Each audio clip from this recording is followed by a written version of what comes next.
People forget, for Trump just keeping his own documents, this is what he was indicted for.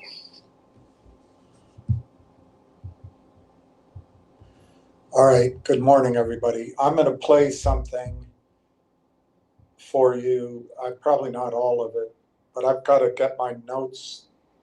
I don't know that I need to, but I'm going to try to get at least my initial thoughts down so you can listen to this.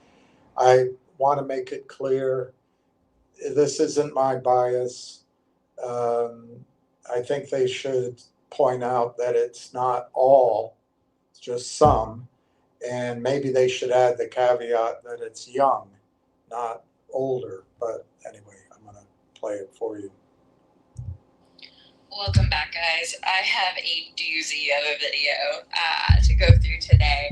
I've said in other videos that white-collar women don't work, and it's not even just like white-collar women don't work, just women in general don't work. You've just seen a degradation in quality of work over time. Like the vast majority of women, it seems, want to be marketers and influencers and social media managers and, you know, do email campaigns and manage user-generated content, be models and all this kind of stuff. That just kind of seems to be what people, what women want to do. And I just don't know for how much longer our economy or society can support that. I think social media, especially TikTok and Instagram, are just absolute cesspools filled with garbage. And I think everyone should get off them and delete those apps. But those platforms really cater to the women's sphere. So it's unsurprising to me that there are so many people that want to be influencers.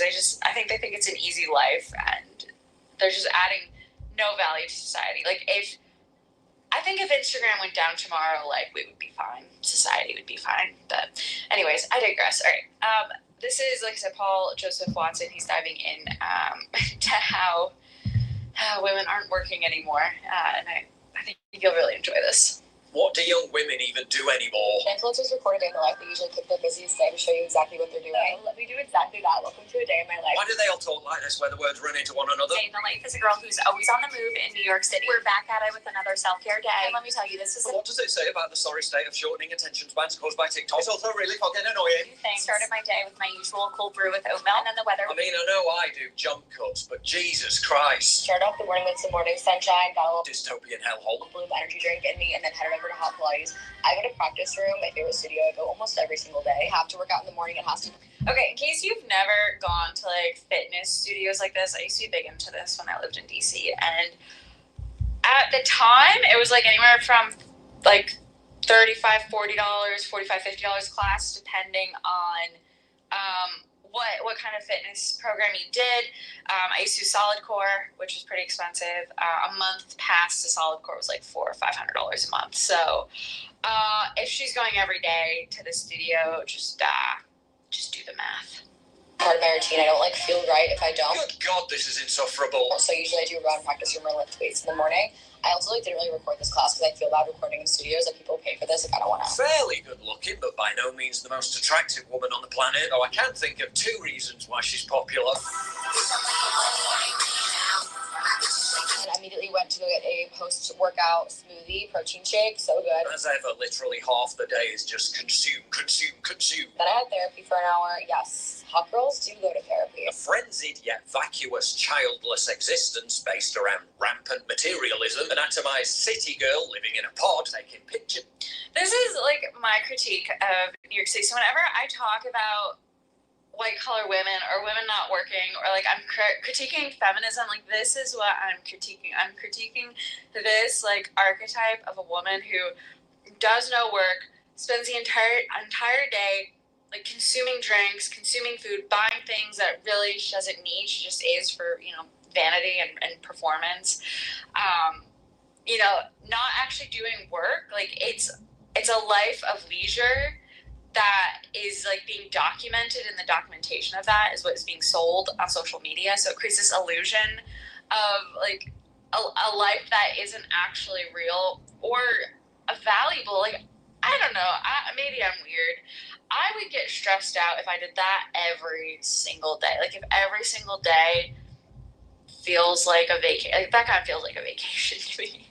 If I did that every single day, like went to my favorite coffee shops, went to, you know, a fitness studio, did this or that, like I would go crazy. I literally would go crazy. Like I think you need to space some of that stuff out. Otherwise you stop appreciating it as much.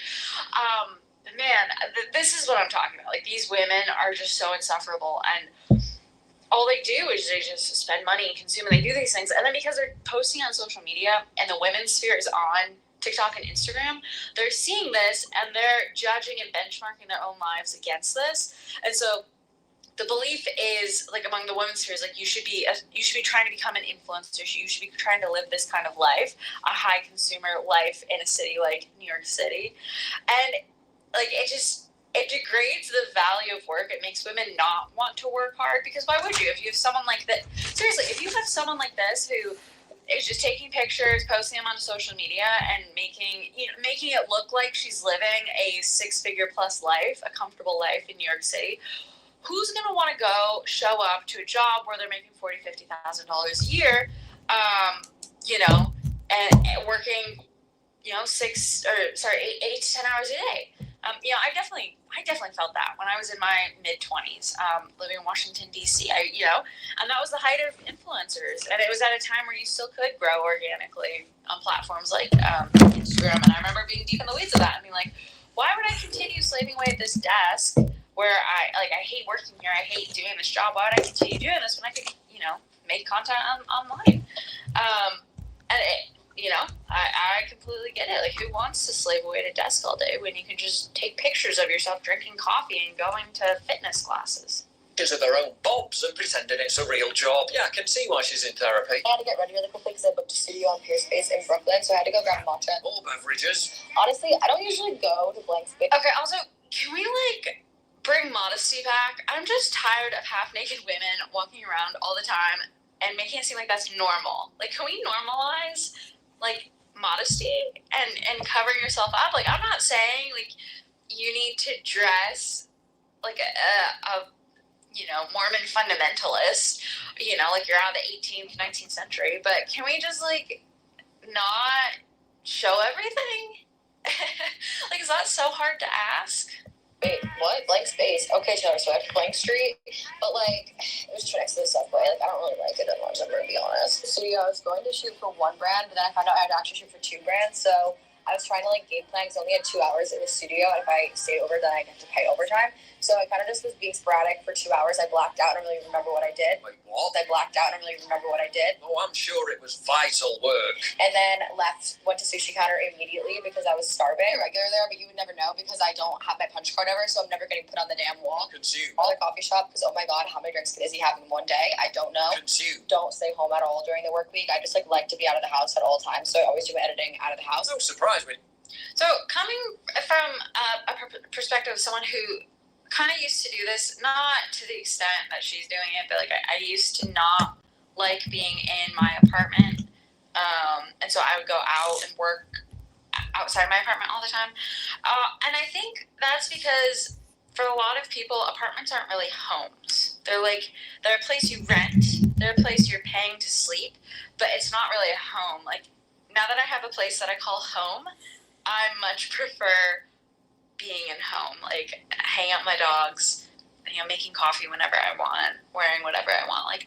I much prefer being in a space that feels like home and is home versus going out and gallivanting around town. So if there's any people who have done studies on this, I'd be curious to know more about. I wonder if there's a psychological theory behind this, but I think when you don't have a place that feels like home, and like he was saying, New York's a highly atomized city, you want to be out and about because that's what gives you social value. And for me, this is how I felt, gives you social proofs. It makes you feel like you're existing and your worth matters. And in public sphere, when you're single or you're trying to build a career like she is on social media, you have to have external value.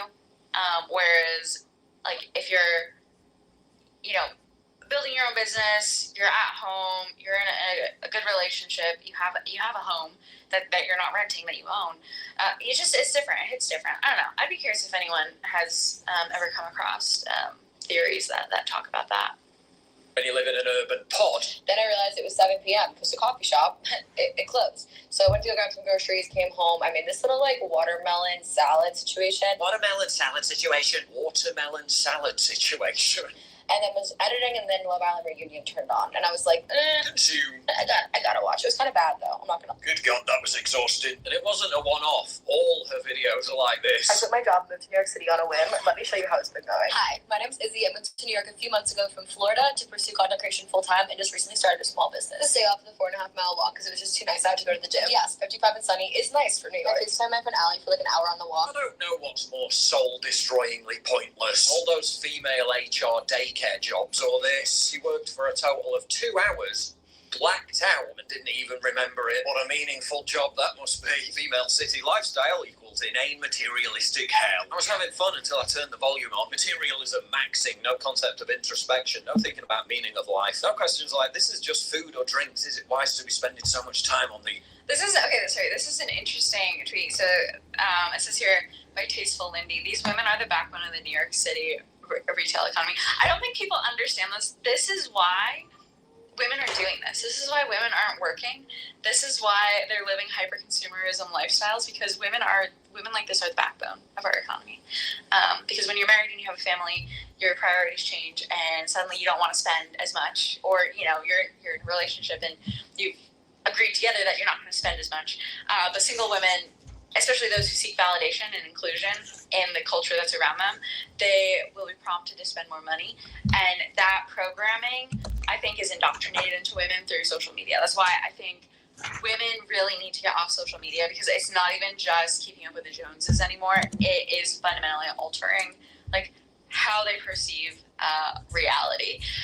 This is not real. This is an illusion that was created to prop up the consumer economy, because that is the engine, that's the gas that powers the engine of our economy, is consumption. So without hyper consumerism like this, things will start grinding to a halt real quick. These TikTok's absolutely saturated with these vapid day in the life of a city girl videos. Believe it or not, millions of them aspire to this, and we wonder why fertility rates for white women in the US are plummeting. Some would accuse me of overthinking all this. I've seen like 10 think pieces on here about this stupid video. Holy shit, no wonder you're all incels. Look at her ginormous cans, for God's sake. Who actually cares what she's doing? But after her video went viral on X, the influencer clapped back on the haters. Seems like I'm going viral on Twitter, and I'm not even going to share what it is or show the comments because I don't want to give more attention to the matter. Asserting that she was definitely contributing way more to the world than just a nice set of cans. And more than just my body. They made comments about like me having a man face and a man voice, and like that not only qualities like my boobs. Like they're always gonna say that kind of stuff, but I know that's not true. All right, that's enough of that. Suggesting otherwise. You should never take criticism from someone that. You can watch the rest of that under Amanda Claypool. Amanda Claypool. That's like that scene in it's like that scene in The Simpsons when Bart calls into Moe's. Hello, I'm looking for Amanda. Amanda who?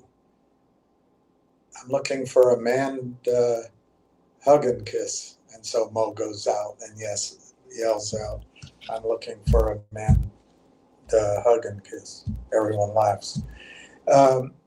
Amanda Claypool, it goes on. You saw about half of it. I'm not saying my bias, but I do think when we as investors are expecting something to get through law firms today and regulators today, it's hard for us to imagine that the world has changed so dramatically that after 40 or 50 years of teaching what I consider crap, but also mostly crap, not all of it, but also, the education, the messaging, it's all from this standpoint. My first exposure to it was this author, Kate,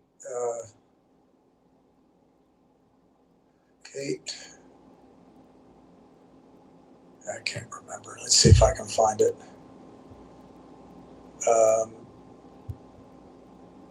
And a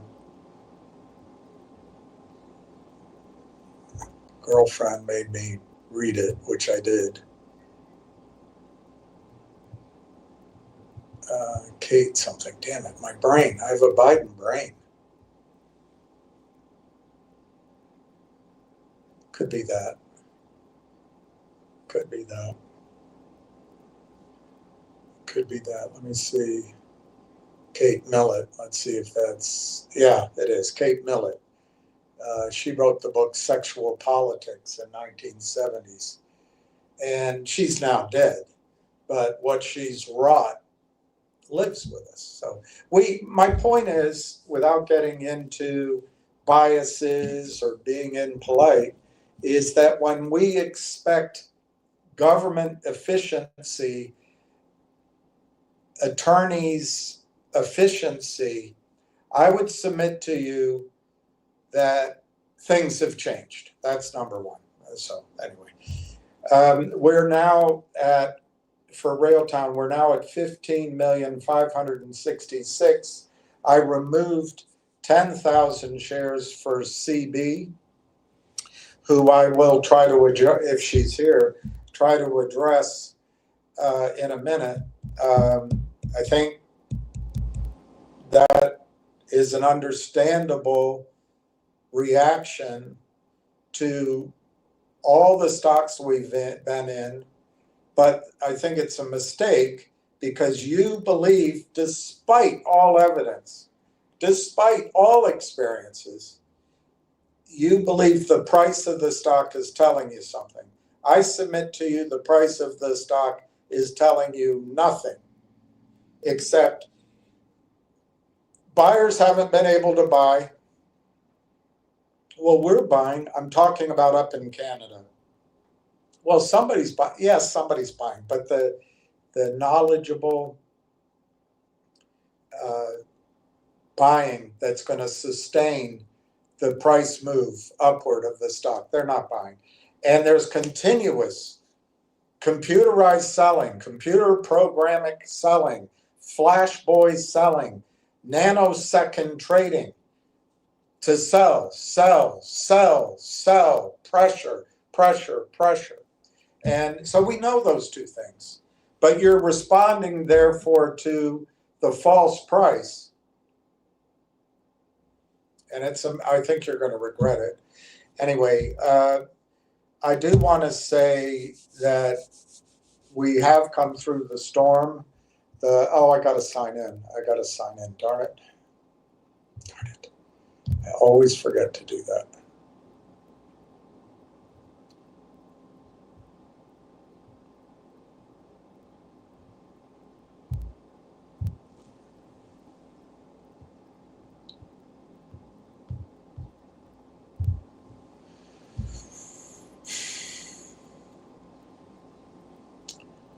GTII is 1 cent. No, it's up 1 cent. Sorry. Railtown is up barely. It's at 34 cents last trade. It's up 0.0008. Finger is up 3 cents at 139. G-Bucks is down at almost a penny at 0.1116. Nixie is flat at $1.08. GDC is at $3.85, down 3 cents. Railtown's last trade was 34, and it was for 200 shares. That is the bid for 3,000 shares. The ask is $34.64. And I believe we've been through the storm. And from now on, we don't have to fear sharp sell-offs in the stock, at least in this range. I mean, later on, it's going to be volatile on the way up. But I think you have weathered the storm, and I congratulate you on it. By the way, in this number, I think the gentleman's name is Danny. He said goodbye to me Monday, which he said, here's where we part ways, which, I'm not such a tough guy. That I felt that. But I looked him up. I think he has 30,000 shares. I did not take that off of here because he didn't sell it then. But he may have sold it. So this number might be 30,000 shares too high. I think if he did, and CB, I think you're going to regret it. Let me talk about it in CB's case. To my memory, CB lost money, a lot of money in GTII, Finger. She still has some Finger, I think. And MMTLP. Can't remember if she bought Logic or not. She may have.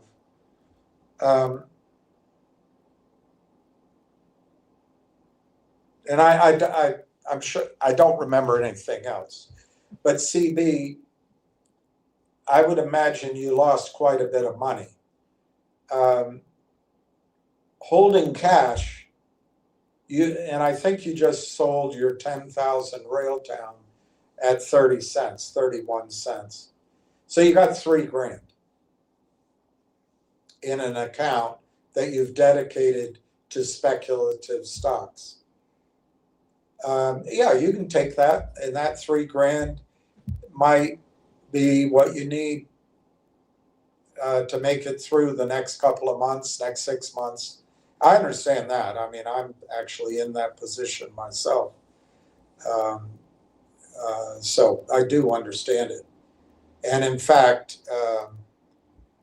I'm not going to do this. I'm not making any proclamations, but I'm not going to be able to afford doing this every day anymore. I've got to get out and try to make some money somewhere. So I do understand it. I do understand what you're going through. However, if you lost money in MMTLP, how are you going to make that back? There's not going to be a settlement that makes your money back in MMTLP. I mean, I suppose in the best of cases, the very best of cases, I would give it a 10 to 15% chance. They'll say we're going to return everybody's money. Maybe. But you got to pay the lawyers out of that. And the lawyers will take. Let me tell you something about attorneys. They are God. They went to law school,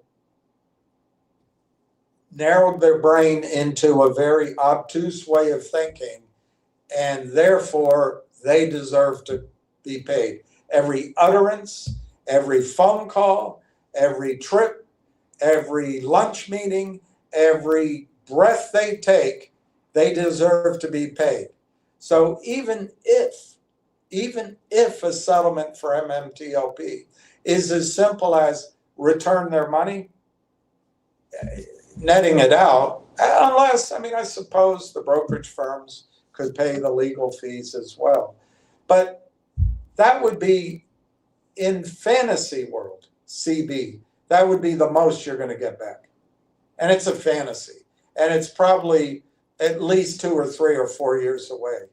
And if the market crashes like I think it's going to crash, maybe 6 months from now, 9 months from now, I hope, any settlement will be off the table because the minds of Minolta will be on everything else. Everything else. So, my opinion, there's no settlement coming on MMTLP. So if you're waiting for that, I think that's not an overly productive strategy to make your money back. And I'm talking not just to you, CB, because many people out here were in MMTLP, including myself. I don't think it's a way to make money back on GTII. You can listen to Richard Hoffman, who's doing a yeoman's job of relaying to you what's going on with the receiver and with the legal aspect, and what I guess detectives and other attorneys have found out about the shenanigans, allegedly, behind the scenes at GTII. But I'm not going to go into it in detail right now. But the only hope of making money in GTII is going to be after everybody gets crammed down to a de minimis ownership. There will be an offering made if somebody decides to use GTII as a shell. And maybe it's this guy, I doubt it. He'll find a better shell. There will come to you an opportunity to invest in the company again, which my opinion, to be clear, is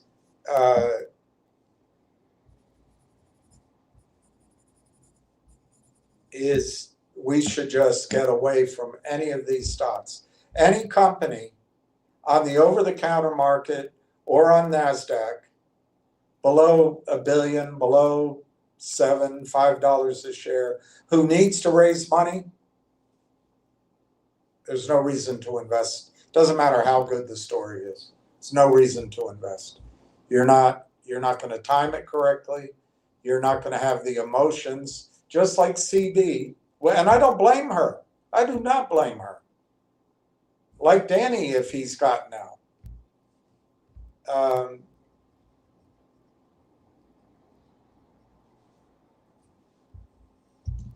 And I think Bill Miko got out at 36 or 38 cents a while ago. But in the short run, that looks prescient. Of course, he put his money into GDC at $7. It's not over, right? GDC is not over. But the premise was it's worth $22 a share, which I didn't. Anyway, let's not focus on that. So I understand it, but there's no reason to believe that you're going to ever trade an over-the-counter stock correctly when your eyes tell you that the price is telling you all you need to see. When it goes up, you should buy. When it comes cratering down and your stomach is in pain, you sell. You're going to lose all your money in over-the-counter stocks. Doesn't matter which one it is. Now, I think one of the key mistakes, other than trusting the system, there's no system to trust. The system has been completely bastardized. But one of the key mistakes is going into an investment. I heard it on the internet. One of the Charm Boys told it. There's a big whale buying it down in Dorado Beach. Some guys from China are buying it. These kind of reasons, they might be reasons to attempt a trade or just to sit at a blackjack table with a free drink and throw your money away. But it's not investing. It's not investing. So one of the key mistakes I think people make is they don't have in mind what is my assessment, your assessment of the value of the company. And if the stock price is different than that rational valuation, you ask yourself, are my assumptions wrong? And check those. And then you say to yourself, well, is the price saying something that is not reflected in the data and some assumptions, of course? Or is the price down because of computerized, unrelentless selling of shares that do not exist? Railtown apparently has 50 to 60 million shares sold under the Reg Show exemption. 50 to 60 million shares. Now, some of it could be arbitrage, flash boy arbitrage, but tens of millions of shares in any event sold that don't exist. We know all that, but our heart, our gut tells us, the price is saying something. It must be wrong. And where are the buyers? Why aren't the buyers in there? I mean, if it's such a good story, somebody would be front running the news, even if they risk going to jail. It happens all the time. Why isn't it happening? Well, these again are feelings, and these again are instincts maybe about day trading. But if you've already established what you think the value of the company is and it's mispriced, you buy the company and you ride through the short-term pressures. You ride through the short-term pressures. What is one calculation of what Railtown could be worth right now without acquiring any companies at AIP?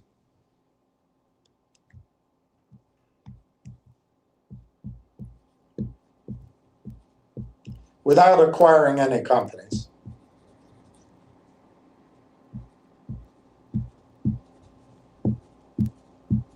What's one?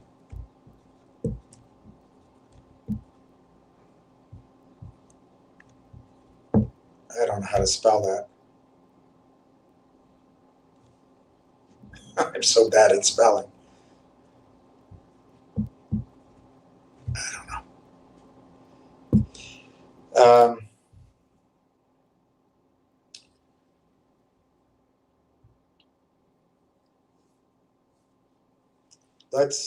I think it's less than this,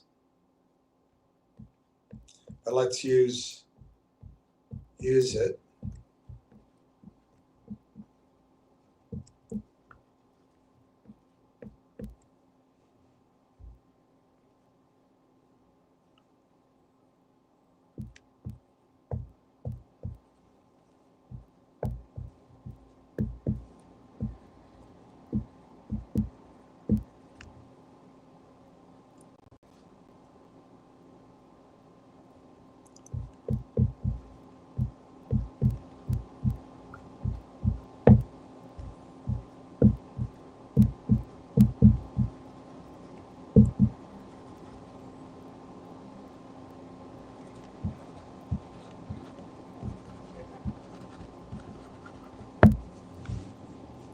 So one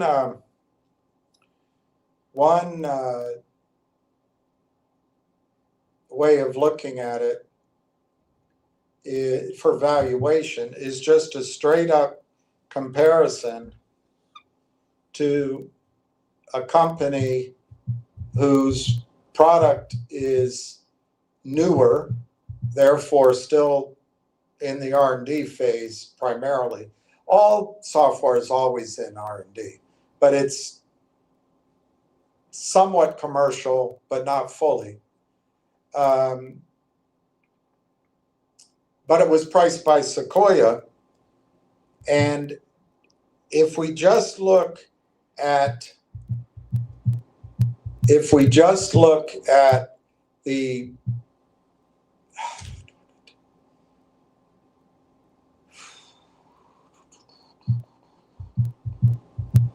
I must hit the button twice.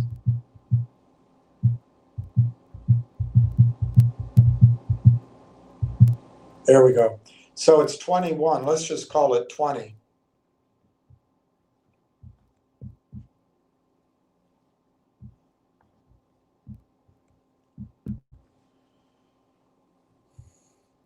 So Railtown's currently 34 cents.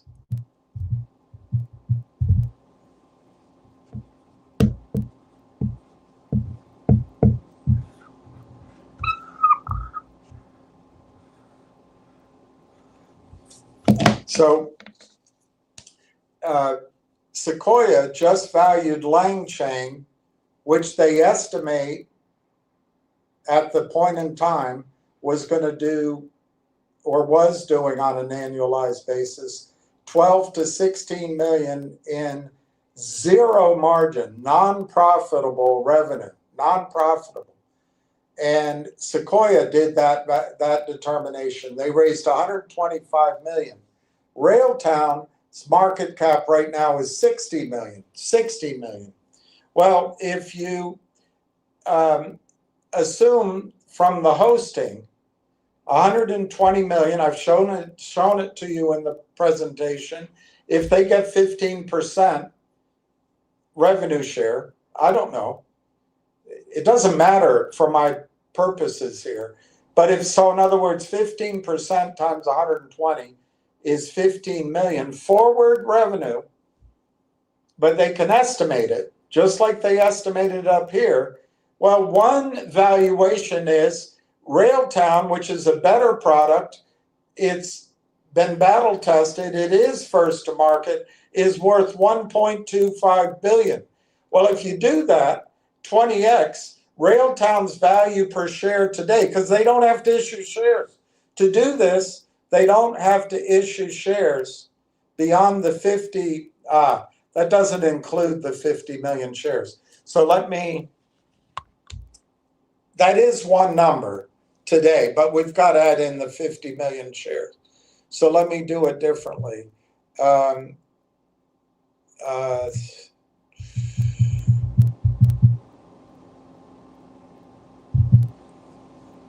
Let's use the number of shares outstanding right now.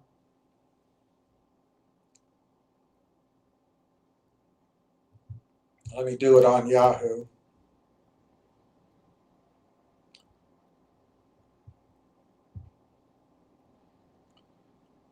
JP Morgan sees a path to 8,000 on the S&P. What have I been calling for? 8,500.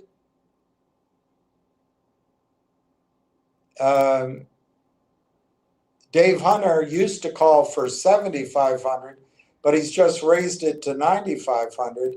And so I've raised my target to 10,000. JP Morgan thinks next year 8,000. That's what's going to happen. You're going to start seeing all good news, and the market's going to go up. Your emotions are going to start believing it. I think it's a little too late to trade it, but maybe not. If someone could give me one symbol that tracks an index, no one does. I can't find them. Is it the QQQ? I used to trade the XMI, but anyway, maybe there's a way to trade something upward. I think we're doing it here. But as the market goes to these highs, that's when we want to start buying small positions in longer term puts. So when the market comes crashing down, we have some cash. Maybe in a Merrill Lynch, maybe in a Facebook, maybe in a, I don't think it trades, does it, OpenAI? But some of these perhaps overly priced stocks, the panic will set in and everything will sell off. But anyway, we're not there yet, so let's delay that discussion till later. Let me look at Railtown's. I forgot that the market cap does not include the 50,000 shares that will be issued. So on Yahoo, the market cap is 47,716,000, and the number of shares is,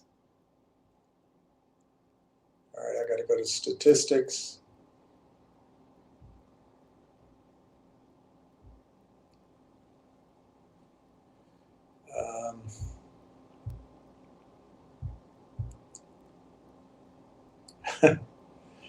Shares outstanding, implied shares outstanding, 143.72.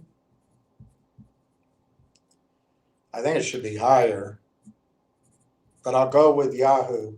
We'll add 50,000 to that,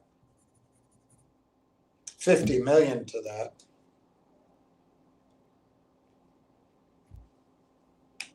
And that gives 193. I'm going to go higher. I'm going to go with 225. So the 47 million right now, the market cap that is showing, 47,716 divided by 225,000 shares, million shares, sorry. That gives a price, that doesn't make sense to me. I guess I have to erase every time I start a calculation.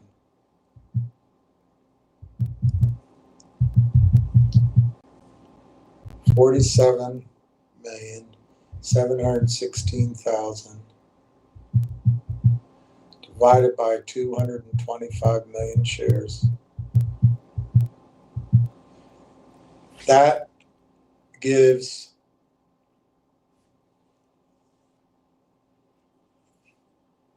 that's interesting.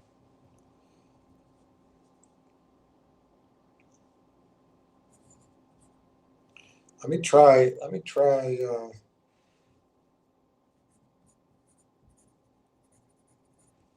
This might be very interesting. Let me see.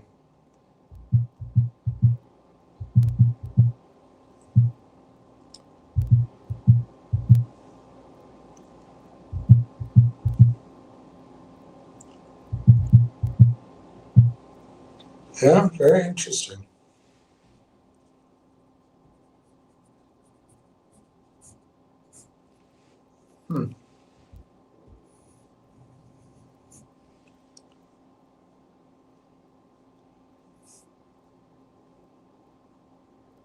So if you divide the current market cap on Yahoo, 47,716,000, by the Yahoo number of shares outstanding, which would be the 143,720,000 plus 50 million, they don't reflect that yet, issued to acquire AIP, that gives you an outstanding number of shares of 193,720,000. If you divide the current market cap, 47,716,000, divide that by 193,720,000 shares, you get 24 cents per share implied valuation. If you use what I just did, the total amount, to be conservative, that will be fully diluted, 225, it's a little less than that, 225 million, you got a target of 21 cents. Yeah, let's use 21 cents, and we'll multiply that times 20. Okay, let's use that.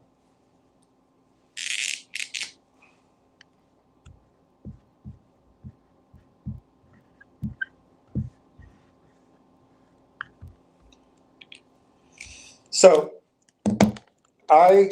the first number is based off the current market cap and the current Yahoo information.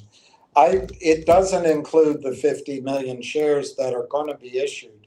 So I'm going to erase that.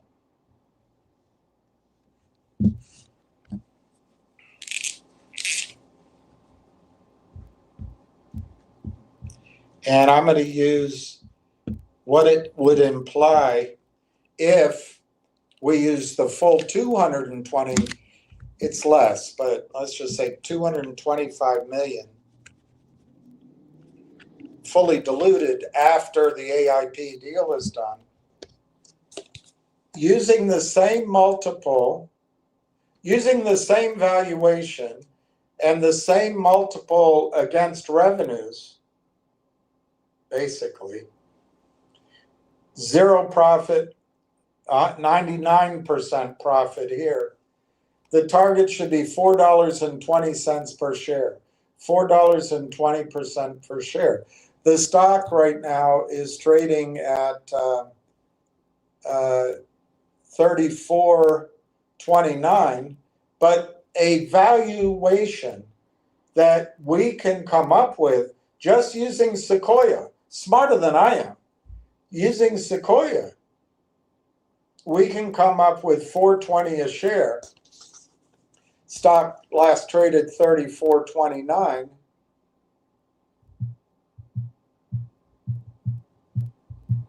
That's 12.25. Just call it 12. It's 12x from here. So is the stock price down here because management's terrible? There's something we don't know. Their technology has been superseded. AI's in a bubble. Canada's changed its mind and is going to go back to melting the tar sands and tearing down the boreal forests as its major industry. I mean, those are the nightmare scenarios that say that a 21-cent price is coming. So is the price telling us something, or is it a manipulated price? Is it just the shorts taking advantage of no information and no buying? Okay, so that's one number. The stock should be $4.20. We'll try to pick some others, but that's one valuation. So if you have in your mind, if you believe it, that the stock, when compared to Lang Chain, remember, if you assume the same annual recurring revenue, only ours is 99% profit, well, before the accounting games. Let me use a different word that I always use in oil and gas. 99% cash flow. That skips all the accounting. So 99% cash flow, whereas in in Lang Chain, the same revenue is zero cash flow. It's all that money, it's all cost, it's all burned up.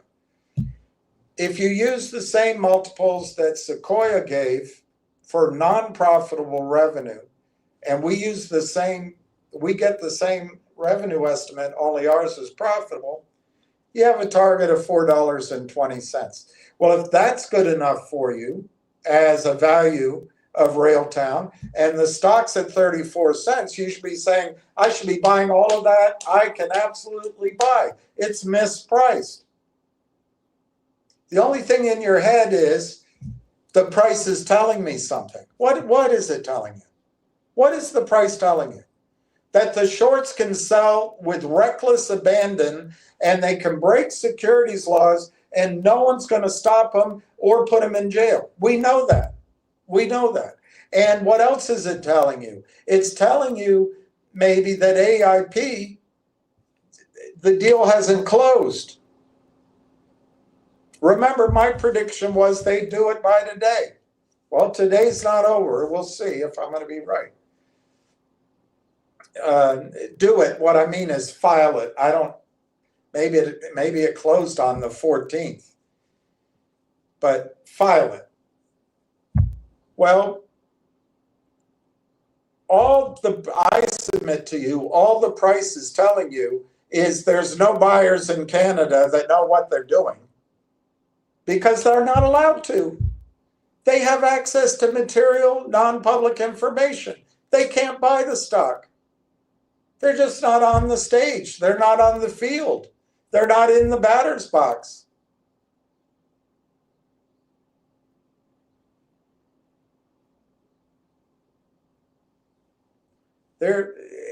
they're not at the microphone. They're not at the starting gate. Whatever you want to say, they're missing in action. Buyers are missing in action because they're not allowed to buy. Secondly, any news or any related releases or any piled up pipeline are all waiting on AIP finishing. That's the first order of business. So we know there's no information flow that means anything. Bunch of puff pieces. Hey, we intend to do what we intended to do, and we'll let you know when our intention becomes completion. Bunch of nonsense, non-informative, but I'm not blaming the company. It's all within the boundaries of what attorneys are going to and regulators are going to let them say. And that's why the shorts have such a free hand. And then then the third thing is, so there's no buyers, there's no information, and there's just constant selling. 60 million shares that don't exist. 60 million shares that don't exist. Now, some of it can be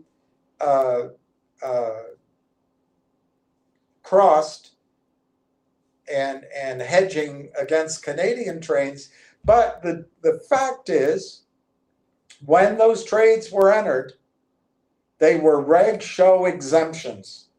The shares hadn't been located, they hadn't been borrowed, and they were not owned.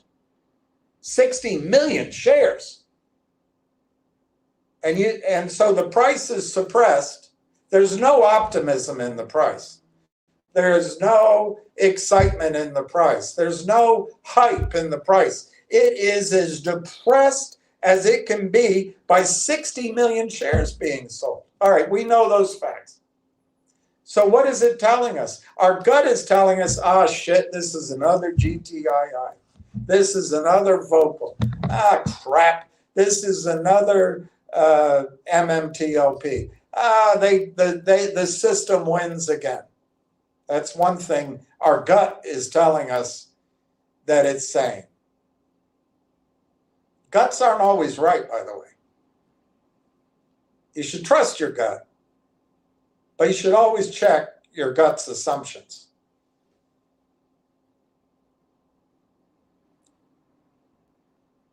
The other thing the price might be saying is, well, there are no buyers, but buyers always, if they know something, if it's so good, the secret is going to get out, they should be there. Well, yeah, I'd say that's how it happens in New York City. I mean, Ham's described it to you. A big trading desk, somebody calls in with an order, and then the geniuses on the trading desk go out for a hot dog, call their buddy and say, hey, you should buy this stock. Why? Oh. Well, why are you telling me? Because Conrad Hilton just put an order in to buy 20 million shares. Okay. Okay. So you have some, you're giving me information so I can front run his order. Exactly. It's illegal, but hey, that did used to happen in New York. I'm not sure it happens as much anymore because there are no trading desks like that. I mean, there's these pockets where inside of funds you have trading desks, or in a like at Enron, they used to have trading desks on natural gas futures, for example, and electricity futures. But that's in-house with a company or with a fund. There's no neutral market makers and trading desks. Trading desks weren't always neutral either, but it was better than it is now. So is the price telling you that there are no buyers? You know, we hear what you're saying, that the buyers have been prevented from buying, but we call bullshit on you, William, because if the news really were good, if the technology really were good, people would be cheating the hangman and trying to buy.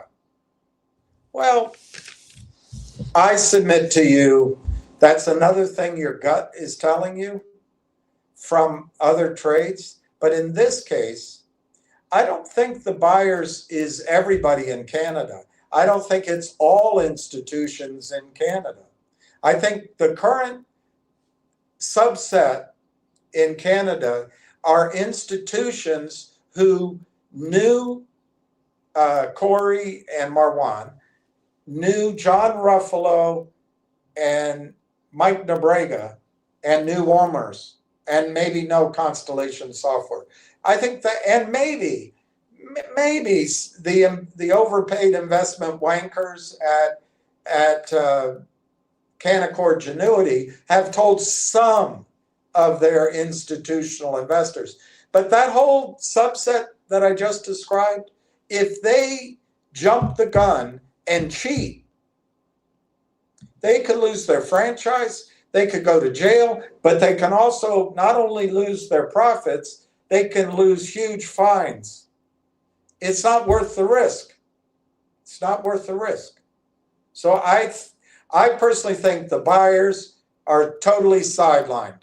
And then you're going to ask, well, what about the rumors? What about people coming in and pumping up the volume? Well,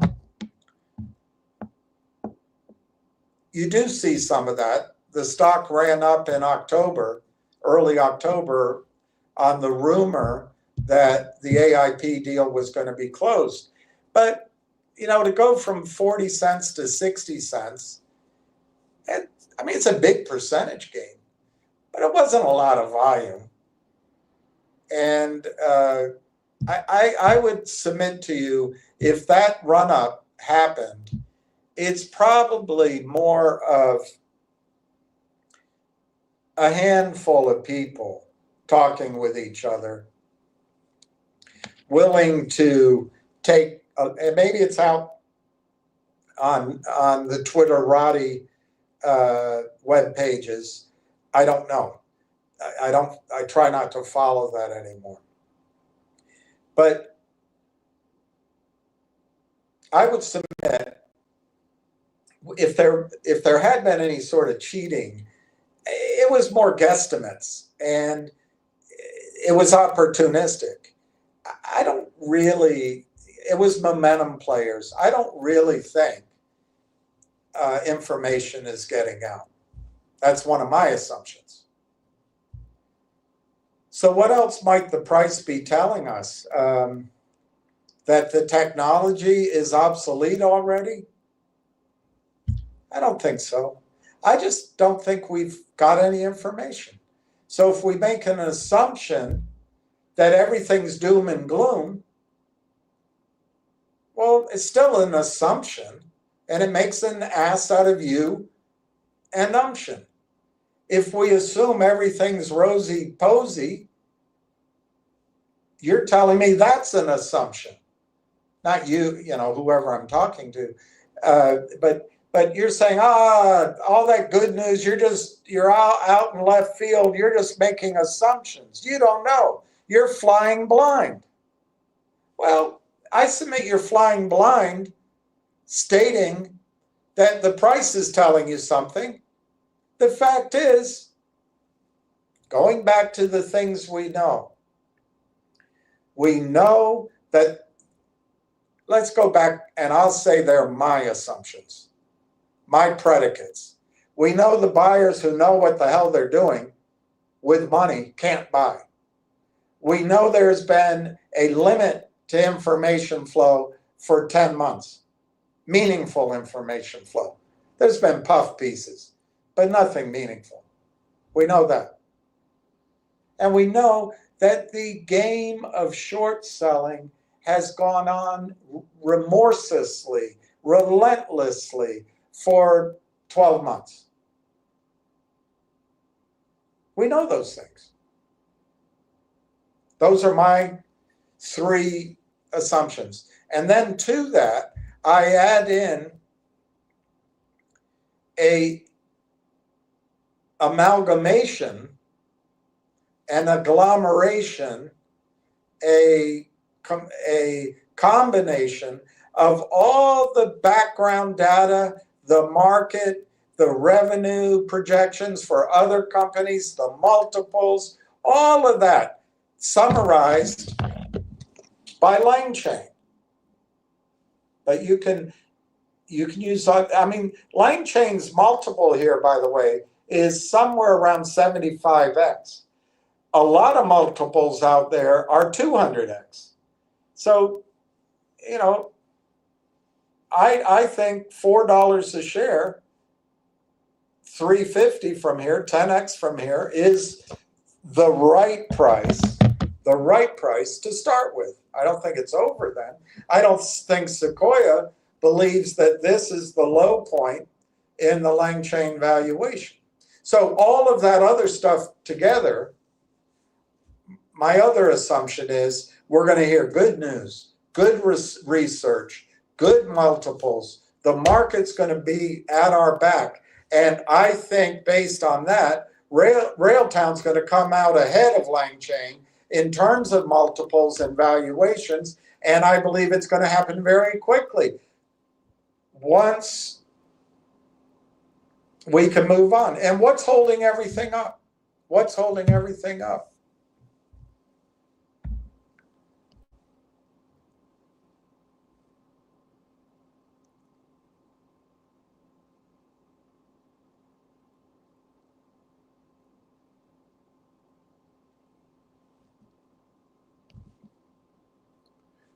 You guessed one of my theories, but I'm not going to comment it on any further.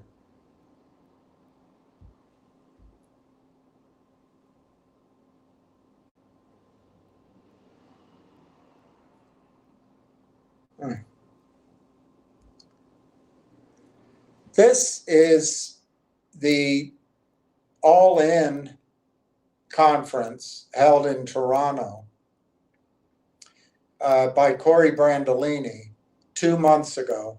Railtown AI and AI partnerships knocking it out of the park at all in. Now you see the guy that's clearly in shape.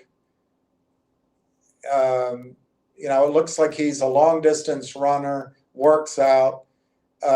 He keeps his hair cut short, but he's got gray hair right in the middle with the yellow Langard. That's Corey. Behind him, I'm not sure. But over here, right near my finger, is Marwan Haddad, who looks like a software engineer, frankly, but a very good one. And here's Dr. Elliott, who probably is overqualified, but he's a brainiac in terms of AI and software. But his background is not public companies, it's university. Marwan's background is working on software for Fortune 500 teams and being employed at a high level at companies who were bought out. But he doesn't look like he's ever run a public company before. Do you think? And then I don't know who the young man in the back is. He's probably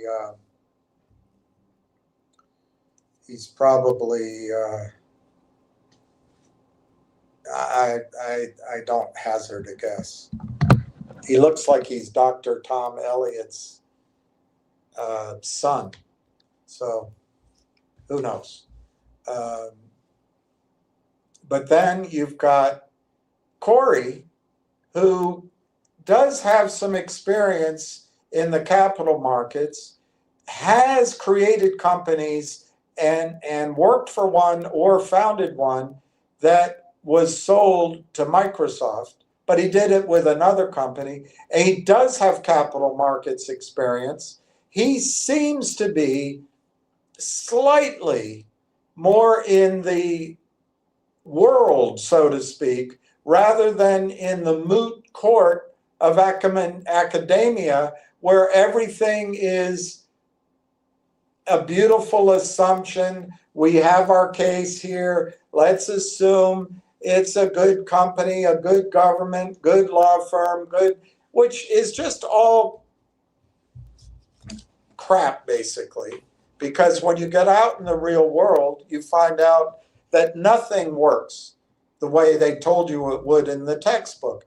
So Corey actually looks like he has experience outside the textbook. He also looks like a software engineer. Marwan looks simply like a software engineer. He doesn't look like he's had public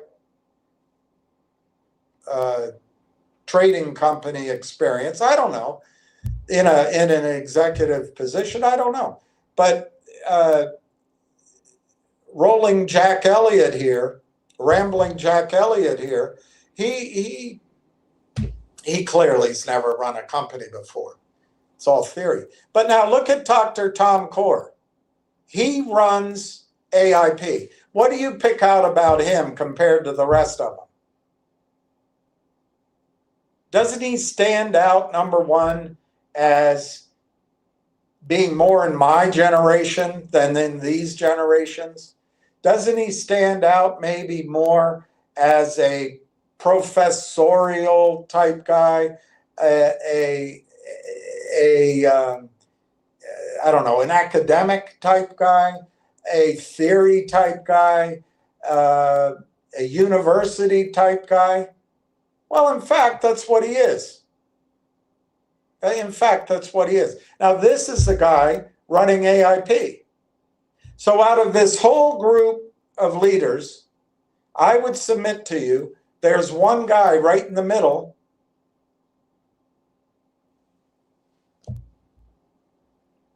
who actually has some roll 'em, punch 'em, sock 'em, biff, pow, wham type experience in the real world. The rest of them, it's all theory. It's all theory. And I'm not the first person in the world to notice this kind of thing. You know, there's those of you who think I have biases, which I guess I do. All right, settle down, people. We've got a lot to cover, and time is short.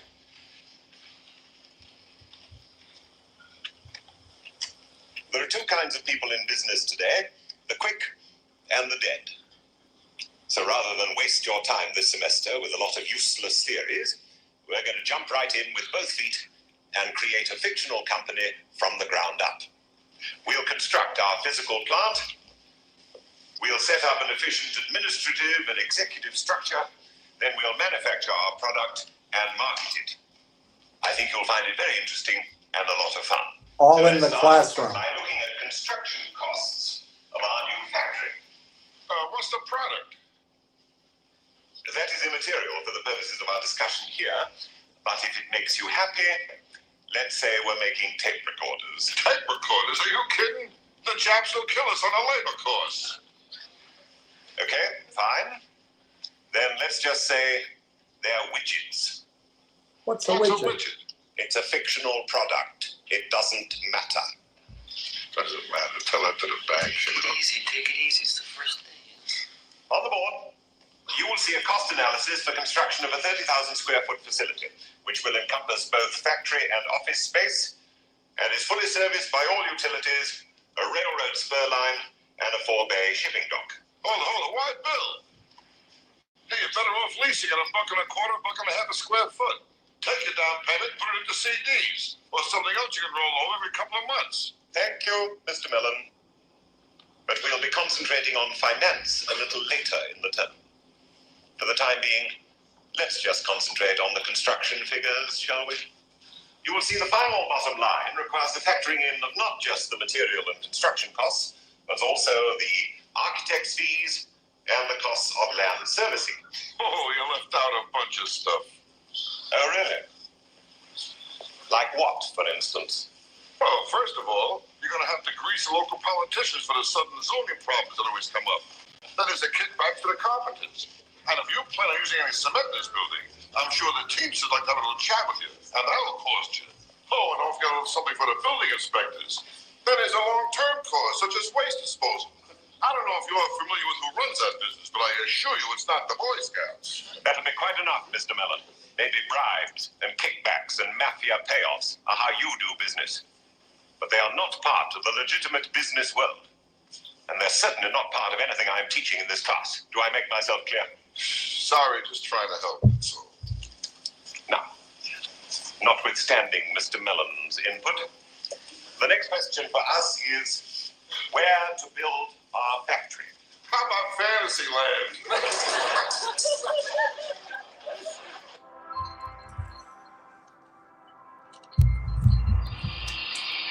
This is my way of suggesting to you that there can be a lot of reasons for the delay out of just because of inexperience. So I've submitted two things for your consideration. One, in the beginning of the video, it's not my bias. Everyone's great. Everyone's just the same and they're terrific. Everyone is great. That's my bias. But there are women out there and men that notice in this sort of fourth wave of something I'm not supposed to notice and I have no bias regarding, that businesses and government offices have a new direction and new priorities. Again, I have no bias. My biases are gone. But there could be delays if you think that there are, and again, it's not my point of view. I'm neutral on it.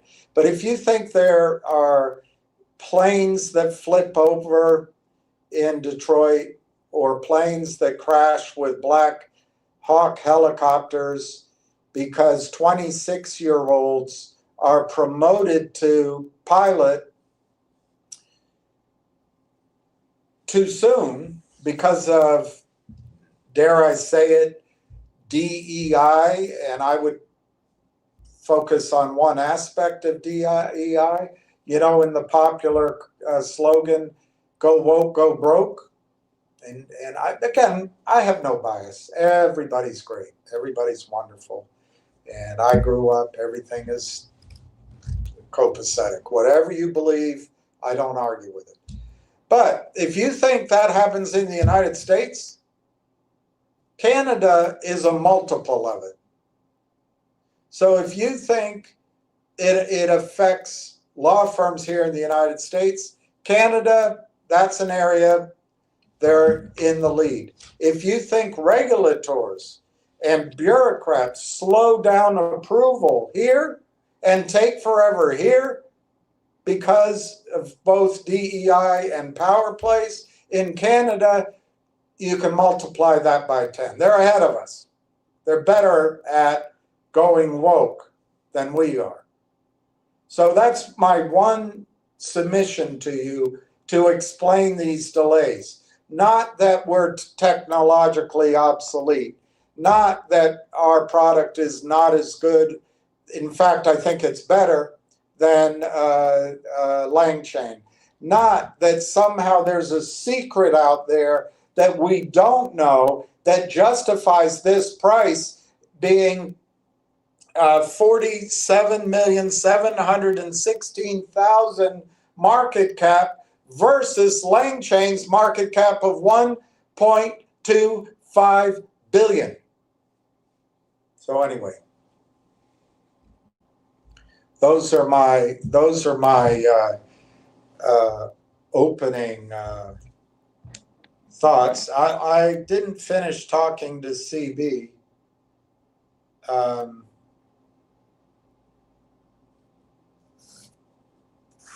But maybe I'll do that right now to CB. And I'm saying it respectfully.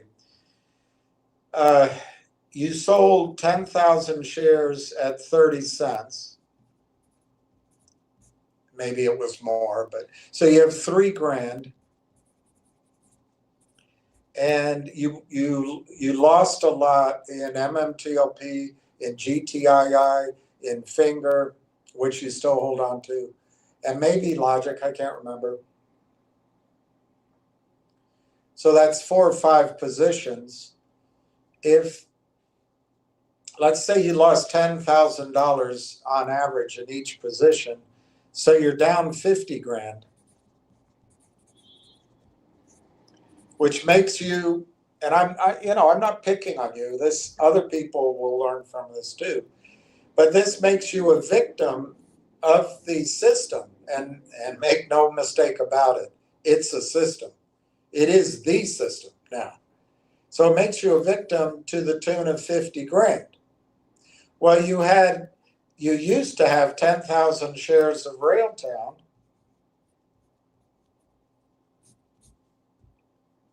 Now you have 3,000 in cash. What's that 3,000 in cash going to do for you? It's a good thing to have.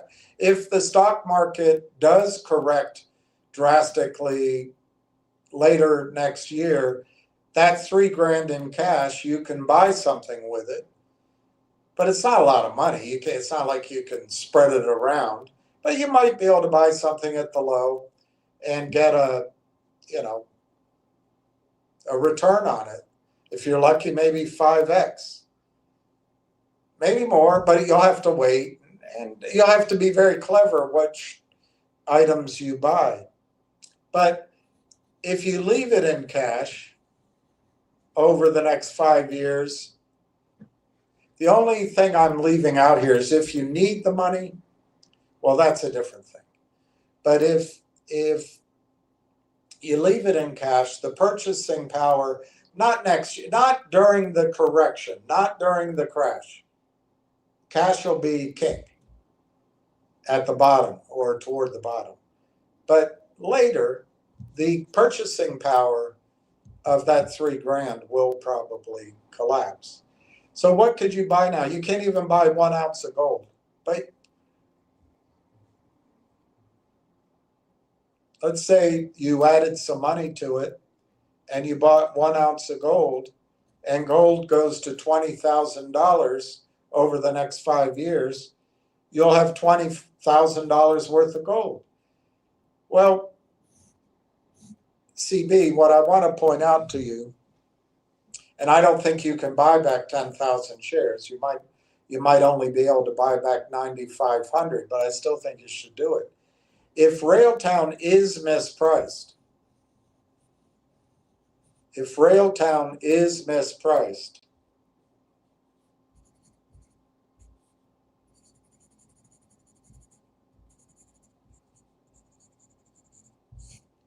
I think by the first quarter, latest second quarter, but I think by the first quarter, the stock's going to reflect that $4.20 as a starting point to catch up to Langchain. And with that, that's just the hosting revenue. That's just based on the hosting revenue. Remember, once they control AIP and start rolling up some of the companies, they're going to get let's say half to 3/4 of 400 million in revenue, call it half, 200 million from the existing revenue in AIP. It's provable. It's provable. Some of the companies have really crappy websites. They don't really have revenue, so they're a joke. But a lot of the companies I showed you, and I did the due diligence on it.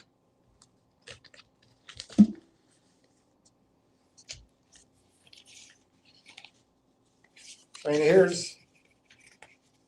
this is just part of the work I did, but I took the companies in the services and consultancy on the AIP webpage, and yeah, a lot of the companies don't have diddly squat, and some have very low revenues, but Gradient Ascent, I just Googled it, 450,000, Brayett, 2.9 million, KKI, 2.3 million.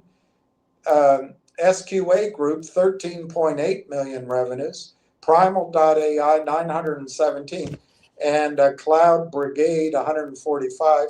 Trio, 5.8 million. Future Vault, 3 million. In Divideo, 2.3 million. Sales Talk, 2 million. Riser Social, 1.4 million. Be Human, 2.1 million. Supercharge Lab, 20,000. Smart Desk, if it's the right one, 7.9 million. Sales Chase, 1.5 million. Market Muse, 8.9 million.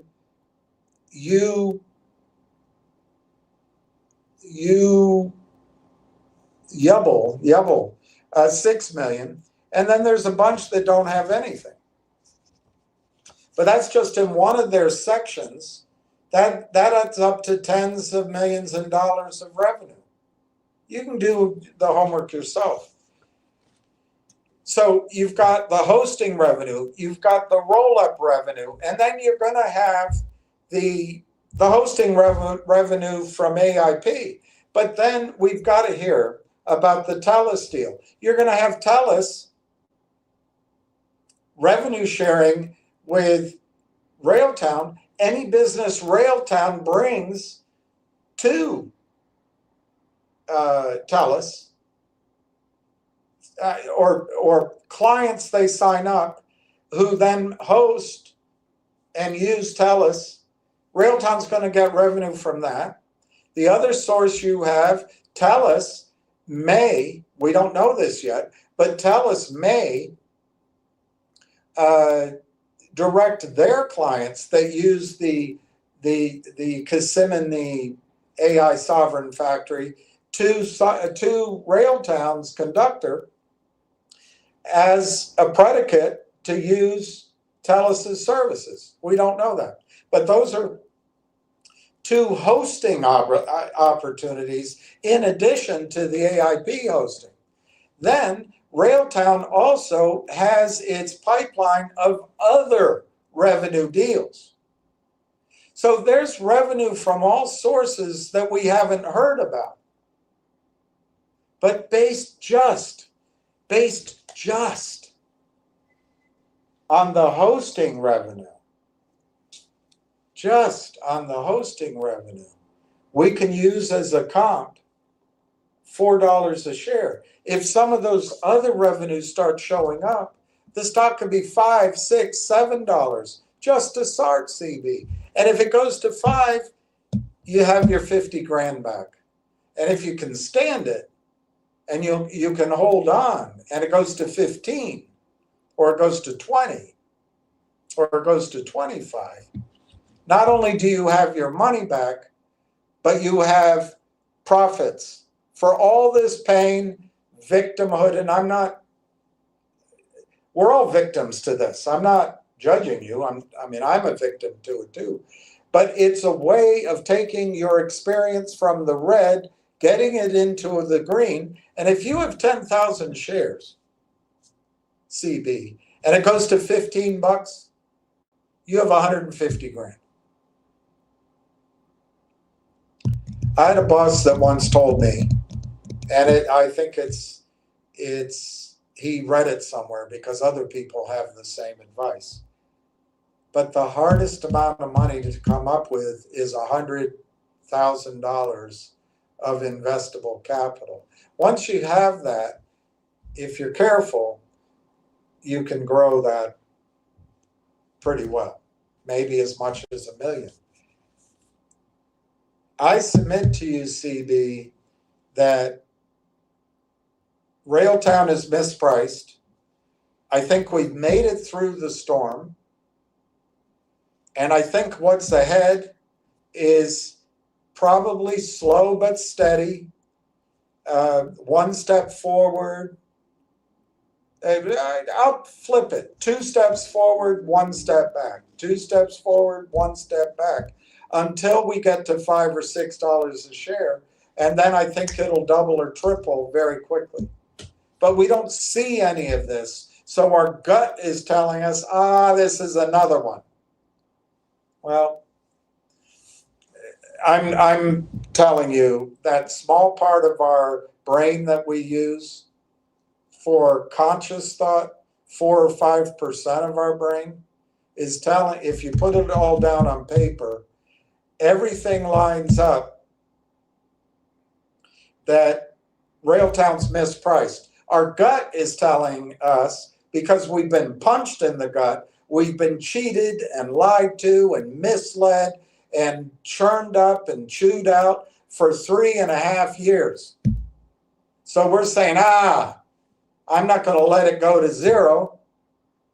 Well, 30 cents is probably as close to zero as this stock is ever going to see. Well, you've been saying this for 3 months, you've been 4 months, you've been wrong. I acknowledge that. But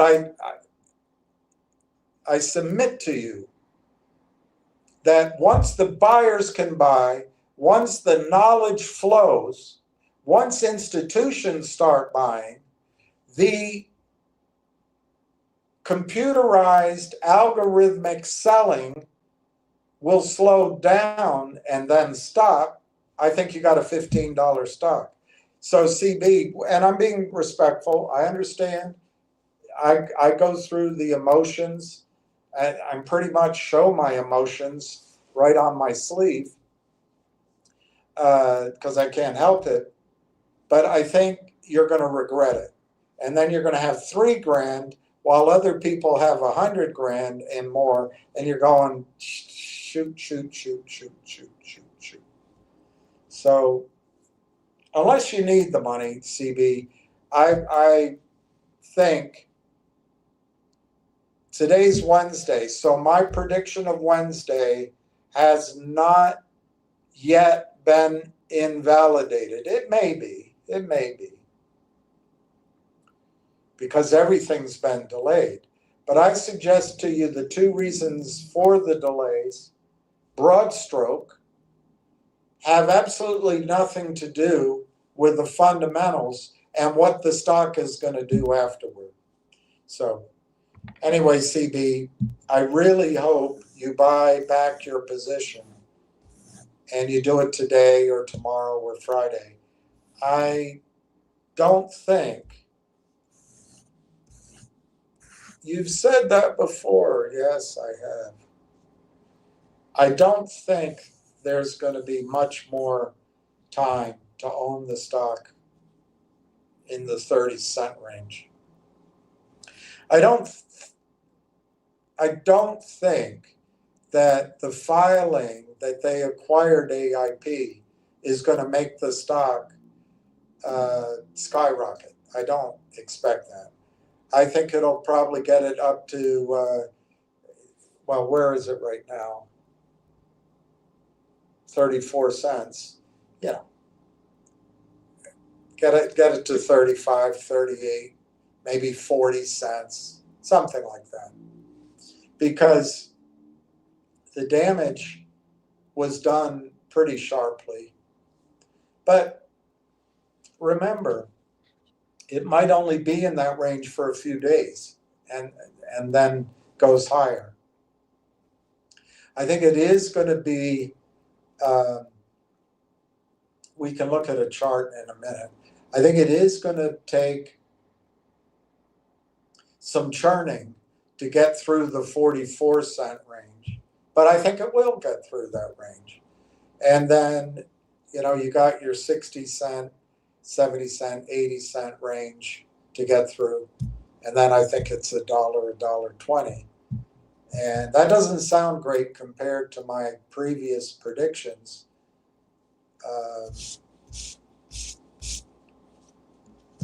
I know, but that's the start. That's not the end point. That's the start. And I do want to call to your attention, everybody. And CB, what I just said to you, Danny's gone, so he's not here anymore. But if Danny sold his 30,000 shares of Railtown, he should buy it back. 30,000 shares of Railtown at $5. It's 150 grand. At $10, it's 300 grand, obviously. And you know, at $20, you got $500,000. I'm not going to be able to show you many companies / stocks / market caps that are so grossly mispriced. But why don't we take advantage of what the criminals do? The entire system is against us. Why don't we stick it to the man, as they used to say in the 70s? Why don't we show them what for? Anyway, what's coming up on December 17th? On December 17th is, oh, that's not it. That's November. December 17th is the annual meeting. The annual meeting's coming up. So I think that's as good as a deadline for price action prior to the holidays as any target. And we'll find out if I'm correct about Wednesday. But remember, if I'm wrong, maybe it's tomorrow, because in Canada, Thanksgiving, they've already had it. So they're going to be still at work tomorrow. But let's just say they are able to file this AIP deal while we're all eating gobble and wobble.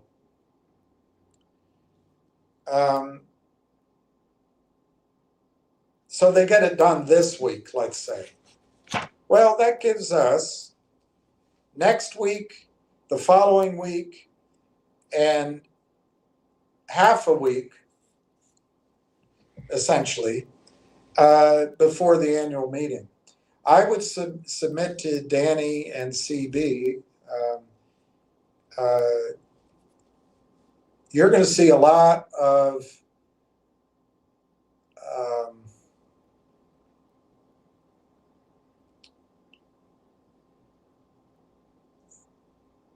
it's not all going to be news, but you're going to see news, information maybe. Yeah, I think you're going to see research reports.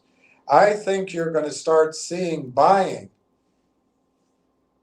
but maybe after the annual meeting. I don't know.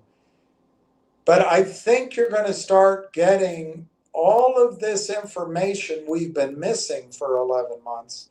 I think it's going to be condensed to come out prior to the annual meeting.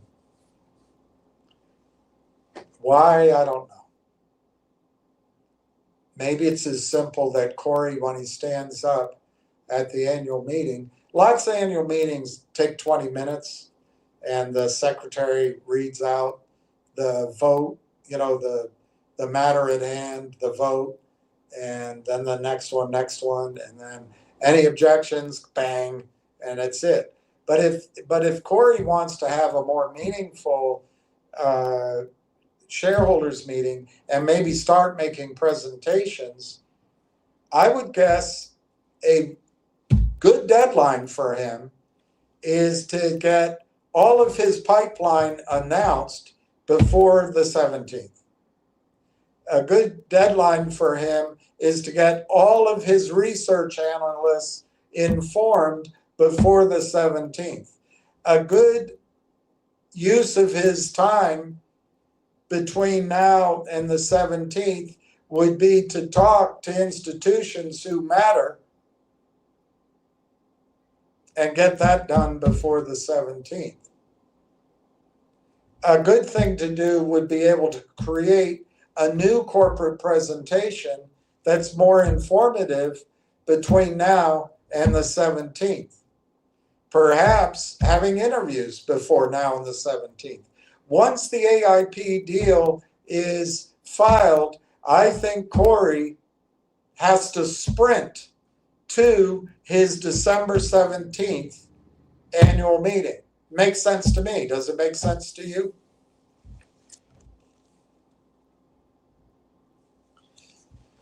So what do I think could happen to the price between now and the annual meeting? It's not going to excite you. It's not going to excite you. I think the stock price next week will go, by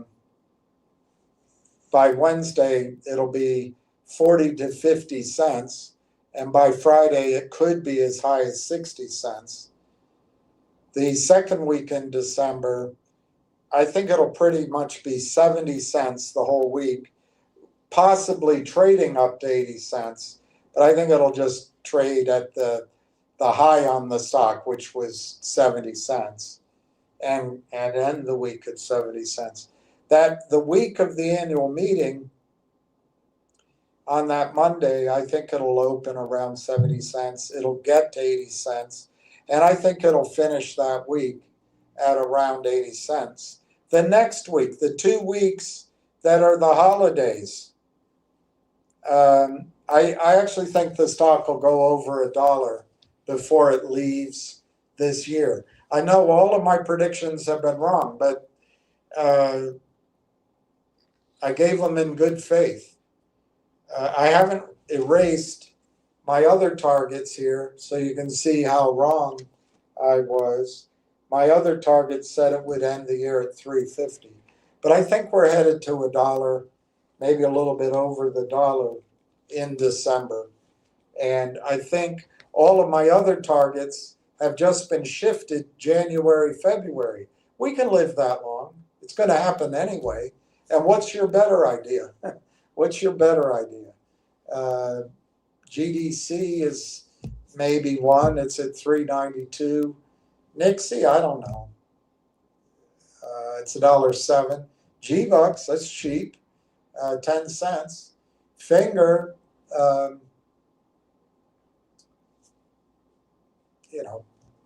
they're going to do a financing, but maybe you want to get in before they haircut it for the financing. I don't know. And then Railtown right now is 34.10.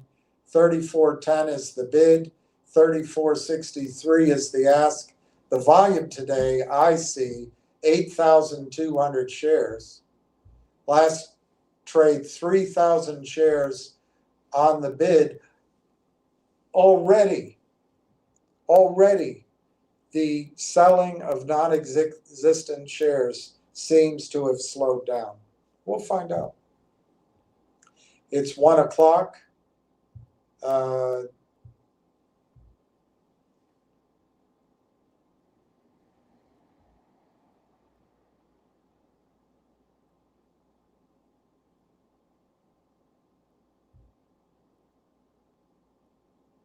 Gold is breaking historical norms. UBS sees 5,000 next year. What have I been telling you?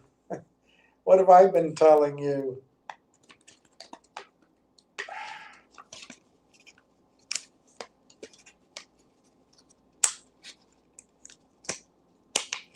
I've been telling you 5,000 for over a year.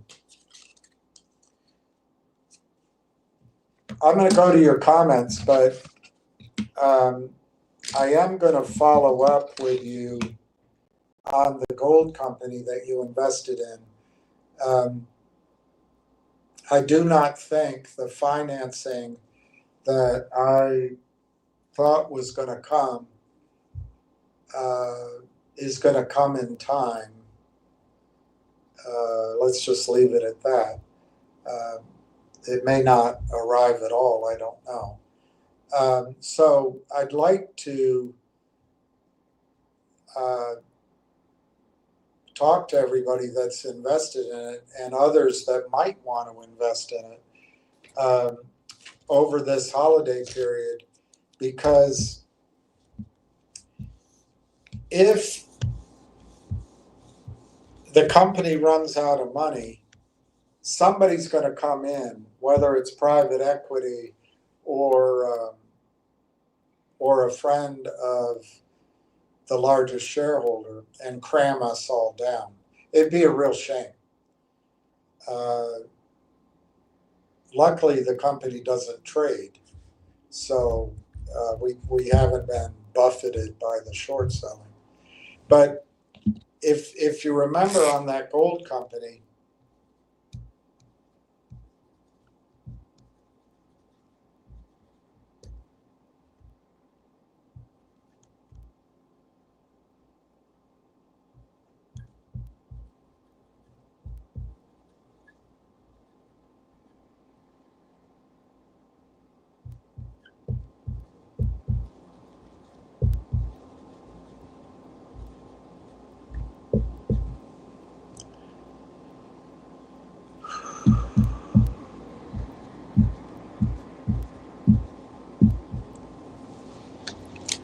there's 6.6 million proven. The reason I put it in brackets, it was proven about 15 years, a decade, let's call it 15 years ago. It's 12 years ago, by a third party using off-the-shelf technology. They achieved approximately 6.6 million ounces proven. The process is not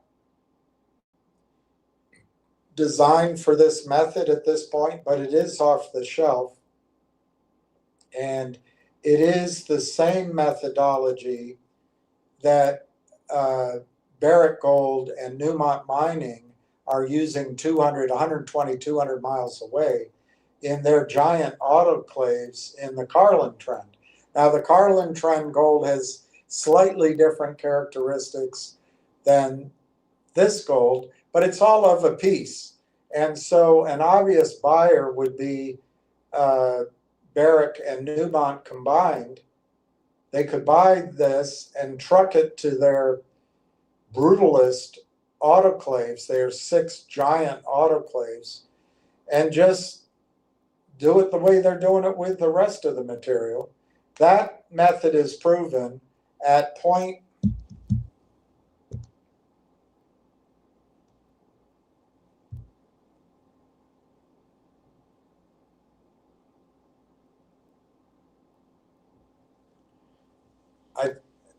it might be lower than this, doesn't matter, but 0.03 ounces of gold per ton.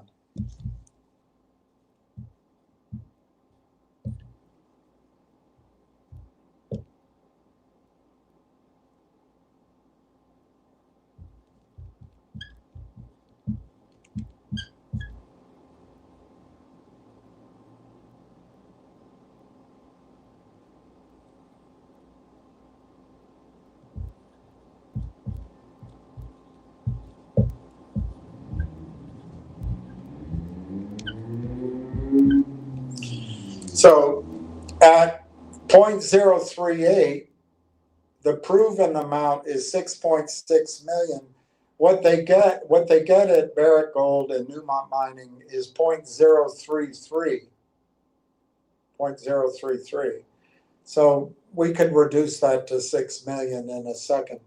But the process, which has been proven at this company, but they don't have the money to build out the pilot plant. They have some money, but they're going to be running out. Once they prove this up, and it's simply building the pilot plant, producing gold day after day after day after day after day, it based on this same footprint, it means 35 million ounces of gold recoverable, approximately.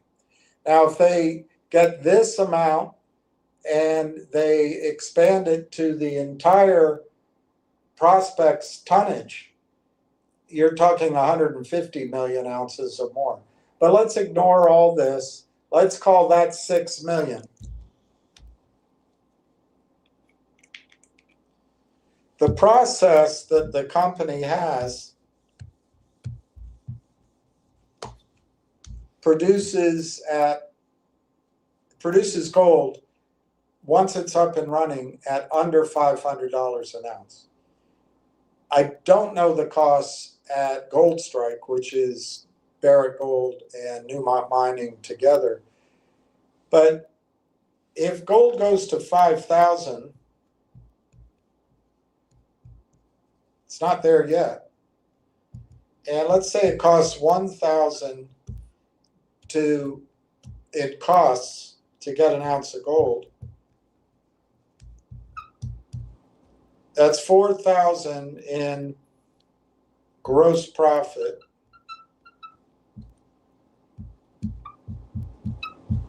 I don't know what other costs would be in there, financing or whatever, but I don't think there'd be much. So if you have 6 million ounces, I'm not using the higher numbers.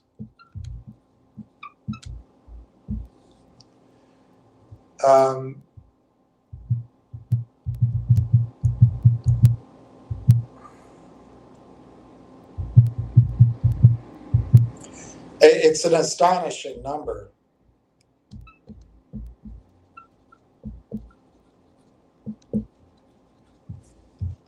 The net cash flow over years will be $24 billion to recover 6 million ounces with 4,000 in net profit. 24 billion. Well, what does that mean to your investment? Well, if we protect it so that we don't get crammed down, and the problem is, I don't know how many shares will be out, but I could use a lower number, in other words. But let's use the contemplated approximately 800 million shares. That's $30 a share.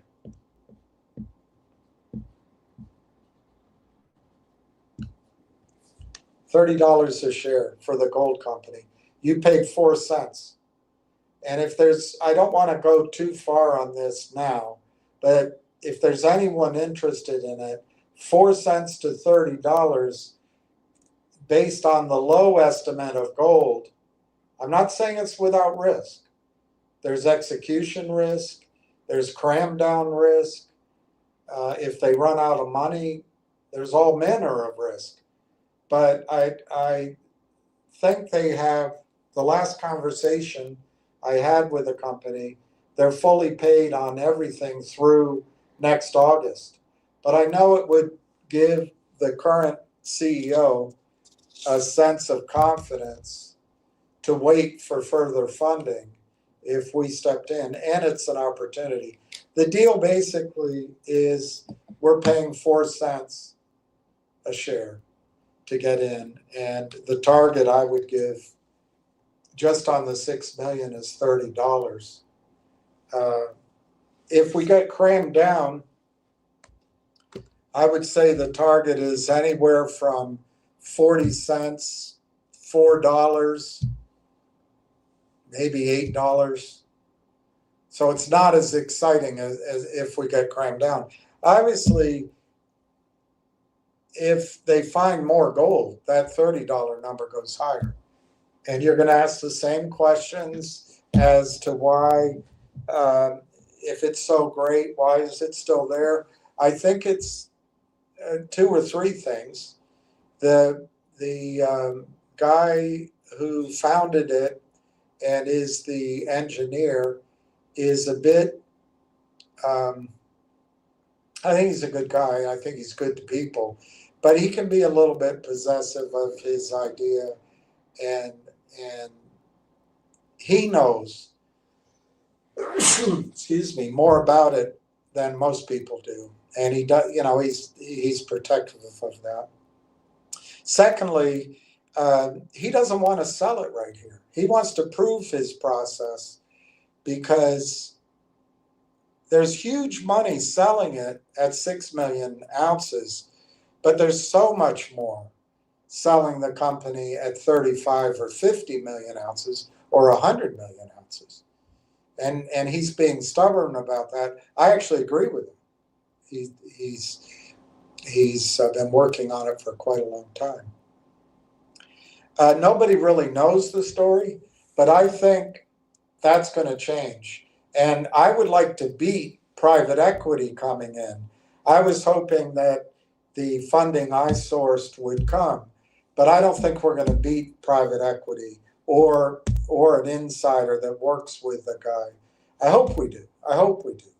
But private equity will come in, they'll see the 4 cents, and they'll put it out to you, if you even have a chance, at $4 or $10.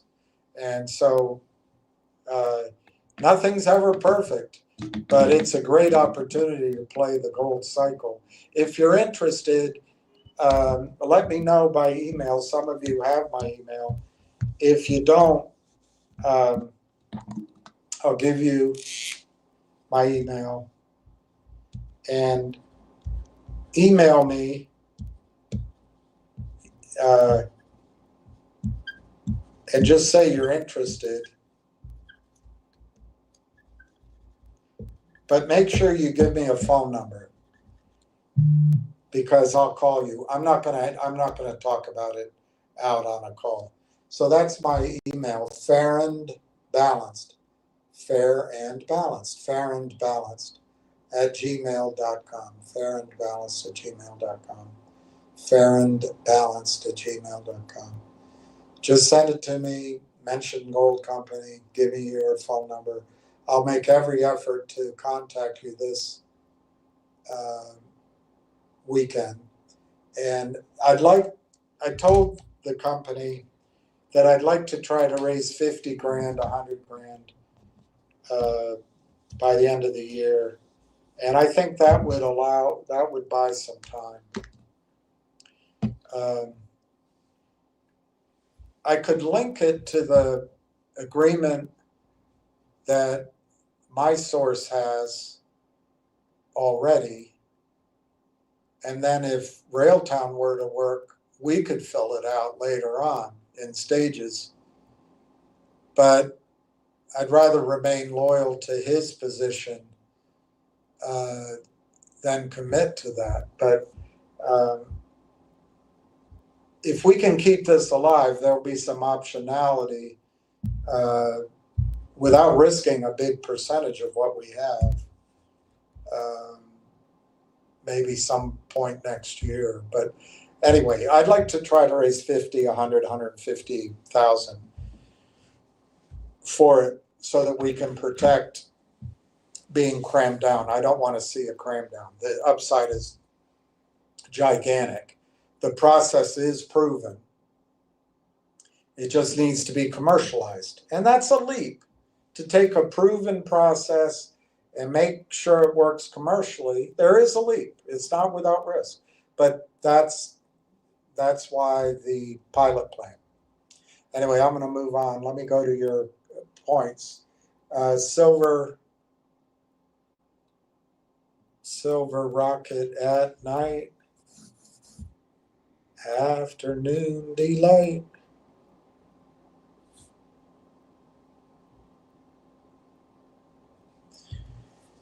How are you? You were number 1. Hey, Jeff Grimm, you're number 2. CJ Yukon, good morning. Lewis, William, you recently indicate that something didn't work out after 1.5 years. Were you referring to the Nevada Gold Company? If so, for the sake of closure, have we lost all our money? No. I on the contrary, Lewis. I didn't see your question, but on the contrary, we haven't lost our money in the gold company. It's just been held open for money that's been held up, frankly, bureaucratically. And my opinion of what's going to happen in the mining space and in the gold and silver, platinum space, as we come around the new year, Wall Street's going to pour money into mining. It's going to go into private equity. They're going to scour the planet. You've already seen it. I've told you before, it's like a waterfall. First, they start moving, the Barracks, the Newmonts, the Alamis Golds, and the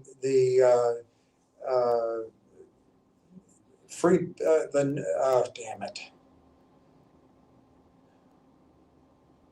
the royalty companies, I just can't think of the names right now. I've given them to you before. They move those first. That's the top tier mining companies. Then they go to the second tier with private equity and mutual fund money. And those are some of the smaller ones. I would put, I don't know where Hecla is in there, but Dolly Varden might come in the second layer. Maybe not. They might be in the third layer, which is sort of your tertiary. These are the companies that have proven reserves, but they're not in production. And then you get down in your fourth and fifth tier, but it rolls down.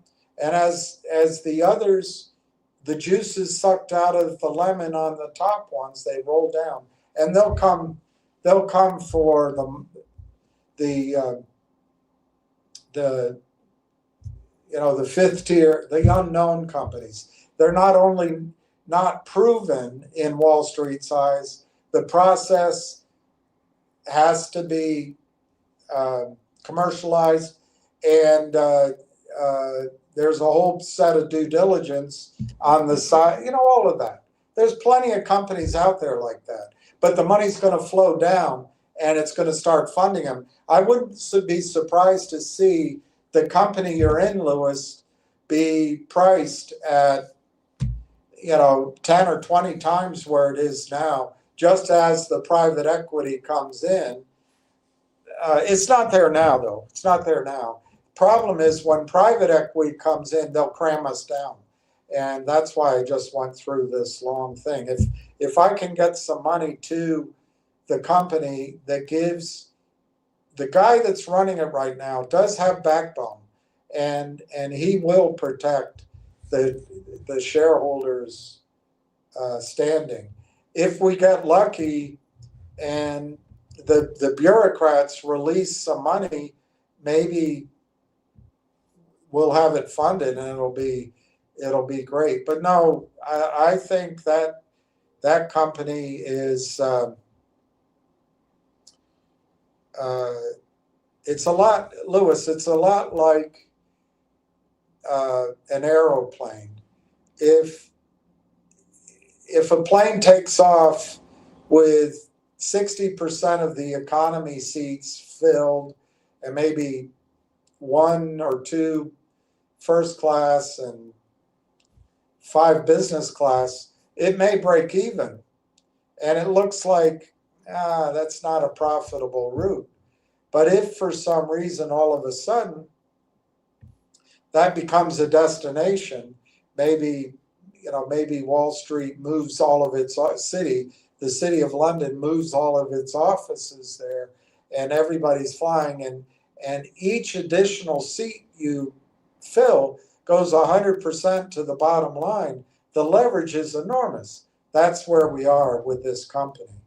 The price of gold going up has just changed the whole story. When I first got involved in it, gold was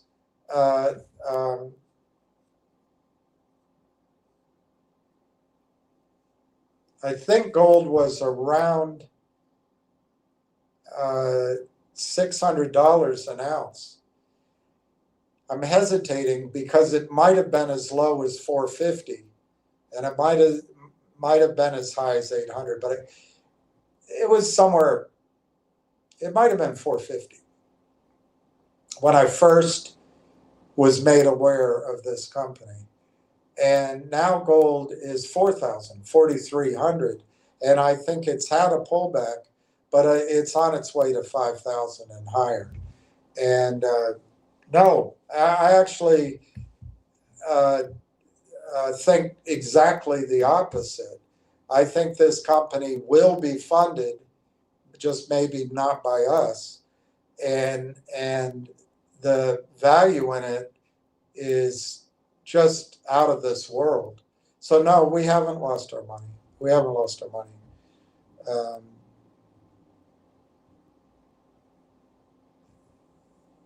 If their process is used, it's in the $500 an ounce range or lower. So if gold were to go to 5,500 an ounce, you'd have 5,000 an ounce profit on 6 million ounces of gold, which is the lowest estimate. That's a $30 billion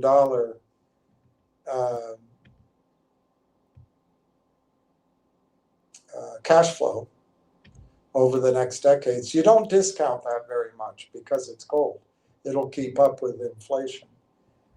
Even if we were to get crammed down and we lost, 80% of that, which I hope doesn't happen.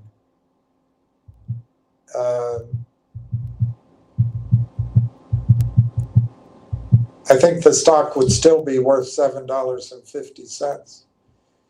So it's very exciting, and it's taken a long time because the financing I sourced through no fault of the investor, but the bureaucracy behind it has been slower than the World Bank. So no, exactly the opposite. I don't know what was it that didn't work out after 1.5 years?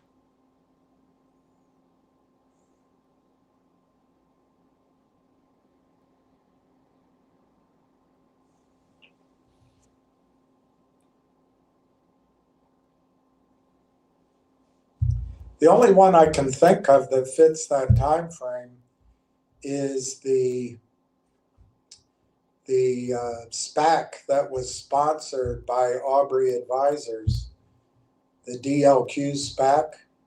I think it was 1.5 years. It's the only one I can think of that I would refer to as 1.5 years.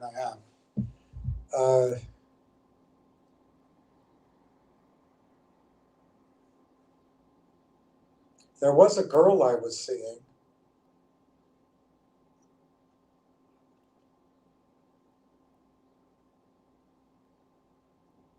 I don't know, Lewis, what I was referring to, but it wasn't that company. It wasn't that company. And the exact opposite. I'm going to see if I can raise 50, 100 grand, 150 grand. And I don't know if I'll be able to, just to protect us from being crammed down, because we've been in it a while and there's no need to be crammed down. I also want to try to protect its availability for, let's call him my investor, because I think he deserves it, the chance to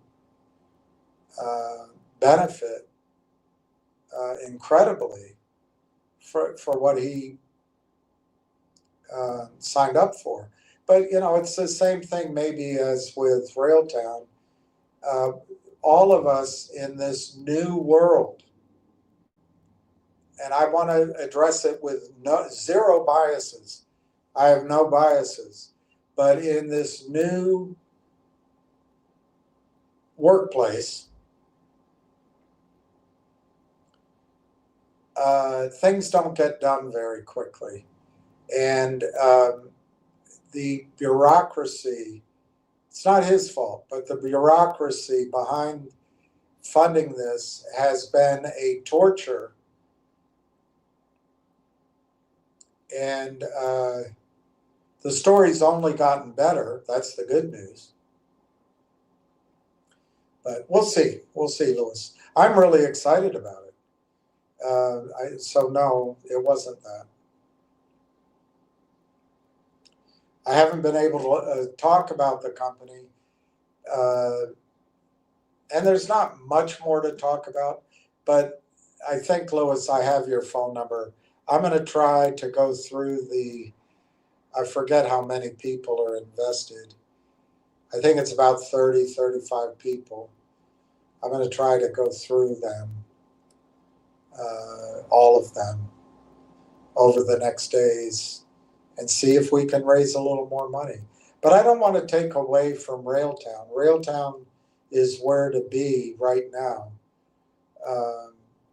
It's just, I have to try to think ahead. We're almost into December, and if I don't try to do something, we might lose control of the situation, and maybe we are anyway. But no, I don't think you've lost your money. I really don't. The deal that was on offer before we got involved capped our upside, just to be clear. It capped our upside at 40 cents a share. Luckily, the current shareholders, who are they all are in their dotage. They're all 85. They didn't vote for it. I think all of them have their brains and they have grandchildren. So the second offer was an 80-cent cap. So that's what I'm trying to avoid, is having the company just announce this is the deal and we're all capped out at 80 cents. Well, that's still 20 times your money. But no, it's not. Yeah, it is. 20 times your money, 20 times your money. But it's not that exciting. So I'm going to try, Lewis, to see if I can be a bit of, an actor to try to protect that we don't get that kind of financing as a fait accompli. So we'll see what happens. Hey, Jack Hamilton.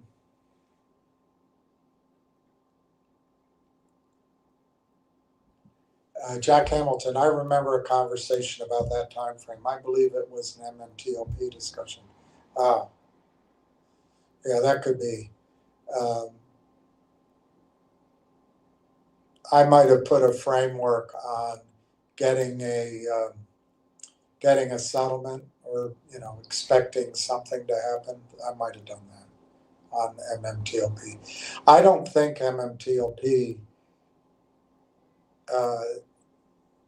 after a year and a half, 2 years, I think it's going to be really hard for the attorneys who represent the good guys, us, to say that MMTLP has any value, because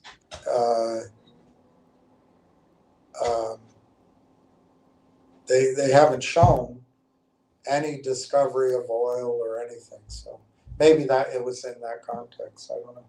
Silver Skyrocket, hello. Hey, Steve, how are you? That's Red Pepperoni. I'm not sure why it's not showing up either. How are you, Red Pepper? Thank you for being here. Ward Richardson, good morning, William and RT. I found out that Anthropic integrated, it's not the name of the company. I found out that Anthropic integrated Railtown Conductor software into Claude AI and was launched on April 32nd. Wow. Let me digest this. So Anthropic used Railtown's Conductor with Claude AI and launched that a year ago? No, 6 months ago? Wow. That's pretty powerful. I wish we could hear more about it.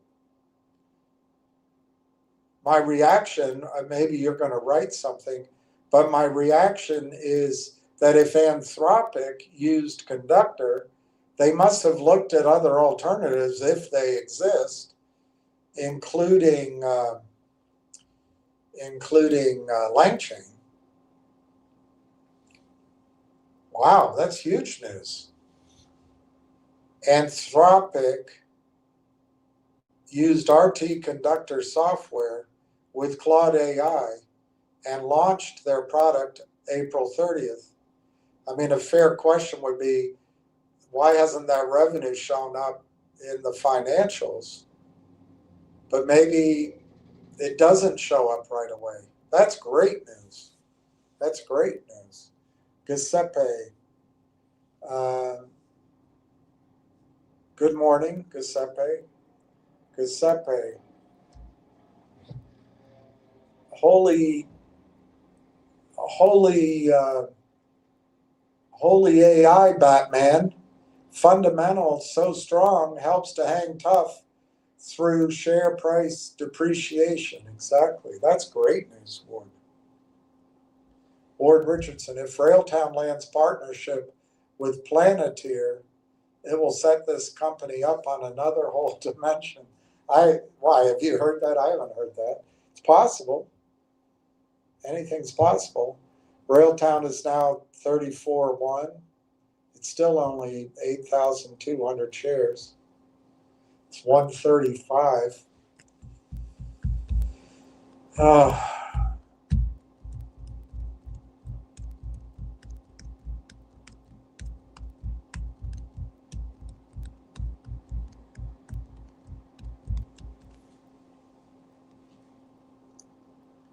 Ward says to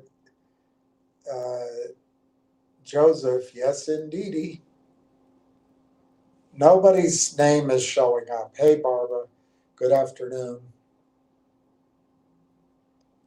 Kenneth Martin, new information on GTII.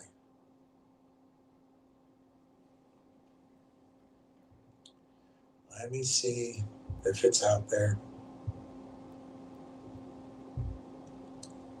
It's not really a useful for any of us.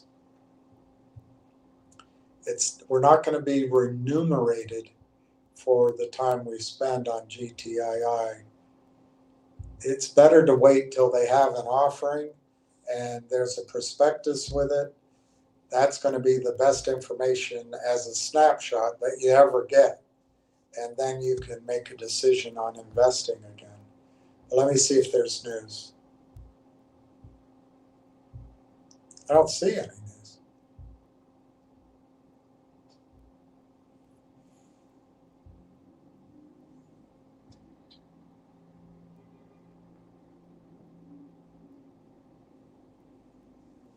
I don't see any news, Kenneth. Let me look on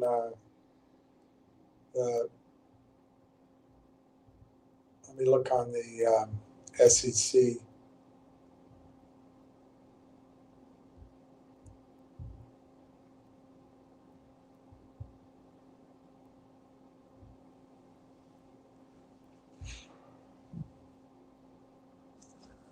November 3rd,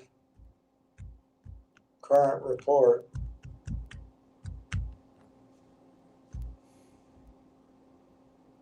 I don't want to read it to everybody. You can go find the current report on the SEC website for GTII. I don't see the new news. I'm not saying it's not there. I just don't see it. Ward says good morning to Donna. Donna says good morning to Ward. Eddie says no volume in Canada. People are in the wait mode, which I take as bullish, Eddie. But look, it's a fair criticism of anyone that wants to criticize me that I'm a broken record for 90 days or 120 days. But I try to show you my reasoning. Kenneth, Railtown annual meeting set for December. Additional info included. I haven't received anything from my brokerage firm. That'd be interesting. I did see the filing and I would submit to you that might be one of the reasons that the acquisition filing got slightly delayed because there's a deadline to get out that proxy and the notice of the annual meeting. And I think the staff is quite small. Let me comment on that. Would you rather that the company kind of still was operating within their budget and independent of a hedge fund that gives them toxic financing? Or would you be happier if they took toxic financing and they were able to dedicate that at a higher price law firm like I have expressed, and they got the AI appeal done earlier, but then they're trapped by a Lynn Partners type deal? I think it's better that with all the slowness and all the mistakes that they've moved forward without issuing shares or additional shares. Ward Richardson, NVIDIA and Anthropic announced a major strategic partnership this month to optimize Claude AI for NVIDIA's future GPU architectures. This is big. $30 billion tied up in this guy.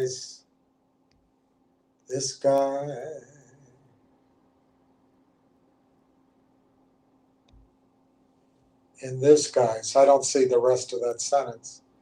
But maybe you mean in these guys, 30 billion. Well, if Claude used Railtown, or however it goes, Anthropic used Railtown for Claude, and NVIDIA knows about it, you know, you can put 2 and 3 together. Just got caught back up, Jack Hamilton. Jack Hamilton. Good afternoon, Donna. Good afternoon to you, Snoopy. Hang on, Snoopy. Sloopy, hang on. Chris, does Ham ever talk on this show no more? No, I seem to have that effect on people. I'm the opposite of Paul Newman in his last movie. I grow on people. Apparently I have the opposite effect. No, Ham never comes on here anymore.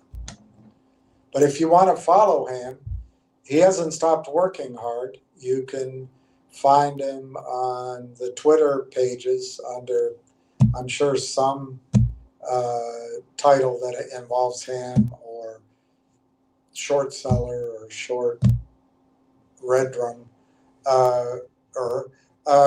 Just go to Finger, go to GTI. I don't know about GTII. Go to Finger, go to GDC, go to Hoo, go to any hot story out there that seems to be squeezing, and you'll find him in there. And you can sign up for his notifications, and then you can call in to his conference calls. He has daily conference calls, and he gives you all the information that he has. Chris, guess not. No, he doesn't. You're right. Justin Babish added. Oh, that's great, Justin.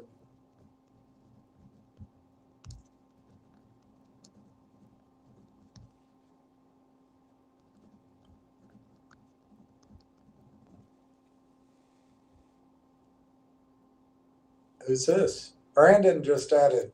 All right, Brandon. That's awesome.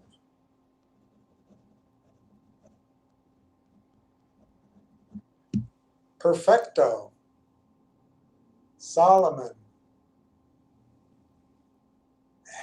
Solomon, you're getting there. 25,000 is perfect. Solomon. 25,000. Good for you. And good for averaging in. That's great.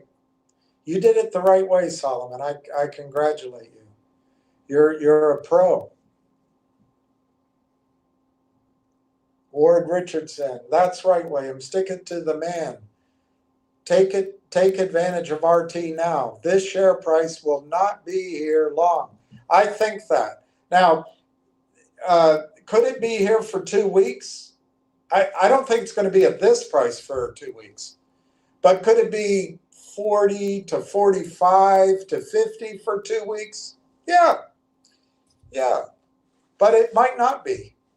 Look, when the penny drops, when the aha moment comes, when they can talk about revenues, and when the AI deal is closed, and maybe they can make clear to the world, we do not intend to issue shares to acquire any of the AIP companies whilst the shares are below $5, I think you have a whole different price. And I don't think it's going to take long. The one hard part about getting it to $4, $5, $6 is there are some institutions who cannot buy. And to the extent that the manufactured selling, the mimeograph, the counterfeit bills that keep being printed continues, you could see run-ups to $1.20 and it pullbacks to 90. And then it takes a couple of days and it runs up, goes through 120 to 175, pulls back to 130. You know, you could get that ebb and flow for a few days, even a week or two. But all of my projections have been shifted forward. Shifted to the end of the year or later. And, you know, I apologize for that. I've just been wrong. But I don't think, this is my contention, that it's because of fundamentals. I think it's because of bureaucracy and process and a lot of people having their snit in a twit, or however that expression goes. Not our people. 34.1 to 34.5, 146. Justin says, did anyone get the voting materials for Railtown, like in the mail? I didn't. And I haven't gotten an email. You could go on your, actually, let me go right here. See if I have any notices. I don't know.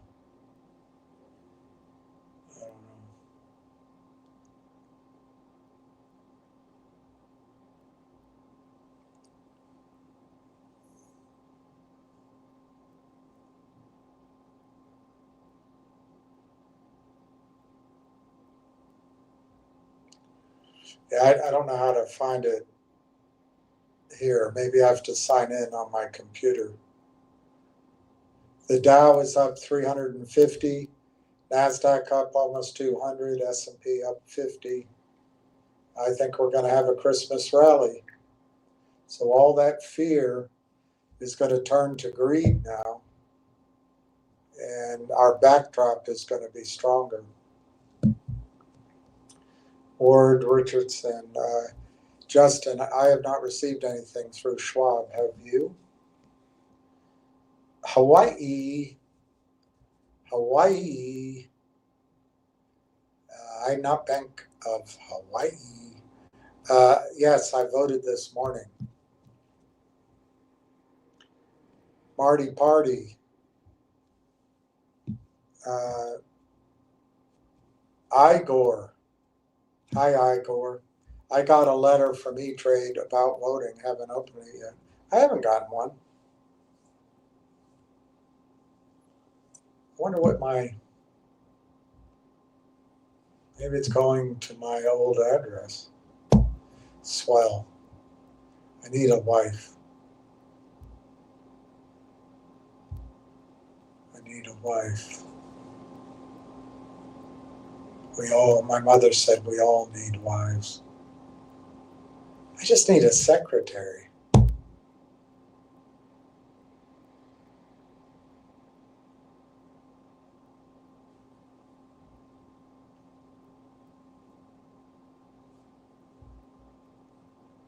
I don't know. I haven't received it.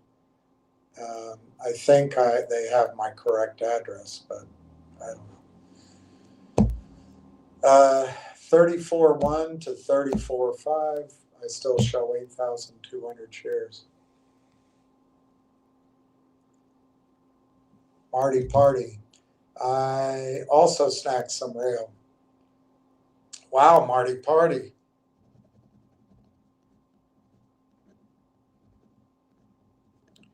You're going to catch up with Donna.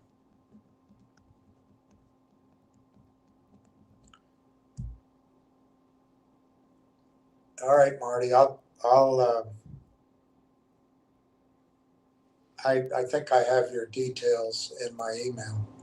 I just have to make a list. I'm going to speak to everybody one-on-one rather than.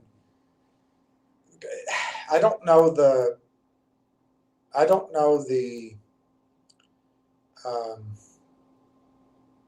protocol because technically they're still in this offering. So I'm just so. I don't really want to get into exact details and all that over the phone. And what I want to do, I'll talk about it, but I'll have people get everything from the company directly rather than through me. 34.1 to 34.5, no change in volume. Nothing toxic, please. No, I don't know which company you're talking about, but let me address that, Justin, as it relates to Railtown. I think I can tell everyone here with a high degree of confidence that Railtown has not taken any financing through Canaccord or taken any toxic financing. Part of what I'm saying is my impression from talking to people who don't have any better information than I do. But, I think there's some wisdom when you talk to others. But also, the company has a source of funds via the exercise of warrants. And it's enough to get them to the revenue they're going to lock up, perhaps as soon as this year. They'll start seeing it. I don't know how long it takes to turn a switch, to move making it up. Anthropic from Microsoft to TELUS. I don't know how long it takes. But they have enough money to get to those revenues. Let me give you just a wild ass projection on the revenues they could get in the future, projected revenues from just the hosting. Let's say that their hosting grows from 120 million to 200 million. Now that's from all sources. That's from AIP, that's from TELUS sending business their way, that's from new business they have. Let's just say it all comes in there at 200 million. I'm not saying that it has to be booked. It just has to be projected over the next 12 months, next 18 months. 200 million. Let's say they get 15% of that. I don't know if that'll be announced, but it'll show up at some point. That's 30 million a year and growing in revenue. That's almost entirely cash flow.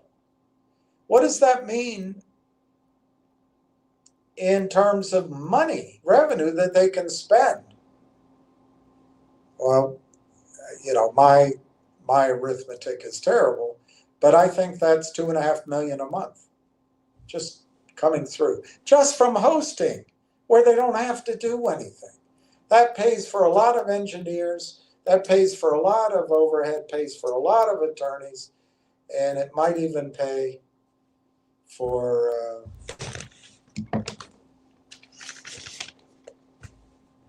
some classes in how to set up a workplace so it reflects more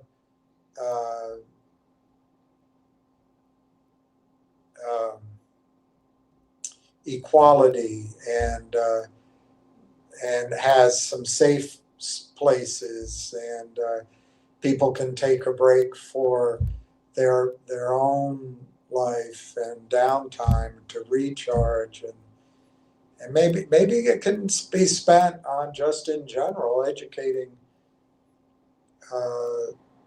the toxic culture of software engineers into the fact that this male-dominated, productive, creative, doing something for the world culture is just a bit of patriarchy, and we've got to come in and bust it up so that we can have, some meetings to get to know each other and some follow-up meetings to find out if we did get to know each other. And maybe we can have 2 or 3 hours of lectures on how our energy is toxic energy and we have to make way for other people's energy. Anyway, that's starting to show a bias. 3426. I now show 63,000 shares. 10,000 shares came in. It looks to buy at 34.26. I think that would be a buy. So Ward says Anthropic is partnered with Palantir.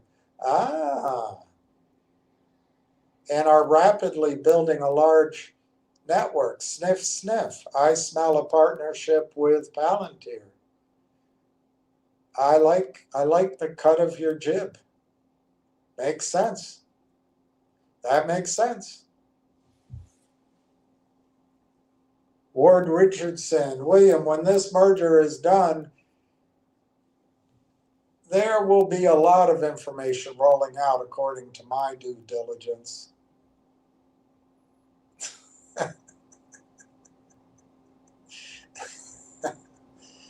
Do you remember Chris Griffin from Family Guy? He's in class, and there's a substitute teacher for the week, and she's handing out exams,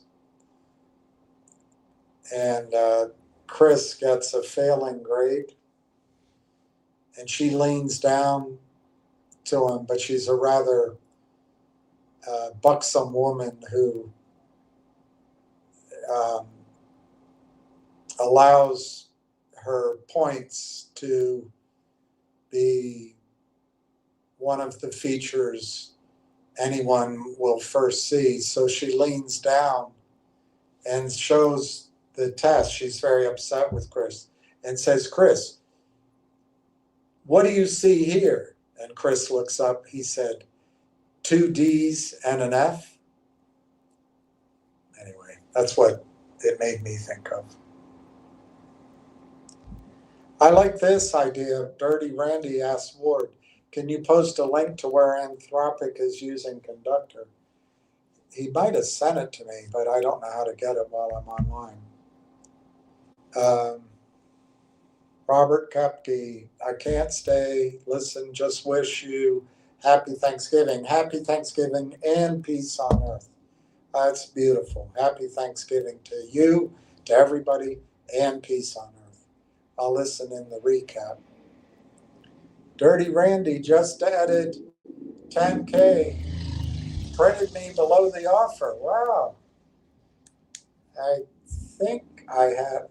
I'm sure if I add you, I'm double counting, but Why not? I can start a column for Dirty Randy. I've got to make up for some of the attrition. Good for you. So you got 10 off. So we accounted in the United States, as far as I can tell, we accounted for at least 15,000 of the 63,000 today. Pretty good. Ward Richardson, Dirty Randy, I spent 3 hours on multiple search engines to get that information. Most likely from Perplexity search engine.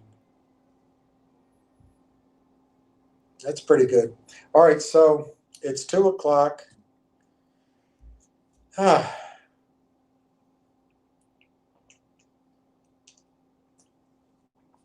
me go through some of the stuff I had wanted to go through the other day,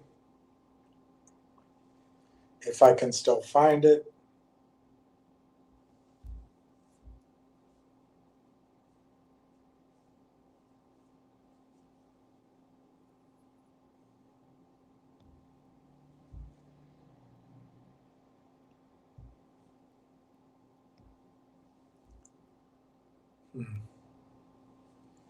It's a problem. It's so small print, very hard to read. So I don't know what I'm pulling up. Let's see.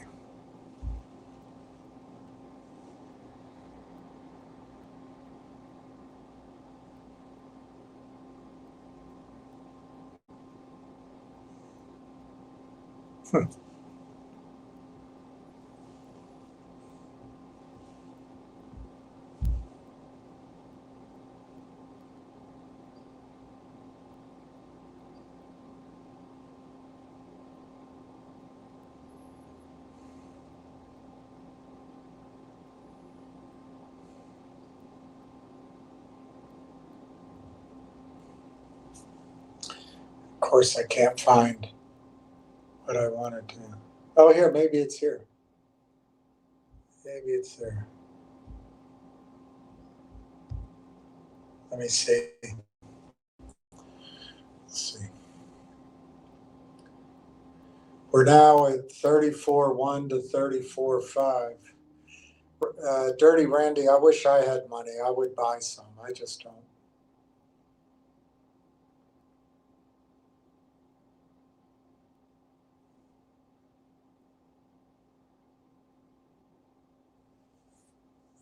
It's taking a while to download.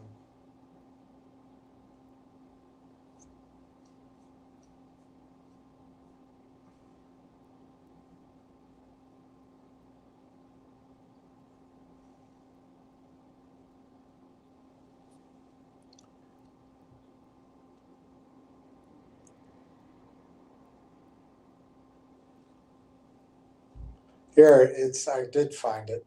Okay, so this is written by Jim Stafford of oilprice.com. And I think there it is, 4 years ago. But this is what goes on in every stock, including Railtown. The difference is Railtown hasn't taken toxic financing. But let's just read this, because I guess you haven't learned it yet, and your gut is telling you there's something in the stock price, like they know something fundamentally. They don't know anything. But anyway, let's read it. There is a massive threat to our capital markets, the free market in general, and fair dealings overall. And no, it's not China.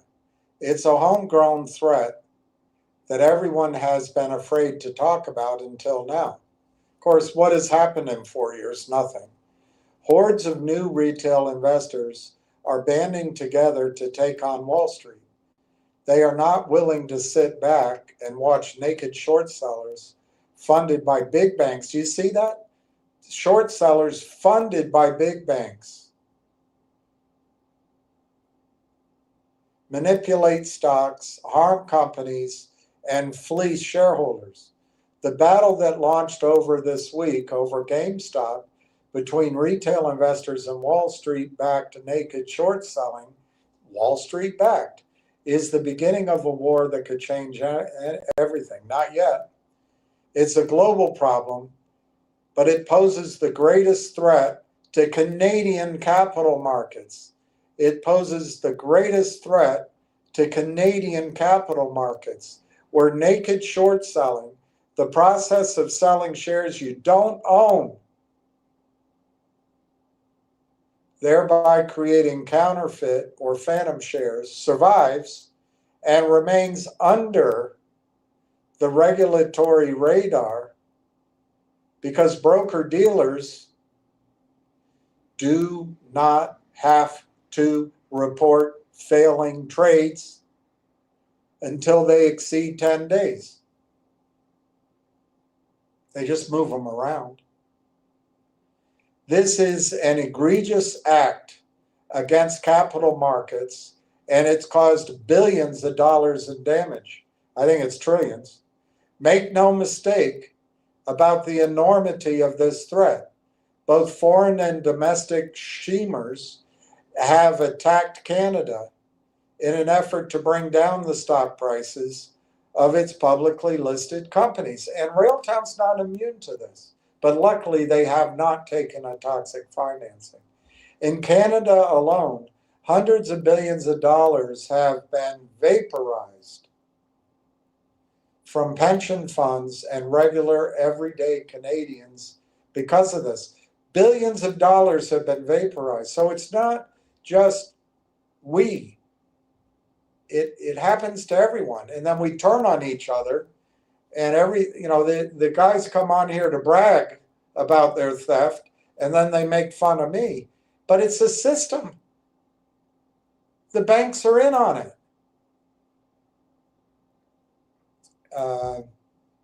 So billions of dollars have been vaporized from pension funds and regular everyday Canadians because of this, according to Texas-based lawyer, attorney James W. Christian. Christian and his firm are heavy hitters in litigation related to stock manipulation and have prosecuted over 20 cases involving naked shorting and spoofing in the last 20 years, and it hasn't changed anything, I hate to point out. Quote, hundreds of billions have been stolen from everyday Canadians and Americans and pension funds alike, and this has jeopardized the integrity of Canada's capital markets and the integral process of capital creation for entrepreneurs and job creation for the economy, Christian told oilprice.com. He's exactly right.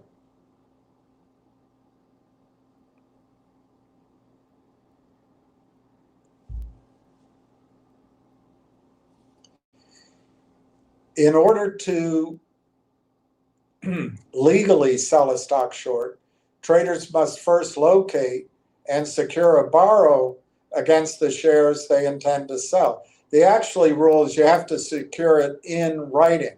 That's the law. You have to secure it in writing.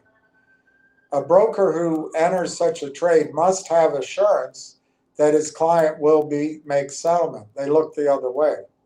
And the attorneys that kind of fudge the documents, that's what the toxic convertible notes are for. You're not supposed to sell stock that you're going to get in 6 months either. Anyway, while long sales mean the seller owns the stock, short sales can either be covered or naked. A covered short means the short seller has already borrowed, and remember, it has to be in writing. Has already borrowed or has located, has to be in writing, or arranged to borrow, has to be in writing, the shares when the short sale is made. Whereas a naked short means the short seller is selling shares it doesn't own and has made no arrangement to buy the shares. The seller cannot cover, the seller cannot settle in this instance, which means they are selling ghost or phantom shares that simply do not exist. And they wouldn't exist without their action of selling. When you have the ability to sell an unlimited number of non-existent phantom shares in a publicly traded company, you then have the power to destroy and manipulate the share price at your own will. It's self-fulfilling. The stock price isn't telling you anything other than they're doing this. But our gut tells us, oh, it's got to be telling us something. Well, even if a group of people knew something interior in Canada and they started buying, it can be overwhelmed by this selling. What you need is information, and you need a lot of buying, not just rumor buying. And big banks and financial institutions are turning a blind eye.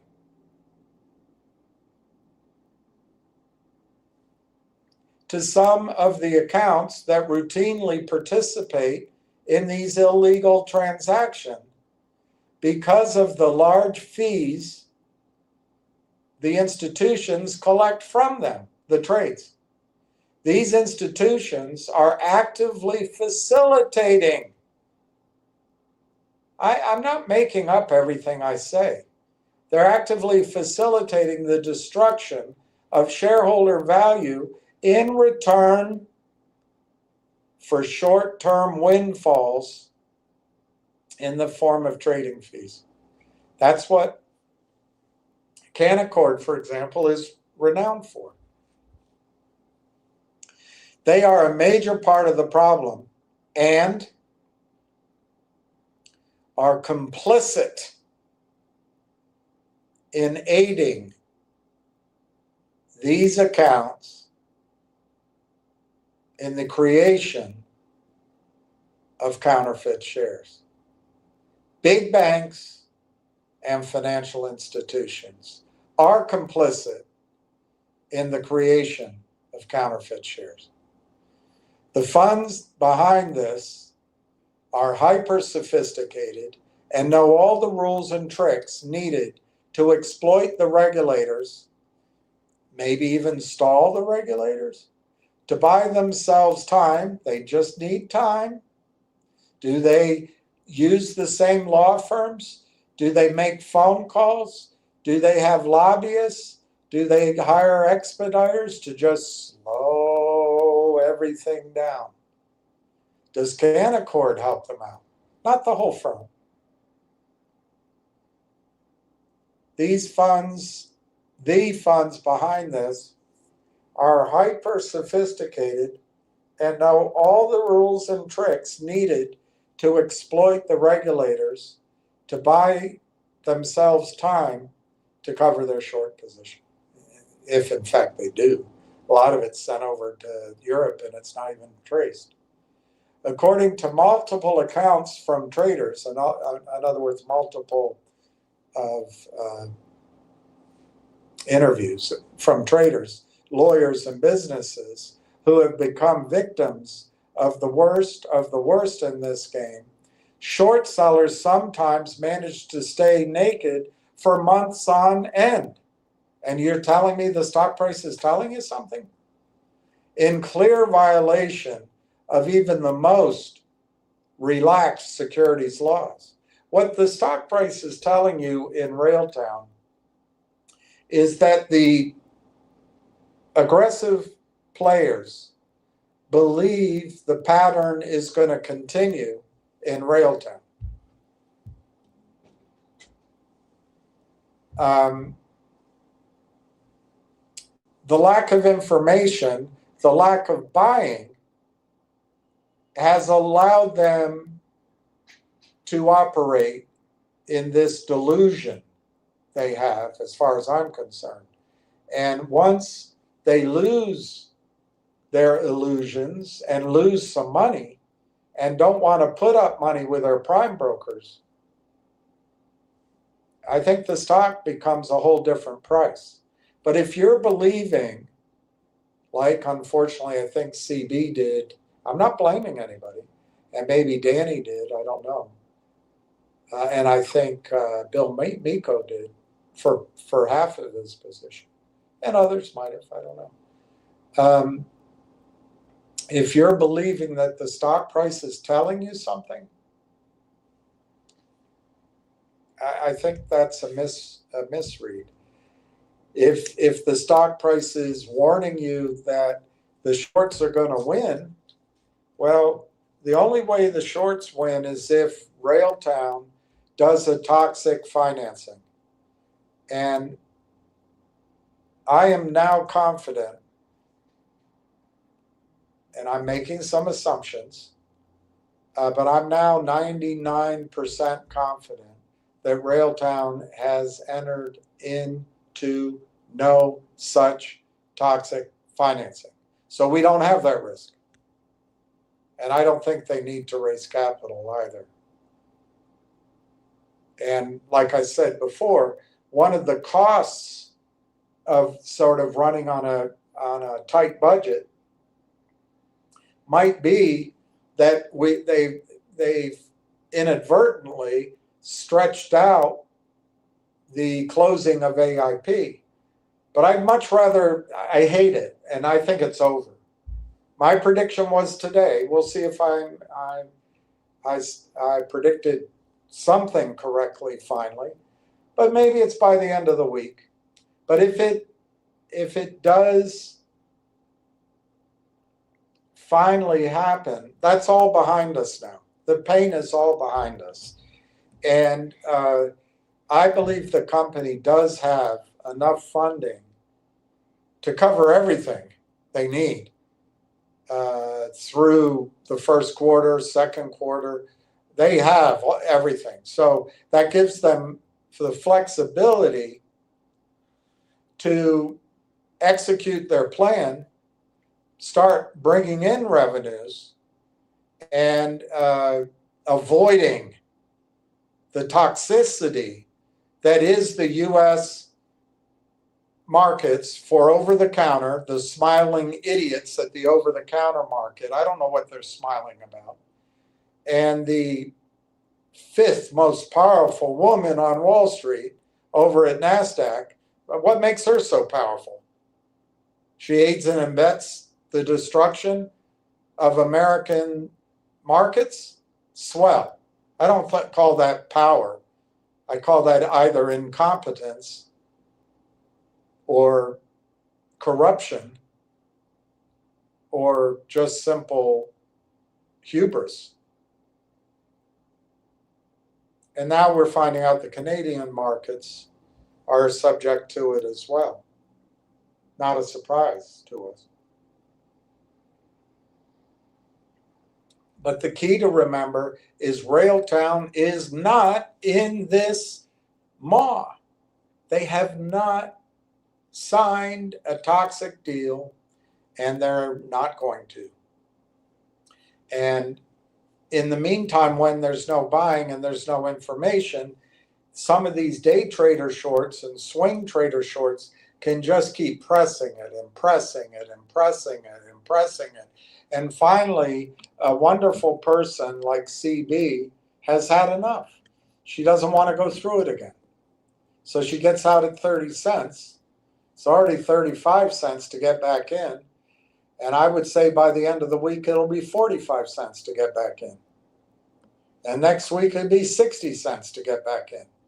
And she thought she was protecting herself. She just got caught up in the emotions these bastards create. And it's not just the bastards. It's your very regulators. It's your own government. It's your own banks. It's your own brokerage firms.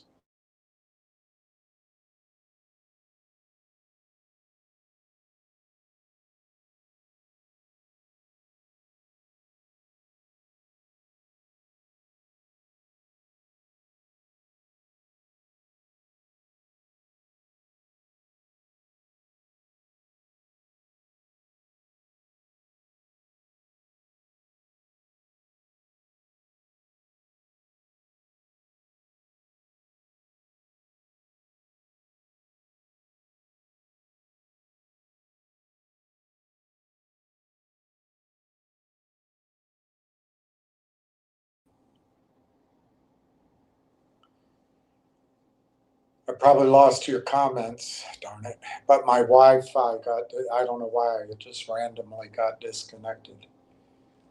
The last trade now is on the ask, 34.5. All right, let's keep going.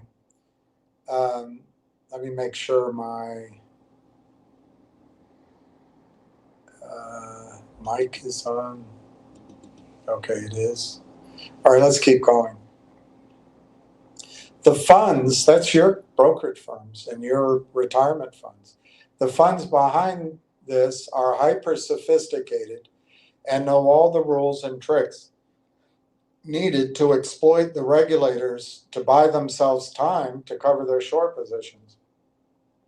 According to traders, lawyers, and businesses who have become victims of the worst in this game, short sellers sometimes manage to stay naked for months on end in clear violation of even the most relaxed securities laws. The short sellers and funds who participate in this manipulation almost always finance undisclosed short reports, which show very small numbers, but they pay for them, which they research and prepare in advance before paying well-known short-selling groups to publish and market their reports, often without any disclosure, to broad audiences in order to further push the stock down artificially. Well, this might be an attack against Tom Rock, by the way. I don't think so, but I don't know Tom Rock. I've never spoken to him. But see how you can't trust anybody? There's no doubt these reports are to create maximum fear amongst retail investors. That's what I think's happening. People are looking at this price and they have maximum fear that somebody knows somebody. Nobody knows anything except me. I'm the only one that knows. To create maximum fear amongst retail investors and to push them to sell their shares as quickly as possible, like CB, like Danny maybe, I don't know. Like maybe that was the reason for Bill Mikos, I don't know. But there's other people out there. That is market manipulation, plain and simple. Exactly. Exactly. Their MO is to short weak, vulnerable companies by putting out negative reports that drive down their share price as much as possible. This ensures that the shorted company in question no longer has the ability to obtain financing, putting them at the mercy of the same funds who were just shorting them. We've seen it over and over and over again. Yet in the stocks we invest in, our emotions tell us somebody must know something. It's just this is all it is. They don't know anything. This is all that's going on. But there's no fund behind this one. It's the same process over and over again. So there's these computers set up to sell when it says MOU, when it says LOI, when it says acquisition, when it says a few weeks. And I've gone through the reasoning to set up the computers that way. And I think Tom Rock is an honest actor, but I guess nobody can be sure of anything. But he shows, last time I saw it was 52, 54 million shares short. That's here in the United States, doesn't count Canada. In a world where Canada is the place, maybe there's another 50 million shorted up there. Don't know. And part of it's arbitrage.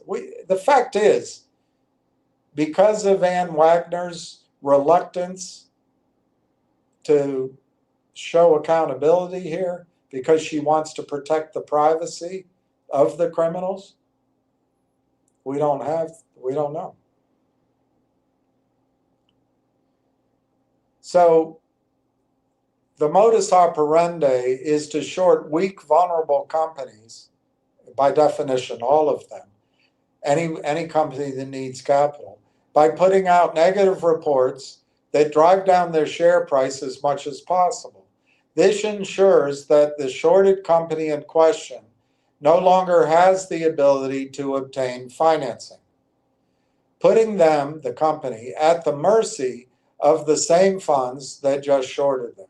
After cratering the shorted company's share price, the funds then start offering these companies financing, usually through convertibles with a warrant attachment as a hedge or potential future cover against their short.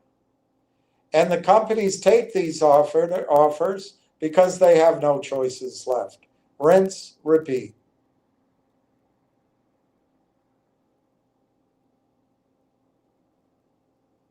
In addition to the foregoing madness, brokers are often complicit in these sort of crimes through their booking of client shares as long when they are in fact short.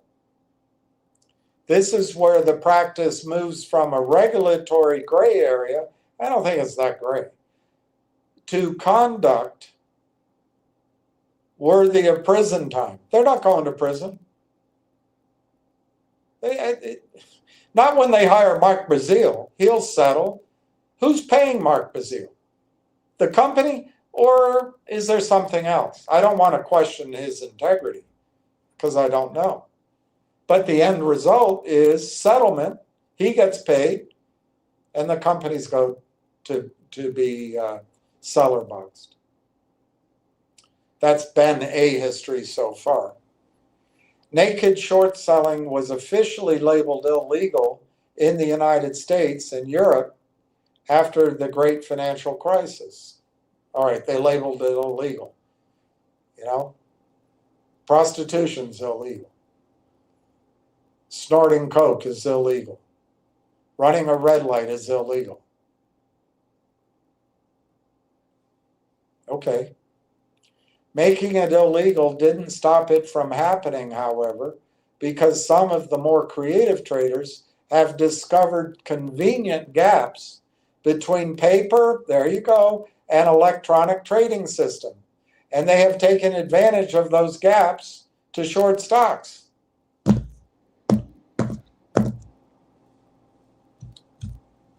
Exactly. He doesn't explain it fully, but you know what's going on. Still, it gets even more sinister. According to Christian, global working groups coordinate their attacks. See, they coordinate globally. And you think the stock price is telling you something. It's not.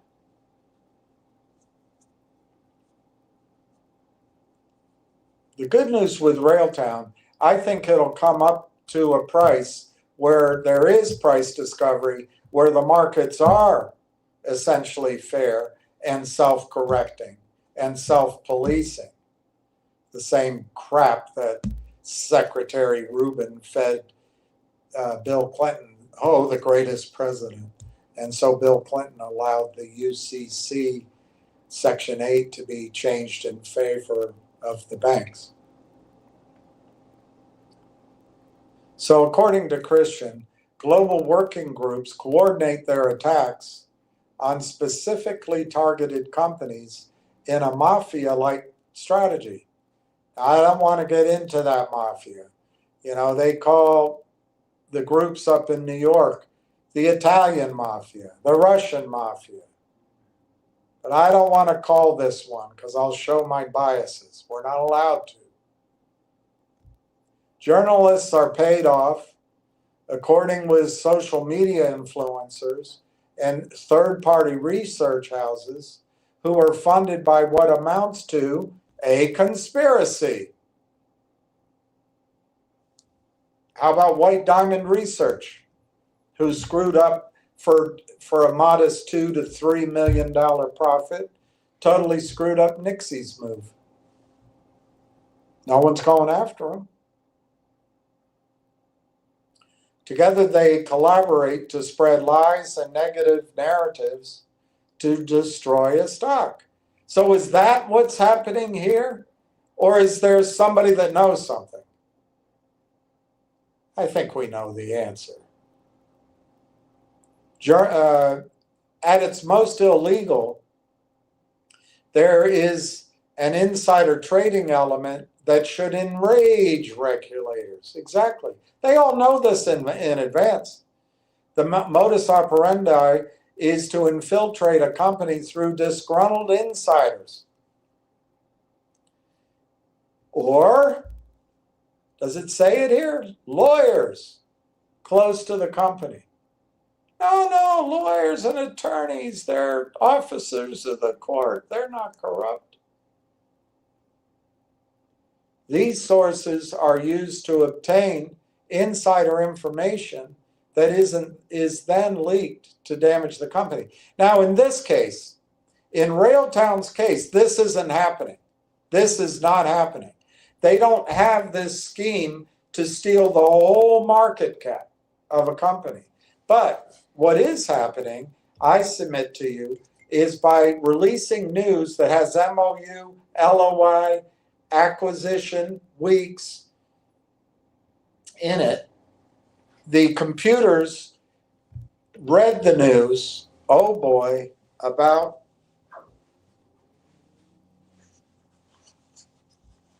some holes in Lancashire,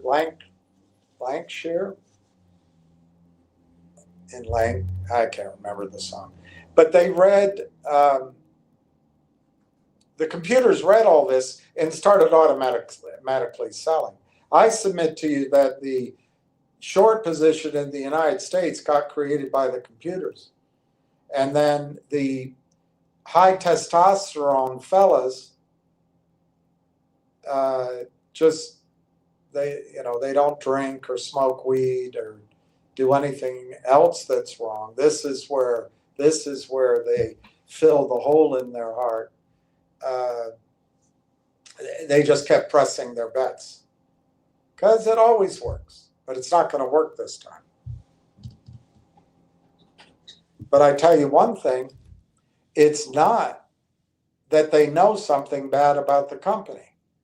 So the stock price is just the momentum of daily and swing short sellers trying to get away with it one more time. But what's missing is there's no big hedge fund here that they can glide along with, or that is protecting their rear end. Often these illegal transactions involve paying off informants, journalists, influencers, and researchers who are difficult to trace because the payments are made from offshore accounts that are shut down once the payment is made.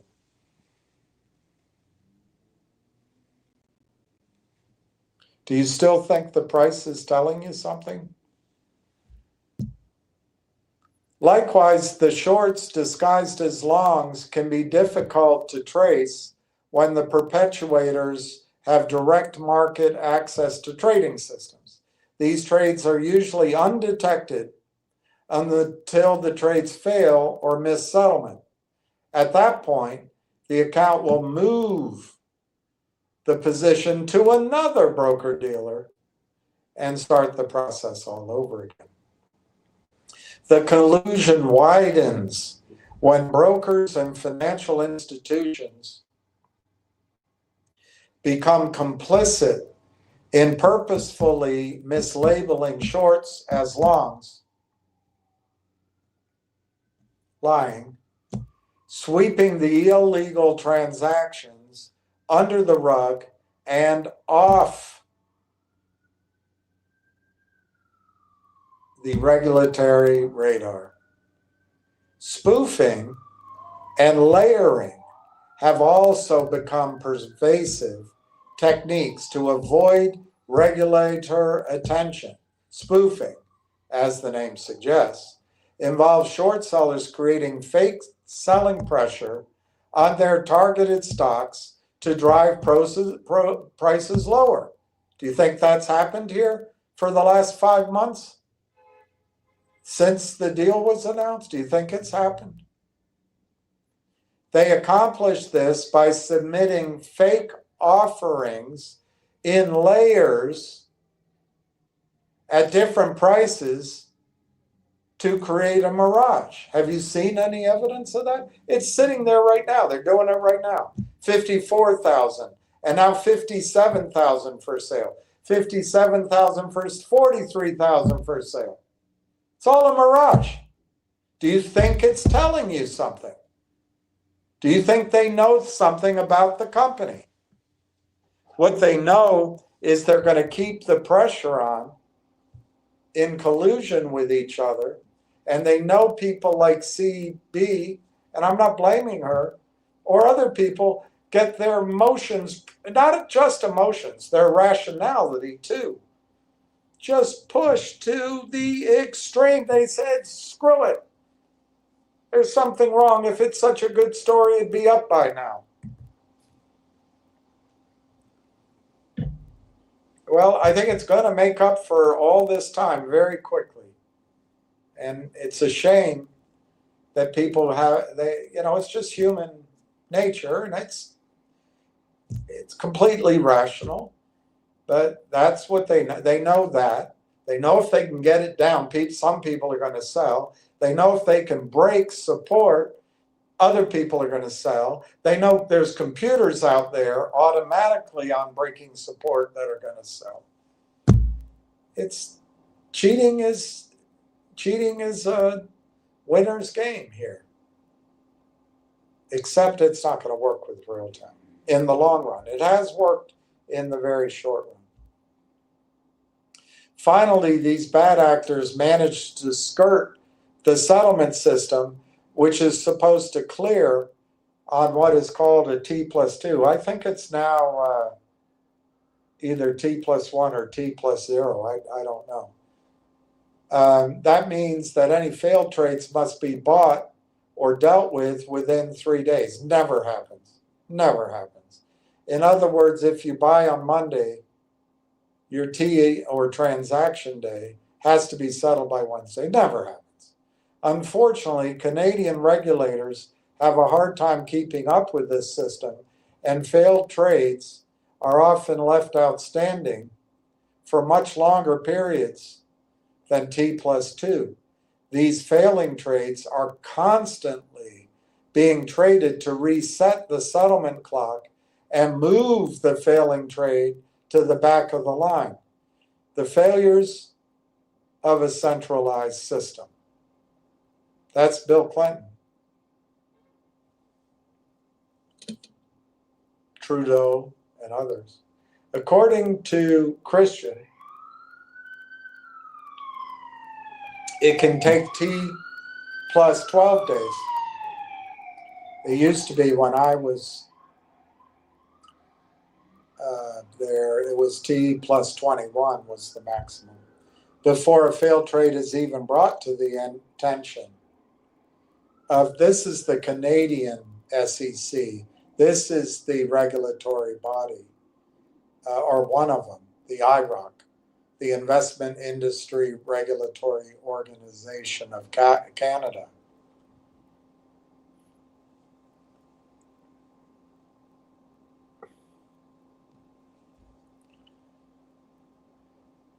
This is one of Wall Street's biggest profit centers.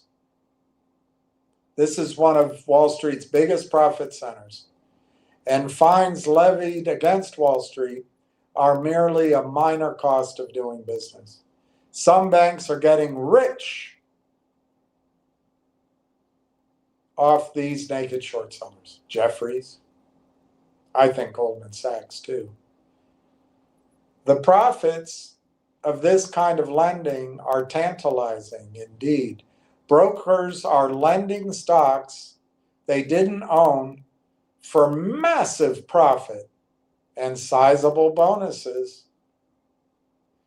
This layer of what many have called a criminal organization is the toughest for regulators to deal with because they're bought off, regardless of the illegal nature of these activities.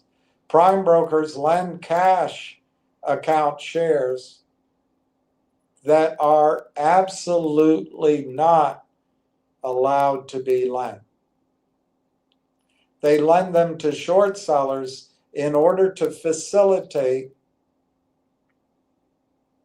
the short sellers in settling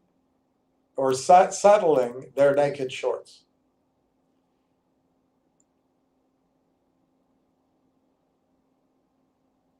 It's not that the regulators are in the dark on this. They are, in fact, handing out fines left and right, both for illegal lending and mismarking shorts and longs to evade regulatory scrutiny. The problem is that these fines pale in comparison to the profits earned through these activities. This is where Mark Bazile comes in. Hey, we did the fight. Look at Venu, look at HPIL, rah, rah. Well, the Kramers disgorge their warrants, meaningless, and both sides agree to hold each other harmless, and the shareholders get screwed. Mark Bazile makes his expensive salary or hourly numbers, and the CEO gets to continue married. And banks in Canada in particular are basically writing the rules for themselves, recently making it easier and legal to lend out cash account shares, which I suggest that Bill Clinton did or his administration did 20 years ago. Nor do law firms have clean hands 25 years ago. Nor do law firms have, how can you say that, William? Attorneys. I am a lawyer. I'm insulted. Well, okay. Nor do law firms have clean hands. They help short sellers bankrupt targeted companies through court proceedings. A process that eventually leads to the disappearance of naked shorts on the bank's books. You still think GTI is going to squeeze? Come on. Quote, how much has been stolen through this fraudulent system globally is anyone's guess, says Christensen. But the number begins with a T. Trillions. Trillions. The list of fines for enabling and engaging in manipulative activity that destroys company stock prices may seem to carry big numbers to the retail investor's perspective, but the numbers are not even close to being significant enough to deter such actions. If you're getting out of Railtown to go chase one of these other Charm Boy stories, good luck. Here's a bunch of examples. I don't want to read them. I've already taken so long. But, it's 1 billion. The fine was 285 million versus 1 billion.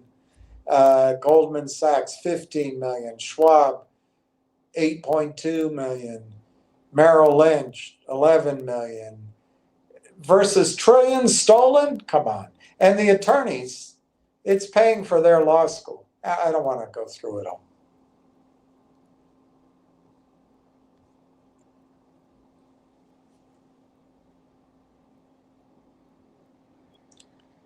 According to one Toronto-based Canadian trader who oil price spoke to, traders are the gatekeeper for the capital markets, and they're not doing a very good job because, dosh, it's lucrative to turn a blind eye. This game is set to end in the near, no, it won't. It won't end. These traders are breaking a variety of regulations, and they are taking this risk on because of the size of the account. Like this guy from the American Stock Exchange said, hey, they're good accounts. Yeah, but I said to him, they're breaking the law. Yeah, but they're good accounts. They have a responsibility to turn these trades down. Whoever is doing this is breaking regulations on behalf of the short seller, and they know that the short seller is not going to be able to make a settlement. As a gatekeeper, it is their responsibility, regulatory responsibility, to turn these trades away. Instead, they are breaking the law. Canaccord Genuity breaks the law, in my knowledge and belief and judgment, willfully and with full knowledge of what they are doing, unquote. Further quoting, if you control the system, you can do whatever you want. The compliance officers have no teeth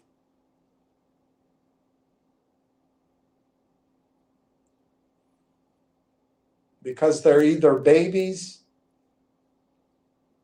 or old men in a home, because the banks are making big money. They overlend the stocks.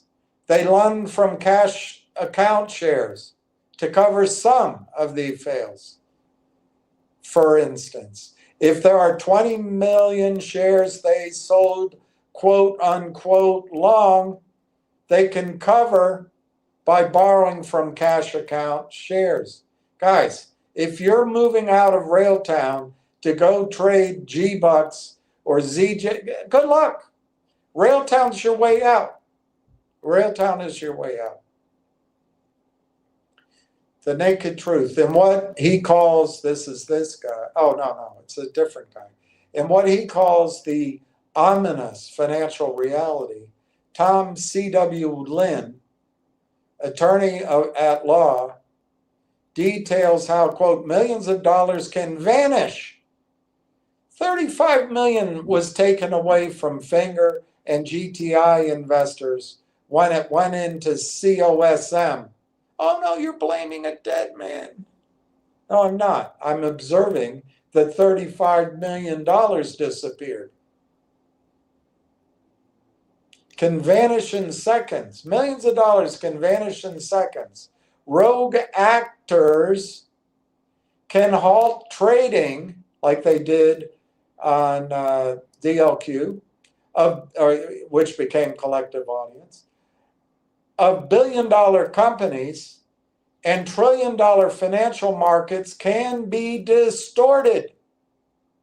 Trillion-dollar financial markets can be distorted with a simple click or a few lines of code. Do you think the price, which is now down a penny, is telling you something? Or is it being manipulated?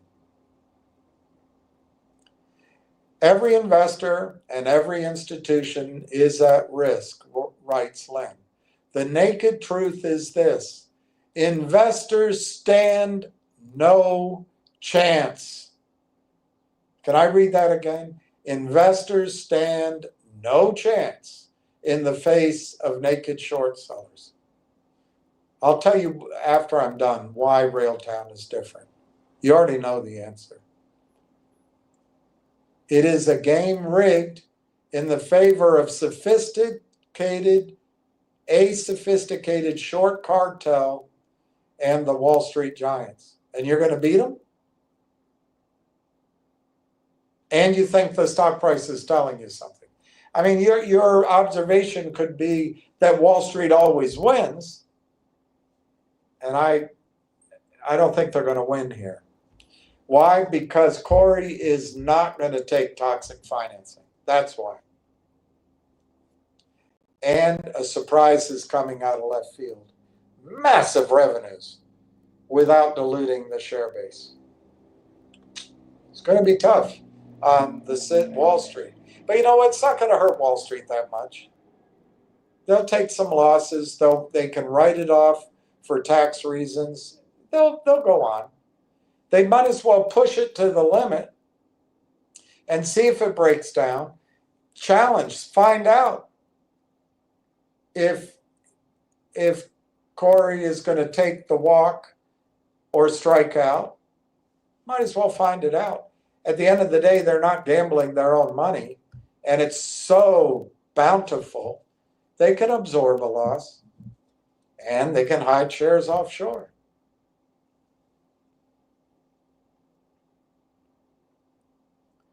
The naked truth is this: investors stand no chance in the face of naked short sellers. It's a game rigged in the favor of sophisticated shorts and Wall Street giants. Now, with online trading making it easier to democratize trading, I think it brings a lot of emotion in and a lot of idiots too. And I'm not judging any of you. I'm an idiot. There are calls for regulators to make moves against these bad actors to ensure that North America's capital markets remain protected. They're not protected, remain. And retail investors are treated fairly. Good luck with that. This is the GameStop saga. I don't want to get into it. Boring.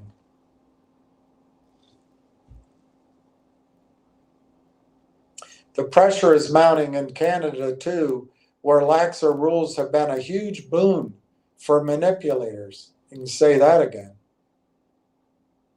The U.S. short cartel has preyed upon the Canadian markets for decades, as they know the regulators rarely take action.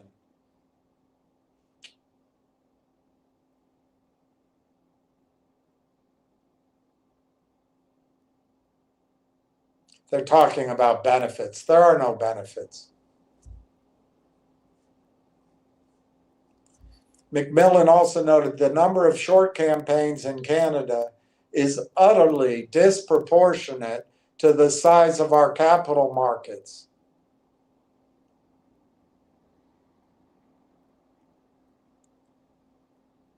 And screw what Wall Street says. Screw Andrew Left.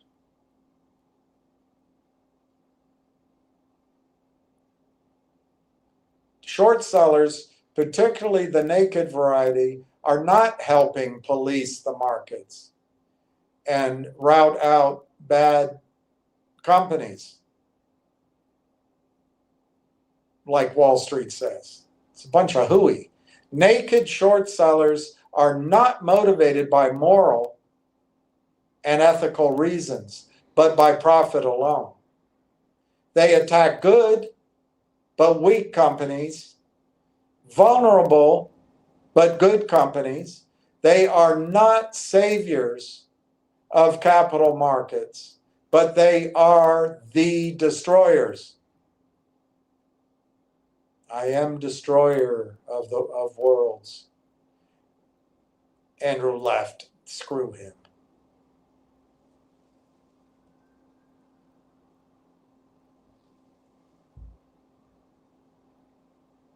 All right, I'm going to skip all that. Boring, boring, boring.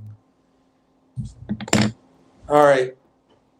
I entered that to show you, just backstop, buttress what I've been telling you. The good thing about Railtown, there is no Andrew Left. There is no Toad. There is no Aubrey Advisors. There is no Polar. There is no Jeff Easton, and there never will be. That's the good news. But does that stop the automatic computers that are set on every single company from selling? No.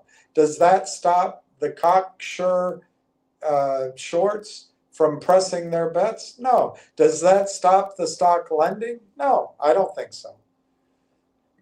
They'll push it till the end, till they find out they're going to lose. But then I think you'll see the inevitable climb higher in the stock because the news and the revenues in general are going to be divisible by the same denominator, the same number of shares in general, roughly the same. And it's going to overwhelm the shorts. And you're going to have institutional buying. You might have a buyout of this company. It's going to destroy the shorts. Railtown is different. It's your way out. And then once this stock is $5, $10, $15, and I don't think you're going to want to sell, we'll read it then. You don't ever play in the US over-the-counter markets, the NASDAQ markets, mostly in the Canadian markets. I think there will be some resource plays in Canada which will be cheap and will run when the momentum comes in, when the buyers overwhelm these criminals. And I'm so sorry you have to go through it. I really am. It's unfair to you. It's a lot to absorb. It's a lot to understand. And then you look at the price and you say, it's red today. You're wrong, William. I'm not wrong. But I can understand the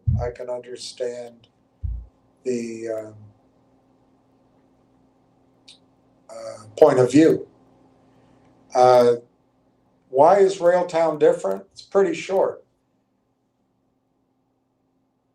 Or simple, let me put it that way. It's pretty simple. They do not have a toxic deal out there, and they will not have a toxic deal. So there's no hedge fund trying to steal the whole market cap. So that's great. Number two, the company has been working, in my judgment, on a gigantic backlog of revenue. The company has a huge revenue piece coming in from hosting at TELUS, and the company, and there's many avenues of that, and the company is going to have new business, and the company is going to roll up 200, 300, 400 million in revenue. This is the classic case where the shorts get in trouble. There's a surprise that their computers didn't factor in. And because that's a surprise, the stock has the potential to draw in huge amount of buying. And as the stock goes up, the computers that were shorting, all of a sudden, some of them anyway, might turn over to buying, cover the position, and then we might have that thing I don't want to have. We might have a short squeeze. I don't want to have it, because then you're going to get in the hot money mind again. Railtown is not hot money stock. All right, let me, the key reason Railtown is better than any of these others, it's mispriced. They're not going to, they won't do a toxic financing. And the news and the revenues are the big surprise out of left field to these shorts. And when the shorts come to cover, if they even bother to, the stock might go up very quickly, but I'll tell you what, the selling of counterfeit shares will stop or slow down drastically. And then when the buying comes in, then you have, for a while, an imbalance in the supply-demand formula, and it goes from way too much supply, mostly non-existent, as they stop selling non-existent shares, and you have a lot of buyers, all of a sudden the supply-demand formula changes where there's huge demand, including maybe covering, and the supply is very limited. That's when you get the rapid price increase, that where unfortunately, once I think CB said, and I think very understandably, she said she'll buy back in if the company's still good, is still a good company in a month or two. Well, the price could be $7 or $10 by then. You're not buying in. I mean, I would still recommend it if she had 10,000 shares at 33 cents and it goes to $3, I'd tell her to buy 1,000 shares. But then she only has 1,000 shares. She doesn't have 10,000 shares. So right now is the time to fight that instinct, that gut that's telling you, your wife cheated on you, your last girlfriend cheated on you, this girl in front of you is going to cheat on you. Well, it's a non sequitur. It's understandable, but it's a non sequitur. So you do have to hold your breath and believe what I'm telling you. And I'm not telling it to you because I'm getting paid to do so. In fact, I'm quite concerned about my ability to continue doing this. And I'm warning you in advance, I'm going to be spending the next days trying to set up the new iteration of my life. And I may not be available to do this for a while. I'll try. I won't abandon you, but I'm probably not going to be able to dedicate 3, 4, 5, 8-hour days anymore. I've really have to make a game plan, and I have to start executing it rapidly. I've just received, I didn't open it, but I assume, I don't know if it's an eviction notice, but I assume it's a notice. It's a vacate notice, so I have no choice but to radically change my life. And that may include, as a friend of mine told me, when I needed to borrow $7,500 to save my house and save the equity in my house.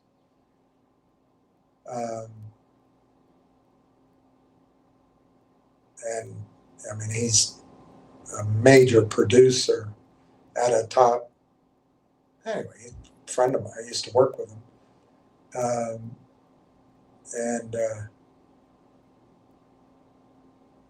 In many ways, anyway, let me not go through the whole list. But as he said to me, so I'm not going to help you.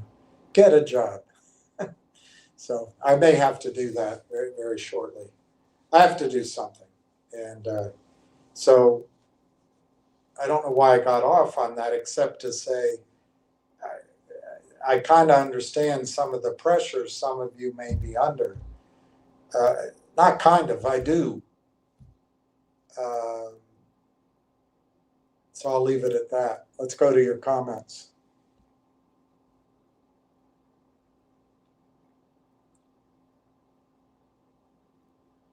Neil, good morning, Bill, and fellow RT travelers, good morning. Solomon, did you see my new total? Yes, I did, Solomon. That is fantastic. 25,000. Yay, yay, yay, yay, yay, yay, yay, yay, yay, yay.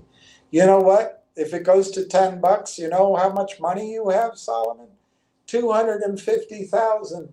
The one and only champion here in the corner is Solomon's treasure, $250,000. That's a 10 smackers. And I'm going to tell you, I'm not going to tell you to sell them either. Ward Richardson, yeah, I knew it. Ward, I can't get it. I can't get it. I'll get it to Dirty Randy after I sign off, and I'll talk about it tomorrow. Ward Richardson says, Dirty, I did send that link to William. Neil, all right. Took another 12,500 in Canada.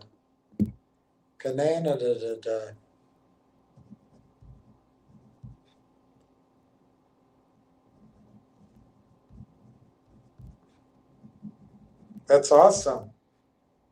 That's a nice position. Yay, yay, the second champion in the other corner. Tony Bargard. Anthropic is not using Conductor from Railtown. Rather, Railtown's Conductor is a product that is a developer tool that uses Anthropic Claude AI models to function. Is that worse? That would mean there's no revenue, I guess.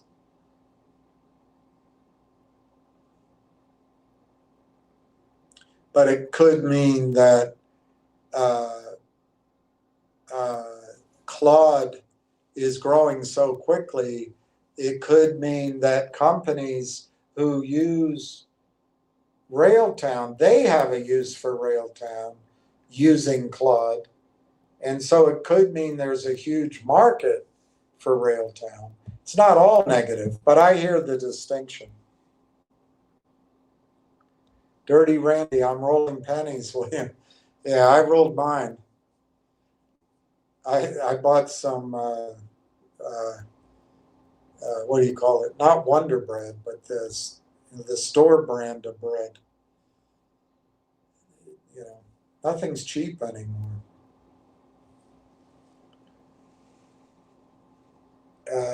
Donna took a nap after lunch. Gee, diddy, she, diddy, did, do. Did. All right, G Diddy added 1,000.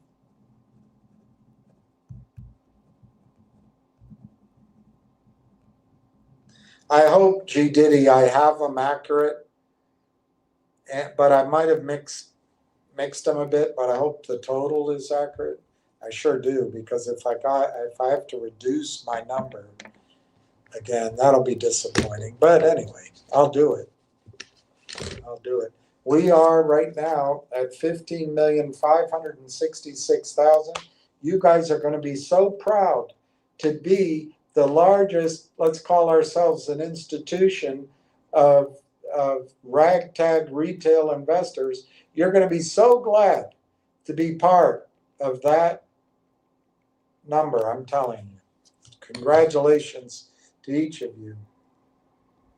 Tony Barger, the question I asked AI was, is Anthropic using a product called Conductor? Of course, it doesn't have the O.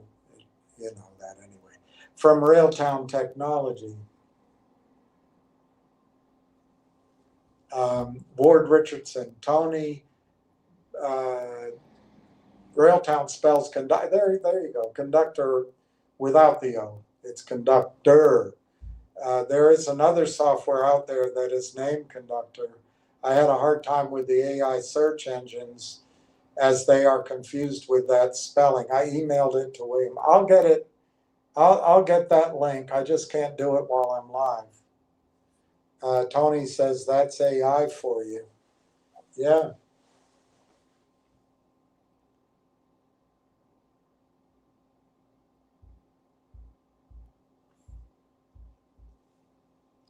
Ward Richardson. Yeah, Tony, AI is not perfect, but it will be in time, or we'll just adjust to it. Tony, if Planeteer was involved with Railtown, If Planeteer were involved with Railtown, it would be fantastic news. Yes, it would be. But at this point, are we presuming, hoping, wishing, dreaming? CB. Bill, highly recommend reading David Onrich's The Spider Web. All right. The Spider Web.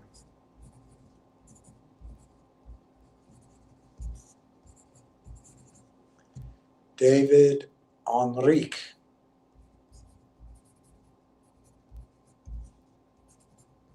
Or Enrich.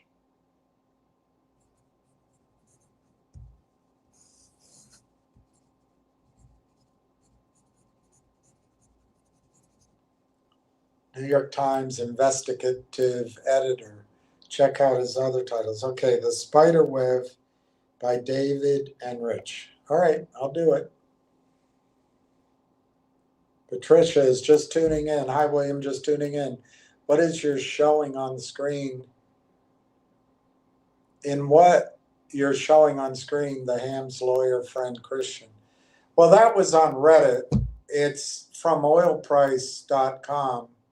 The guy's name is, I'll give you the name of the author. I think it's James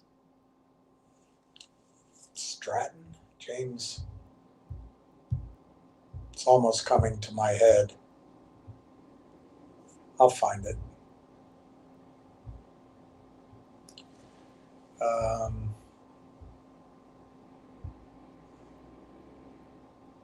The llama is a quadruped. Este llama es a quadrupedal.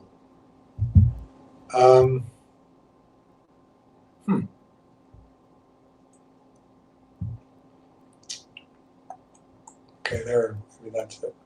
Nope.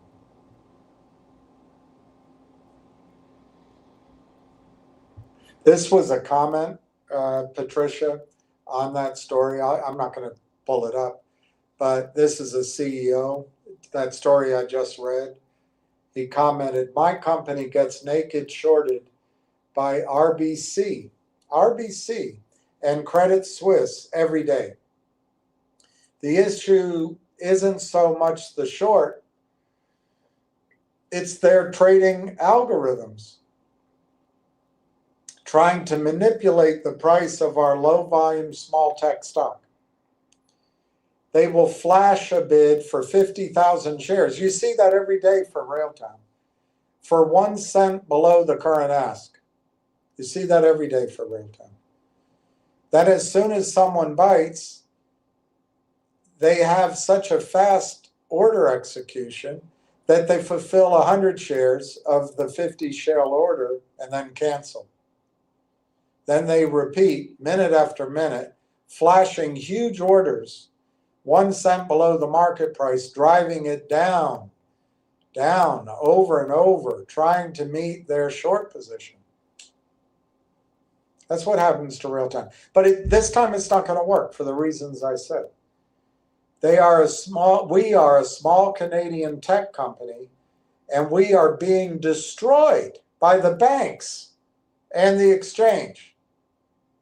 And you think the price is telling you something. The only thing the price could be telling you that would invalidate what I'm saying is that Corey did a big deal with Canaccord. I'm telling you they didn't. I was concerned about it over the weekend, but I'm no longer concerned at all.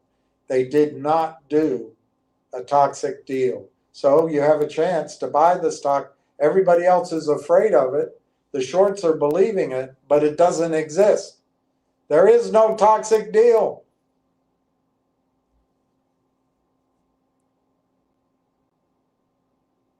We are struggling to complete a financing because of the chronic algorithm attacks by short sellers who know nothing about the company. I know nothing, and are purely executing the fuckery based on, I'm sorry, it's written here, on automated technical analysis because there's no regulation stopping them. My company's stock dropped 20% last week from RBC fracking around. Our CFO has written formal complaints to the venture exchange. It won't matter.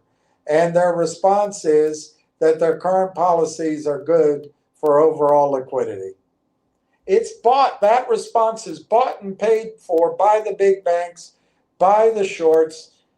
It's just terrible. The exchanges and the banks are in it together.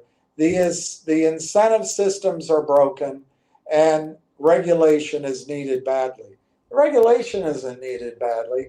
Someone with the cojones to enforce is what's needed, but it won't happen. It will not happen in our time frame. All right, it's written, Patricia, it's written by James, you can Google this, James Stafford, Stafford, like a Staffordshire Terrier, James Stafford of oilprice.com, a good resource. And the title of his article is Naked Short Selling, dash, the truth is much worse than you have been told. The truth is much worse than you have been told. Naked short selling, the truth is much worse than you have been told. Written by James Stafford, Stafford, of oilprice.com, and it's about 4 years old. Patricia, big money on Railtown. Yeah, I'm glad you do, if that's what you mean. I wish I did, but I'm not complaining. It's good to have the chance to recover. 31.5 to 33. CB. I still believe in Railtown. I'm just hoping to take advantage of the false price. I'm not going anywhere. It's not going back down. It's not going back down. CB, if I were you, I'd buy it back today. But I'm not going to hold it against you if you're tired of me saying the same thing. But if I were you, I'd buy it back right now. And if you can buy 9,500 back, it's better than being able to buy 7,500 on Friday, and then 5,000 on Monday, and then next Thursday being able to, or 2 weeks from now, potentially being able to only buy 1,000 shares. CB, I want to be clear. You were shaken out of the stock, and it's too late to sell. I should have known better, but I didn't. I should have told people, wait and buy it, because the AIP deal is going to take longer to close than building the Empire State Building. I didn't know that, but if I had, that's what I would say. The price is already down where you can take advantage of it. It's not going lower. You sold at the lows, CB. I say it respectfully. It's not going lower. Get back in. You made a mistake. Get back in. Today, now. But there, I said it. I won't hold it against it if you don't do it. But just to be clear, you can buy 10,000 shares now. In 2 or 3 weeks, you might only be able to buy 1,000 shares. And you won't do it. You need to buy back in now, CB. That's my strategy. I can't, I don't know your situation. you joined post MMTLP. Good. By the way, I never told anyone to buy MMTLP.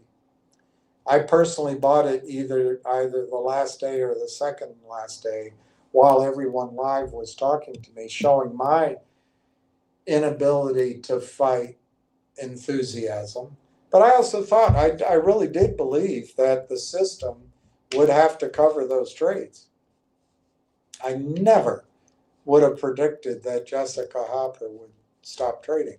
But again, Cindy would blame, I'm blaming a woman who lost her job at SEC and now has a top job over at, not A.G. Edwards, the other one, E.J. Jones, E.D. Jones. She's a great job there. I'm not blaming it on anybody. I'm just telling you the system is rigged to save the banks. That's all I'm saying. Patricia says, that's exciting. Okay. CB, in what stocks do we never see fake short sellers, and why is that? I think they're in, CB, there's one strategy that all high frequency traders, the flash boys, take advantage of. And that is they sell stock they don't own during the day.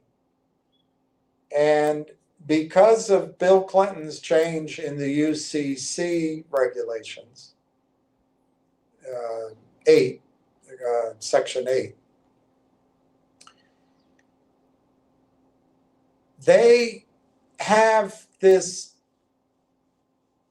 I don't think it's legal, but they can sell the stock before they own it, keep selling it, pop the support lines, and then flash boy cover it in a dark pool. So they can sell a bunch of stock rapidly and cumulatively over the day, sell that they don't own.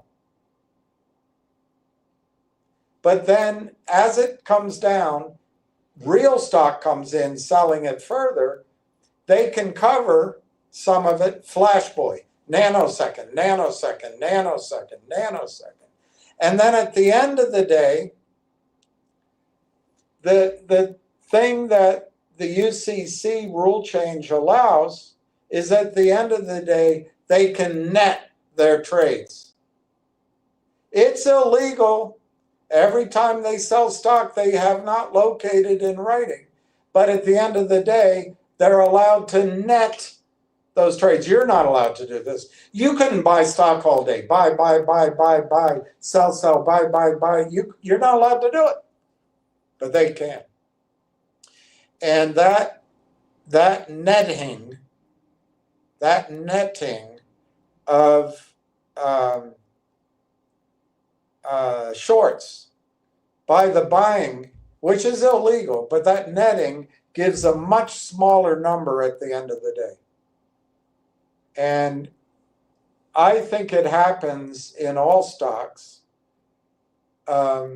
because when you sell stock, you don't have to locate. You operate quickly. You're paying a fee, perhaps. If you're being honest, you're paying a fee, but you can do the flash boy stuff. So I think every single stock is vulnerable to this, from Trump hotels to Elon Musk's stock, to when the crash comes, all of the banks, they'll start selling stock that doesn't exist. They'll take Merrill Lynch down from, well, now it's Bank of America. They'll take it down from 53. They'll take it down to $20, just like they took down Shearson Lehman. They'll do it. And that there are no stocks protected from naked short sellers. There are none. But the difference is if Tesla gets shorted, as it has been, there on the other side are large institutions, like I'll pick one, I don't know if they own it, but the California Teachers Retirement Plan. I forget the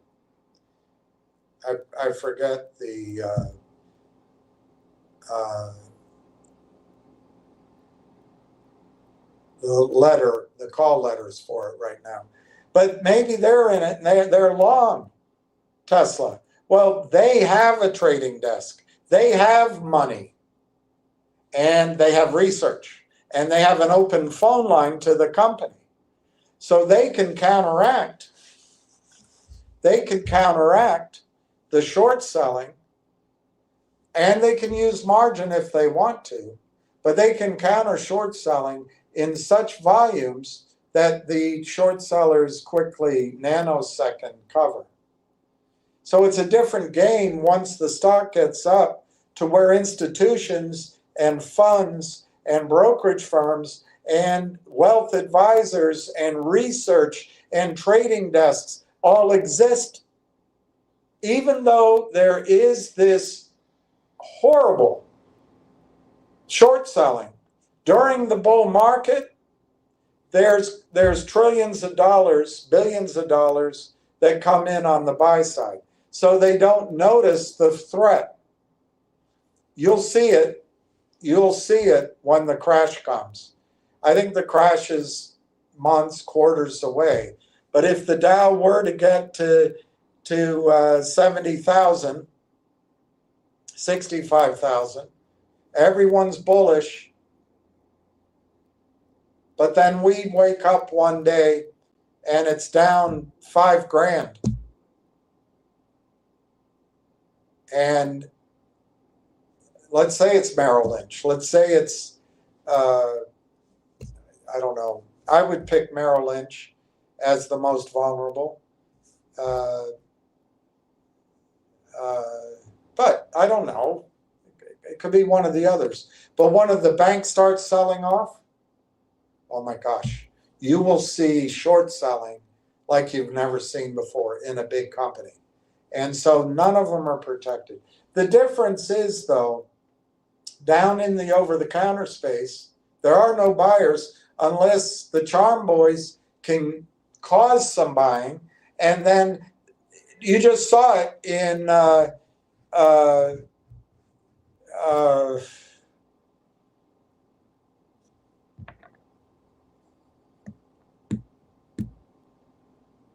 one of the stocks. Let me see if I still have it listed here. Genius Brands. You just saw Genius Brands and the game go on. Genius came out, they announced they'd hired Mark Bazile, which will mean the stock's gone to zero in my judgment. But the Bazile comes out and it's my fight against the shorts and rah, rah, rah. And then there was a campaign across all retail sources of information, Reddit, the Twitterati, everywhere. It just lit up over the weekend. And Monday before the market opened, the stock went to 1.56 with millions, I don't remember now, 30, 40, 50 millions of shares traded. Well, they obviously paid probably $5 million to a trading desk in, let's say, the Bahamas to turn on their algorithmic computers to start buying the stock. And somebody probably gave that trader a budget. We'll transfer $50 million to you, $100 million, and you can use it to trade back and forth in size on the buy side. You need cash. But you can only lose, you got to stop when you lose 15 million. We don't want to lose the whole thing. That's what happened. The idea that hiring Mark Bazile is wonderful news, I think, is a complete misrepresentation of what hiring Mark Bazile means. Historically, you can follow it. But that's the surprise. You bribe, you pay a trading desk in the Bahamas, and you collude, it's illegal. You pay them a few $1,000,000. They turn on their buy machines. Then you do a campaign across all of the retail, trying to create a meme stock, trying to create buying that the computers don't recognize, the buy computers and the sell computers don't recognize from all over the world. You're hoping to catch fire. And then you give the Bahamian trader 50 million, 100 million to trade with on the long side, but you cap your losses. And pre-market, the stock went from, I don't know, 70 cents to $1.56. And then it opened and it's down, and today it's now it's back up a little bit, 75 cents. So it's back to where it was. But that's it. You'll see a financing announced. Bazile will take months. There'll be a settlement. And the man with 3 first names will be flying from his paradise back to London, back to the US, living the life of Riley, but his stock will go down. There'll be a reverse split, whole thing. But that's what the longs have to try to do to beat what's against them, CB. And you've seen it in stock after stock after stock. So you've seen these stocks come down. GTII always was smoke and mirrors, always was smoke and mirrors. And the whole idea of GTII was a short position. I don't remember if you were in Logic, but Logic was the DLQ SPAC by all these reputable firms. We've done 100 of these. It turns out it was a coordinated sting operation. In my opinion, they took $200 million out of the market. At least. It was a sting operation. And the CEO didn't have the cojones to stand up to what his brain was telling him, that this is a bad deal. He signed off on it because he just finally gave up and he wanted to focus on Nixie. Well, that's human nature. That's what the shorts count on. This is a machine, Terminator-like game. But Logic came out and said, one thing was DLQ. DLQ actually traded up to $42. But somebody, can you say an attorney? Can you say Aubrey Advisors? Called in and said, hey, wait a minute. They don't have enough shares. So they stopped trading. The next day it opened at 11, and the following week it was $2. That's the collective audience. And you know who traded out? Polar. And there was one other hedge fund. They took all that money, but we couldn't trade. Well, that was the collective audience. But on the Logic side, the company they did a big financing, dilutive, which was announced. But they announced they were going to roll up 8 companies, 7 or 8 companies, all worth $1 billion. Well, when push comes to shove, Brent signs the first guy that comes through with the Rolls Royce, and he can speak 5 languages, and he's got a medical company, which was established the same year, possibly the same month, as the DLQ SPAC. But Brent didn't put 2 and 2 together. I noticed another characteristic, which I'm not allowed to notice, but Brent didn't put that together. All right, we'll sign it. Let's do it. Well, the next thing you know, the stock is worthless. Why? Because if he rolls up one company and he keeps 7.5%, the other ones all run away. This guy controlled it. It's all over. I mean, there is the belief among some, I think they're just dreamers, that this guy is going to do a reverse and the stock will get back to 20, 25 cents in today's price. I don't believe it. This guy Greenberg in New Jersey or somewhere, first Aubrey took over 95% of collective audience, and then Greenberg took over a third of it.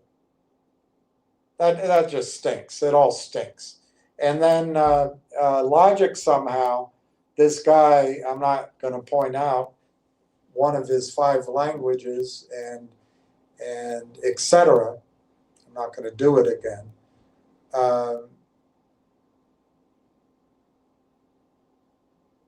The guy from Aubrey that set up this whole transaction is from Iran.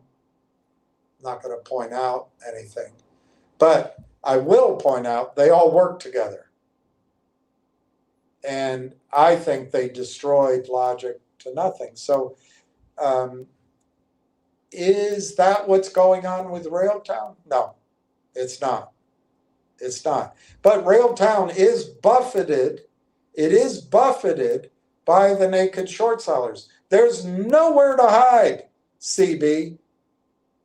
None of the stocks that are brought to you on the over-the-counter market, NASDAQ market, and possibly the New York that are under $5 or under $1 billion and need capital and have done a toxic deal, they're all going to be destroyed. It's just a fact. What's different about Railtown? Let's compare it to GNS. What's different about Railtown? Number one, they don't have to hire any of the charm boys. They don't have to hire the promoters. They're going to hire some promoters, but I mean, they don't have to hire that ilk of promoters. And they don't have to spend $5 million to get a Cayman Island or a Bahamian trader to turn on the buy computer, and they don't have to get somebody to set $50 million aside that can be used as the resource to trade on. They don't have to do any of that. You know why? They don't have a toxic financing. Genius Brands has toxic financing. I haven't looked it up, but I can assure you they do. Genius Brands has done reverse splits, and Genius Brands got shit for a company, in my judgment. But people are allowed to disagree. He does have a British accent. He doesn't have any gray hair.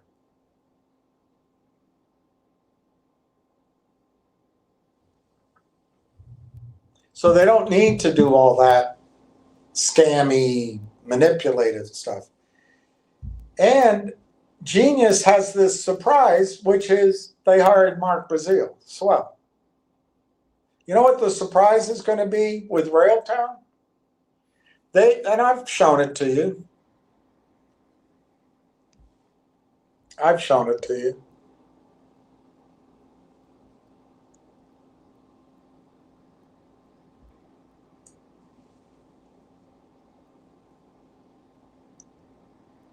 The surprise with Railtown, for example, is comparing line chain to conductor. Whatever all these good things are, conductor has.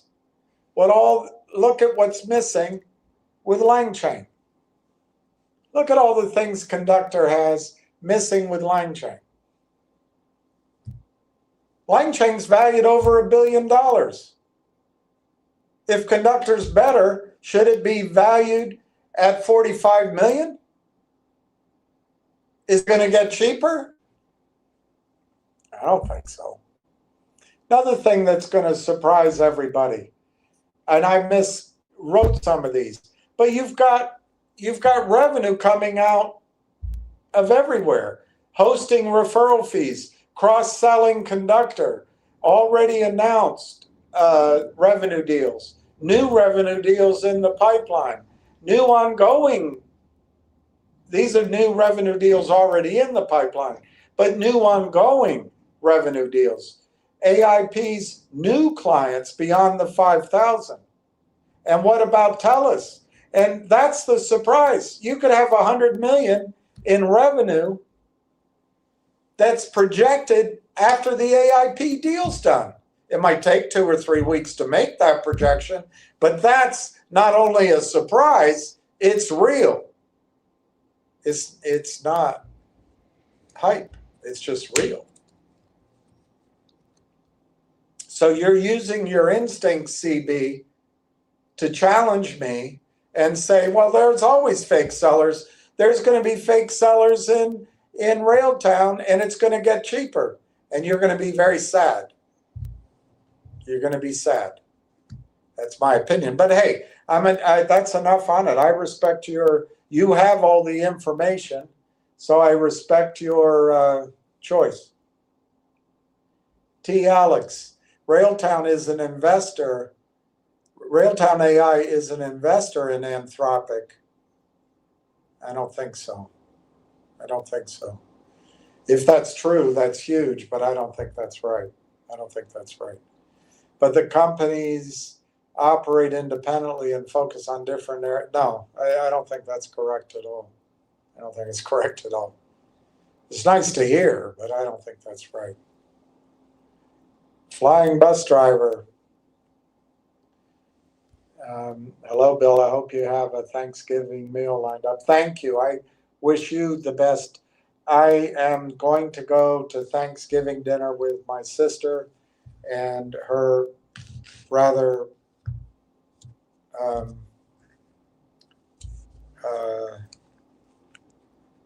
well, I won't say what I was going to say, but her good friend who happens to be gay on the male side, I think it's just 3 of us. Maybe there's be a 4th, I don't know.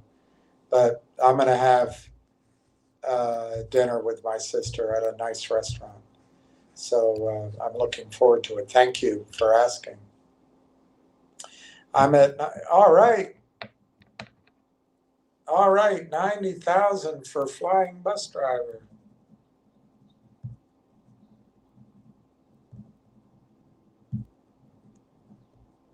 I think that's terrific. I hope you get to 100,000. That's a really good position. Bravo. Justin added another 100. All right, Justin.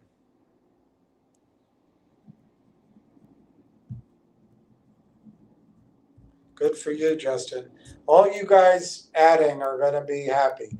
I think you've been through the storm. I congratulate you. It was stressful. You saw the stress in me. I got a lot of negativity directed out of me from a lot of sources. People wanted information. I couldn't get information. And of course, as much as people can see that it's not necessarily my fault, it is me. I'm the one that got them into it. So it's been psychically really draining for me. And I think that showed up in a couple of my lives with you guys. But it's over. It's over. In my opinion, you have 15 minutes to buy this stock below 35 cents. And you might only have 15 minutes to buy it below 38 cents. That's my opinion. That's my opinion. It doesn't sound, I get it. That doesn't sound that exciting because I used to have much bigger numbers. But I told you Sunday that the charts, and maybe I have some charts to show you, this isn't going to get up and just run a sprint out of the hospital bed. But once it gets up nicely, it could have several nice days. And then we're in a different ballgame. Let me be clear. You have 15 minutes to buy this stock under 35 cents. And I'll stand by that. I think it's possible you have 15 minutes to buy it under 40 cents. But I don't think I don't agree with CB. She wrote it down. I'm not judging her. My position I've written down. I don't think it's bad to write it down. I don't think anything has changed fundamentally. In fact, I think the fundamentals for Railtown are massively better than they were in February. But they're massively better than they were a month ago. What is it? There are no buyers that know anything. There is no news. Now, the skeptics would say, that doesn't make any sense. Of course, someone would be buying if the news is good. Well, that's the instincts for day trading. That's the instincts for trading hot information on Wall Street. Does it apply in the case of Railtown? I really don't know. But it doesn't seem to be enough buying that's cheated on hot information to change just the constant selling.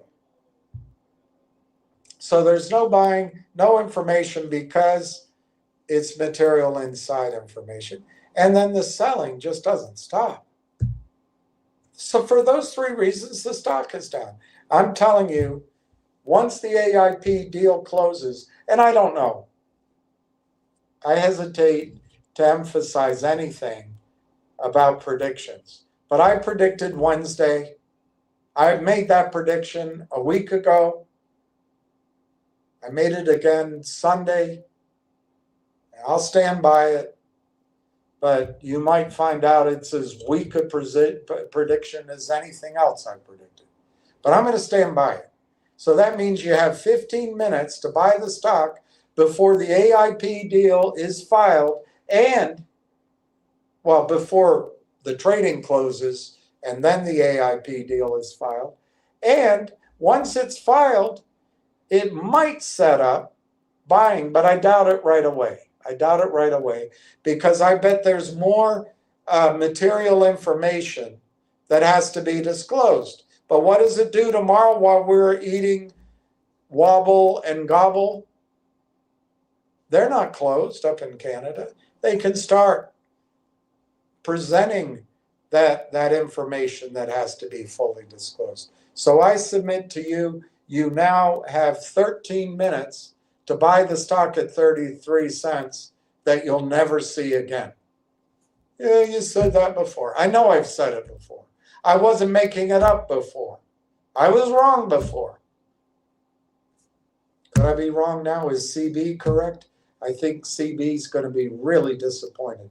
I think she has a chance to own 10,000 shares of a stock that will be $5 in January, will be $10 in February, will be $15 in March, will be $20 in April, and will be $55 in May.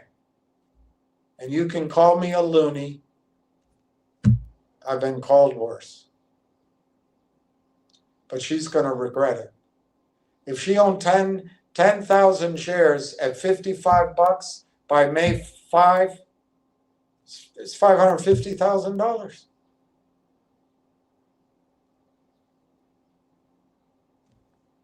Cut it in half. $250,000 she could have in May. Cut that in half. $125,000 she could have in May.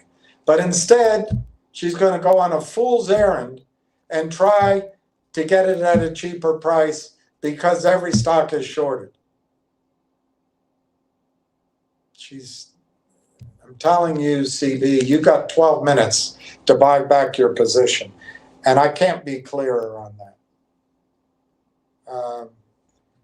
Royco Mott Gay. Hi, my friend, long time no. I'm not sure who you are. Royco Mountain Gay. Mountain Gay. Mountain Gay. See, I don't get your guys' names anymore. Mountain Gay.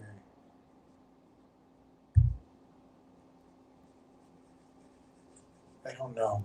I'm sorry.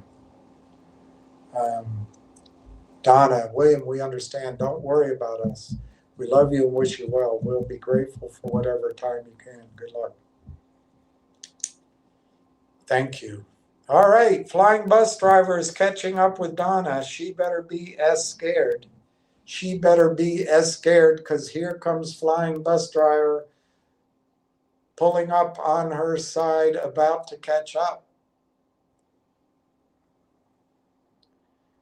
It's been 3 years since MMTLP has been halted. Wow. Wow. Yeah, that's a long time. I'm not going to be able to, I'm not going to have the privilege of doing this much longer. I hope maybe it shifts.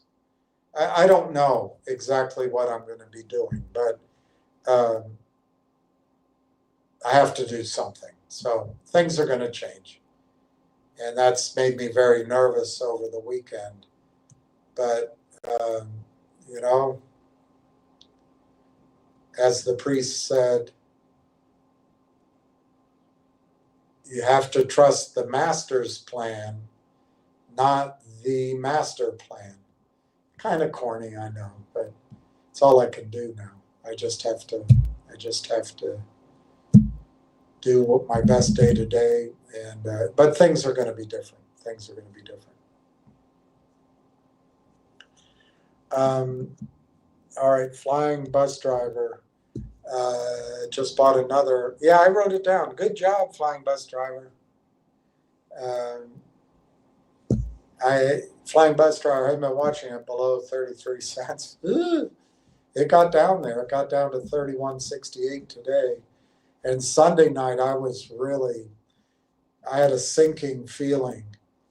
And that's why I went on. And I know I'm Almost Legend was right. It was confusing how I presented it because I was mixing in fundamentals with technical. But on a technical basis, the chart was telling me it was going to go to 32 something, but it even could have gone lower.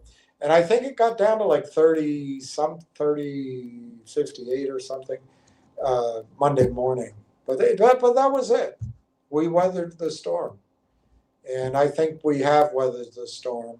I think if the AIP deal is closed as I have predicted, we're going to start seeing news. We're going to start seeing, for lack of a better term, a rolling ending of the quiet period, depending on what people sign. We're going to see research. We're going to see, I think, buying. But I also don't think, maybe the criminals will try to sell it off once they file the AIP deal to convince us that it's a bad deal. But that'll be their last gasp. And that might be a time where CB is correct that they'll just hit it with everything, all guns a-blazing for half an hour. But I don't think it's going to work. And I don't think they're going to do it either. But we'll see. We'll see. Pat, okay, you convinced me. Just bought 10,000 now. Wow. Wow. Happy wedding anniversary. That's something I'm jealous of. I really mean it. Congratulations. 53 years. That is fantastic. I wish I were doing that, But, heck. I wish I were celebrating with a girl now. That's awesome, Pat. Bravo. I'm jealous. Don't get me wrong. I'm jealous of the position too. I am jealous of the position. Well done, Pat. Let me see if I can get one more idea in your head, which I think, well, let's look at a couple of charts.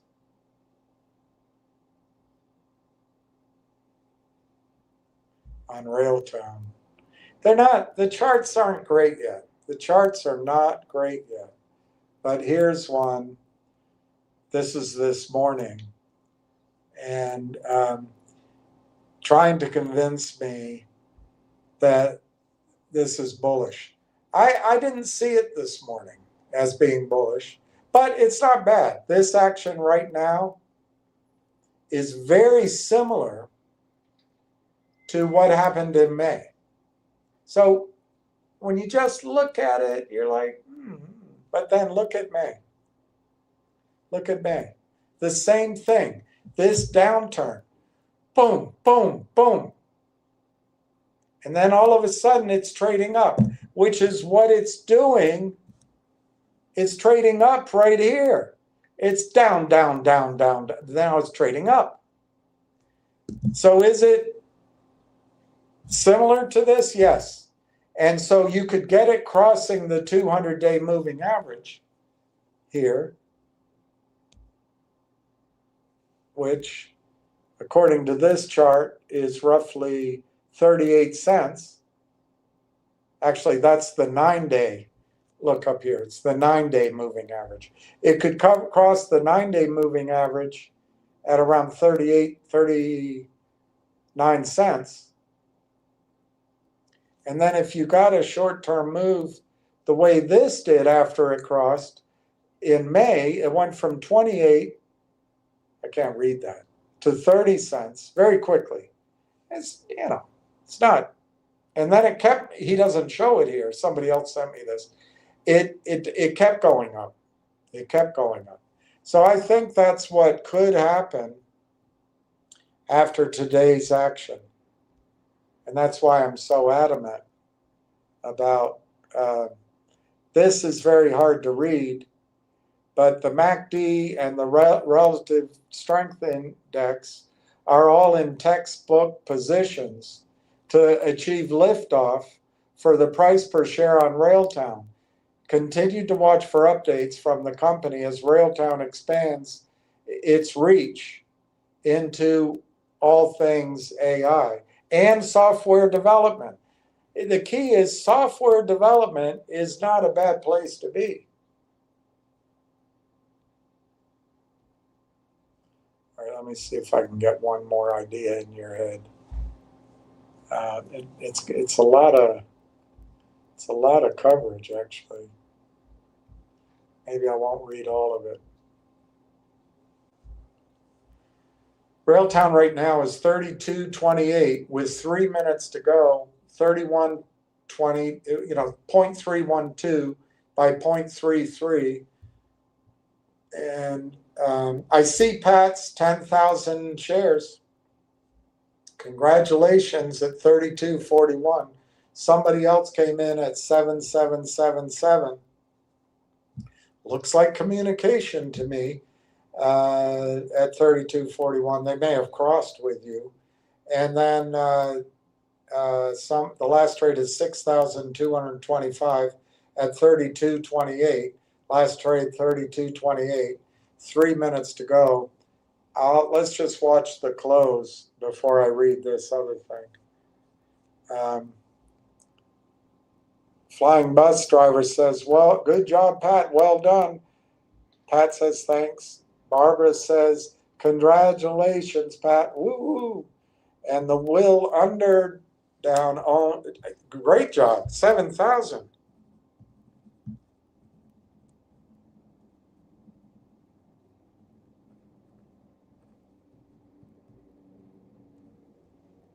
Great job, Will. That's a great job. And that's a great number. 42,000 is a great number. With 40,000 shares, if it goes to,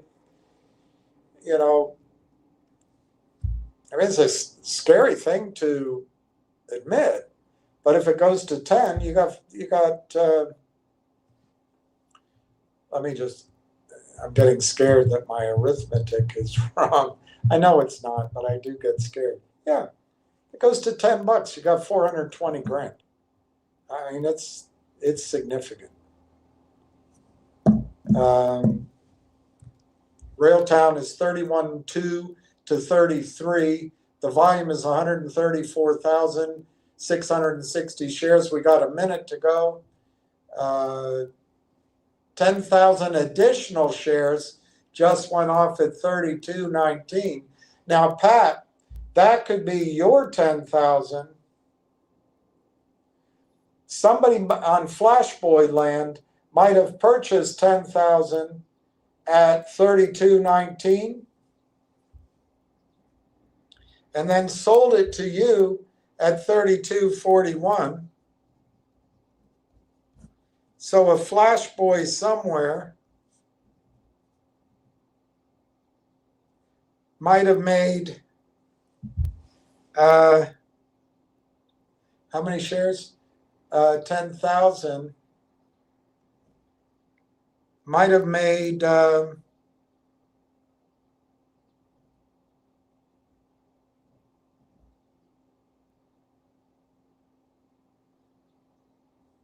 I think $2,200. Boom, boom, shoop, boom. No risk. That's a lot of what happens. But eventually we're coming out of down here. We're going to come out of here. I think before the annual meeting, I think the stock, look, I'm all of a sudden being very conservative with my numbers because of the chart. But there's no reason that the revenue in the pipeline, the revenue projections, the path to revenue doesn't become very clear to institutions. And by the annual meeting or the days after the annual meeting, that the stock price isn't significantly higher from here. It could be 10x from here. All right, they closed it at 33 cents for 100 shares. That was probably Dirty Randy.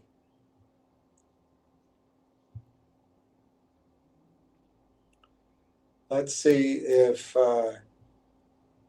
there's any, if we're at war. I hope we're at peace. Uh-oh, shooting rocks DC. 2 National Guard soldiers shot dead. Oh, bless them. I walk by these men and women. They're so young and they're so dedicated. And who shot them? It's probably a Soros-backed group. I shouldn't say that, so I take it back.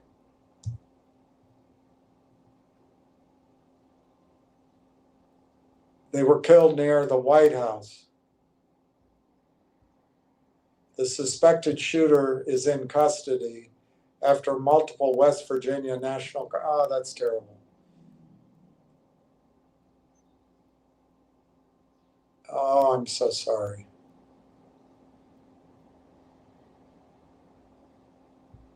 These brave West Virginians lost their lives in the service of their country.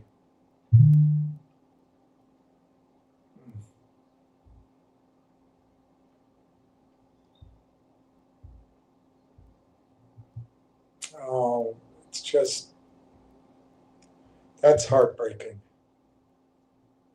That is heartbreaking.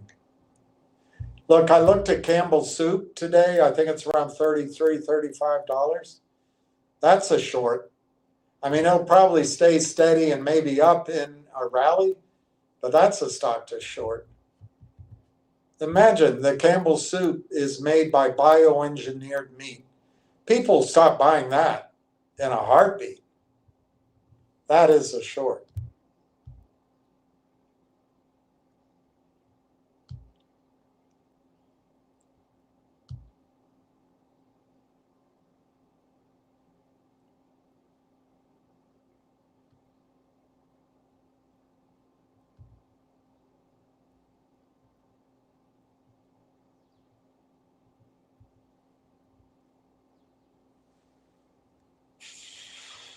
Bulls thankful for Bitcoin, big tech, and bullion bounce.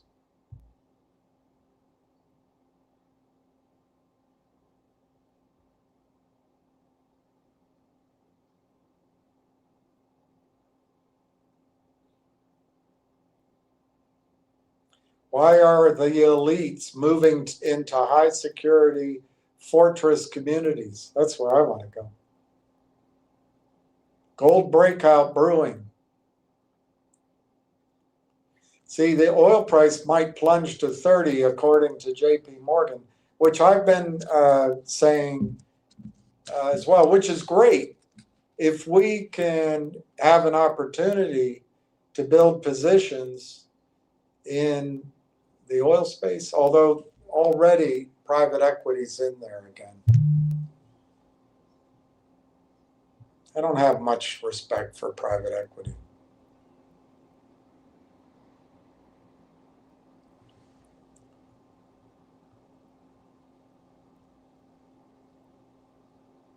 Hedge funds unleash stock buying frenzy, cover technology shorts.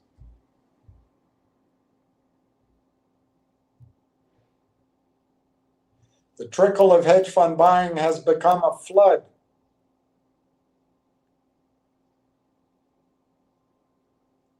Goldman's prime brokerage wrote in an afternoon note, this is Tyler Durden this morning, hedge funds have significantly net bought U.S. equities into each of the past 2 trading sessions.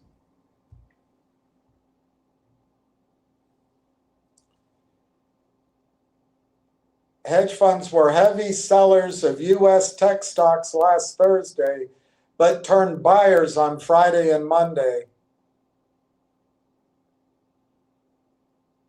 and have net bought the U.S. sector over the past 2 sessions.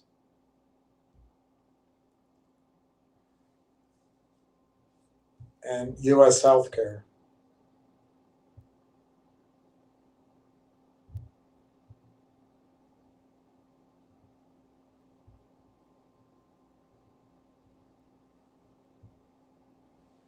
It's just heartbreaking that they're shot. I walk through there all the time. I walk down through there all the time.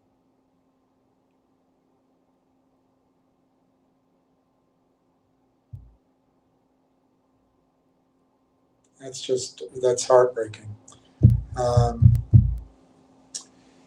Yours was 32.41. Let me see if I see it. Oh, yours was the 40. So you got a good price. No, I said that. Yeah, the 32.41. Yeah.